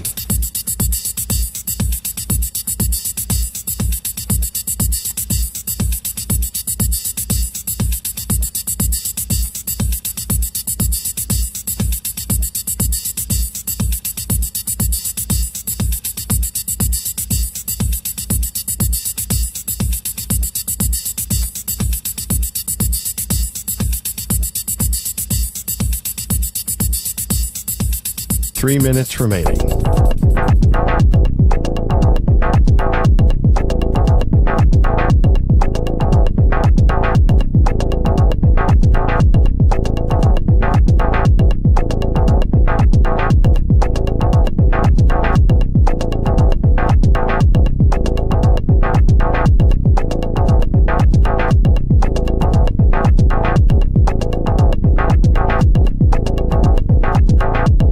Two minutes, 30 seconds remaining.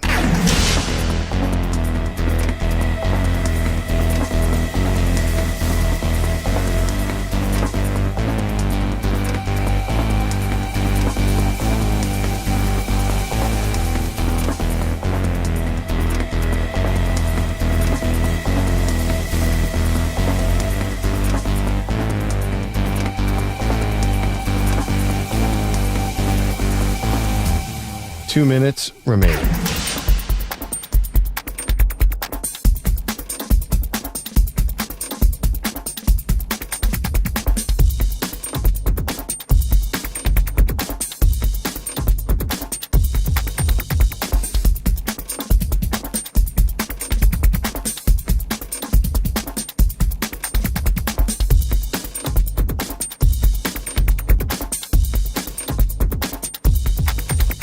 One minute, 30 seconds remaining.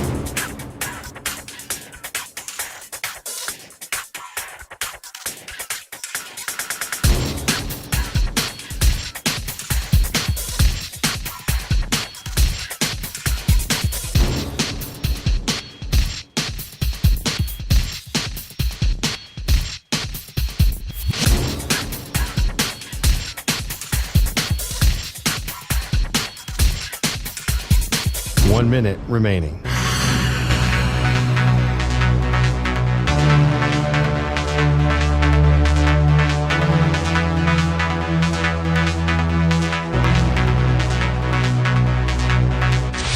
Five seconds remaining.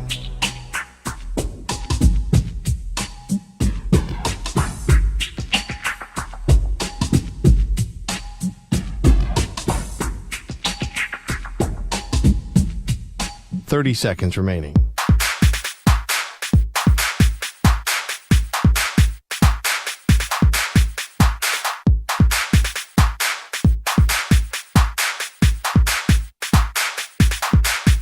Fifteen seconds.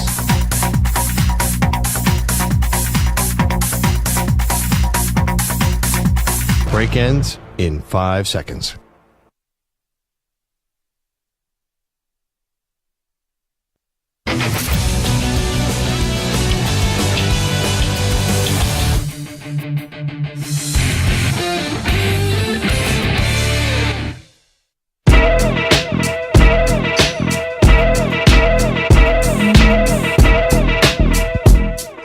Listening to the JR Sport Brief. Hey, JR, such a fan of yours, man. Thanks for taking my call. And, you don't always get the most sane of callers, but you always handle it with such professionalism. And I really appreciate your content you put out, man. JR wants to hear from you. Call him now at 855-212-4227. It is the JR Sport Brief Show here with you coast to coast on the Infinity Sports Network. We got a game. Notre Dame just tied Notre Dame just tied the game up. It is now 10-all. Notre Dame 10, Penn State 10. About 10 minutes to go here in the third. Penn State going on a 75-yard drive, ending with a Riley Leonard 3-yard touchdown run. Yep, Riley Leonard back into the game. All the Notre Dame fans could breathe a little bit of a sigh of relief after he had to exit the game right before halftime to get his head checked out. And so 10-all, we got a grinded out game. It might not be the most exciting, but this is what we all expected. Something that you can expect at the end of this show is something that I do every day at the end of every show, and it is going back in time. And right now it's time for us to go back in time. Today is January 9th. The year is 2025. It's time for a few things that took place this day in sports history. Back in unfortunate days when I was young, I'm not a kid anymore. But some days I sit and wish I was a kid again. It's time for This Day in Sports History. You see, back in those days, we had radio, and you couldn't see anything, and it was primitive and lousy, and we liked it. On the JR SportsBrief Show. I wish I was 50 years younger and I'd kick your ass. January 9th, 2025. It's time to go back in time. This day in sports history, January 9th in the year 2007, Cal Ripken and Tony Gwynn, God rest his soul, they were both elected into the Hall of Fame. Someone who was eligible who was not elected into the Hall of Fame, his name was Mark McGwire. It is 2025. Mark McGwire, he still ain't in the Hall of Fame. Sorry about that, Mark. Well, you apologize to yourself. January 9th, the year's 2010. Peyton Manning, this man at the time, he won his 4th MVP award. I want you to listen to this. We got another guy who won 4. I'll tell you about him in a second. But at the time, the Associated Press, they bigged up Peyton Manning. And Peyton Manning was just like, man, there's some other guys who would deserve it. Listen to this. It's getting to be a habit with Peyton Manning. The Colts record-setting quarterback is the winner of the Associated Press NFL MVP award for the 4th time. No one else has won it more than 3 times. There are truly a number of other deserving candidates that easily could have won this award, and so that makes it even more humbling and special for me. Yeah, well, Aaron Rodgers won it 4 times. Tom Brady won it 4 times. And how about this? Peyton Manning, well, he won it 5 times. Tied with Brady. I forgot Brady won it after he left that guy, that Belichick guy, now at North Carolina. Peyton Manning, once again, can't run away from Tom Brady.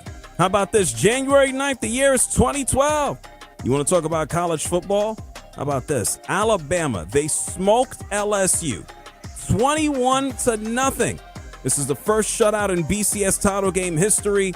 You know what? Let's take a listen. This is the only touchdown from the game. Trent Richardson, he put this on the board, and he gave us some excitement. Jim McElwain calling the plays, hammering away at the clock right now. And Richardson breaks free on the sideline, end zone. How about that? Finally, a touchdown between these two.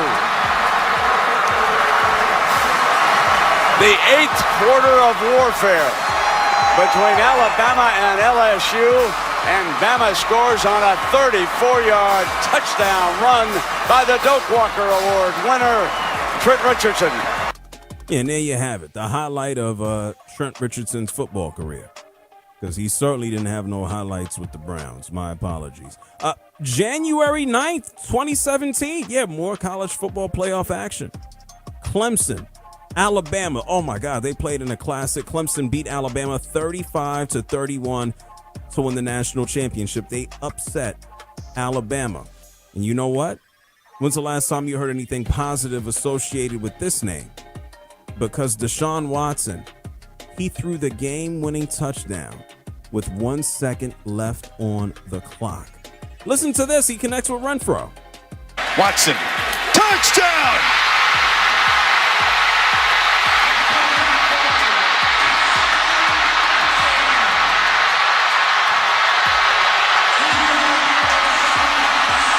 Hunter Renfro. Little man makes another enormous play. 1 second remaining. Man, it's kind of wild when you think about it. We just had the names Trent Richardson mentioned. We just had the name of Deshaun Watson mentioned, and they were positives. I don't know the last time you heard any of that. Oh, yeah, and to provide a little bit of clarity, I mentioned Tom Brady with the MVPs. That doesn't count the Super Bowl MVPs. Peyton Manning, 5 regular season MVPs. He has the most ever all by himself. Aaron Rodgers has 4. Tom Brady has 3 when it comes down to the regular season. And those were a few things that took place this day in sports history. It's January 9th. It's been January 9th all day long. I don't want to say that this month is flying by, but I guess time flies when you're having fun. Right now in the college football playoff semifinal matchup between Notre Dame and Penn State, the game is still tied at 10-all. About 7.5 minutes to go here in the third quarter. Of course, we're going to talk about this tomorrow. We'll see how Hickey feels by the time he returns, if Penn State wins or loses. And then I'll also know whether or not Hickey is going to be here in Atlanta for the national championship. That's if Penn State advances. Nico, thank you so much for a great show. I appreciate it, man. Thank you for having me on. Of course, of course. Are you got a rooting interest? You rooting for any of these 4 teams? Do you care? No, right? Michigan's not here. You don't care. Yeah, not really. Anyone but Ohio State, technically, is all I'd have to say. Oh, okay. All right, Mr. Michigan. I appreciate that. Well, Nico, thank you again. I look forward to catching you down the line, okay? You got it. No doubt about it. You've been listening to the JR SportBrief Show here with you coast to coast on the Infinity Sports Network. If you've missed a minute or a second, hit rewind on the free Odyssey app. Thank you to Ralph Russo for joining us from The Athletic to talk some college football. We'll be back tomorrow at 6 p.m. Eastern, 3 Pacific. Talk football, college football, NFL football. It's playoff football everywhere. It's the JR SportBrief Show. Please be safe, be well, be cool, be smooth. Thank you to everybody watching on the stream as well on YouTube. It's the Infinity Sports Network. The JR SportBrief Show's done. Bart Winkler coming up next. Thank you, Nico.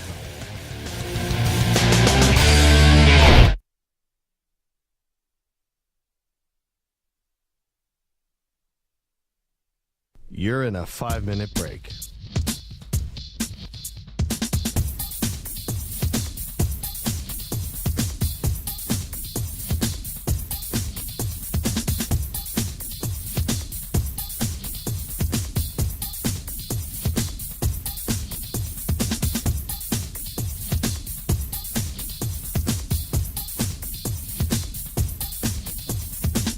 Four minutes, 30 seconds remaining.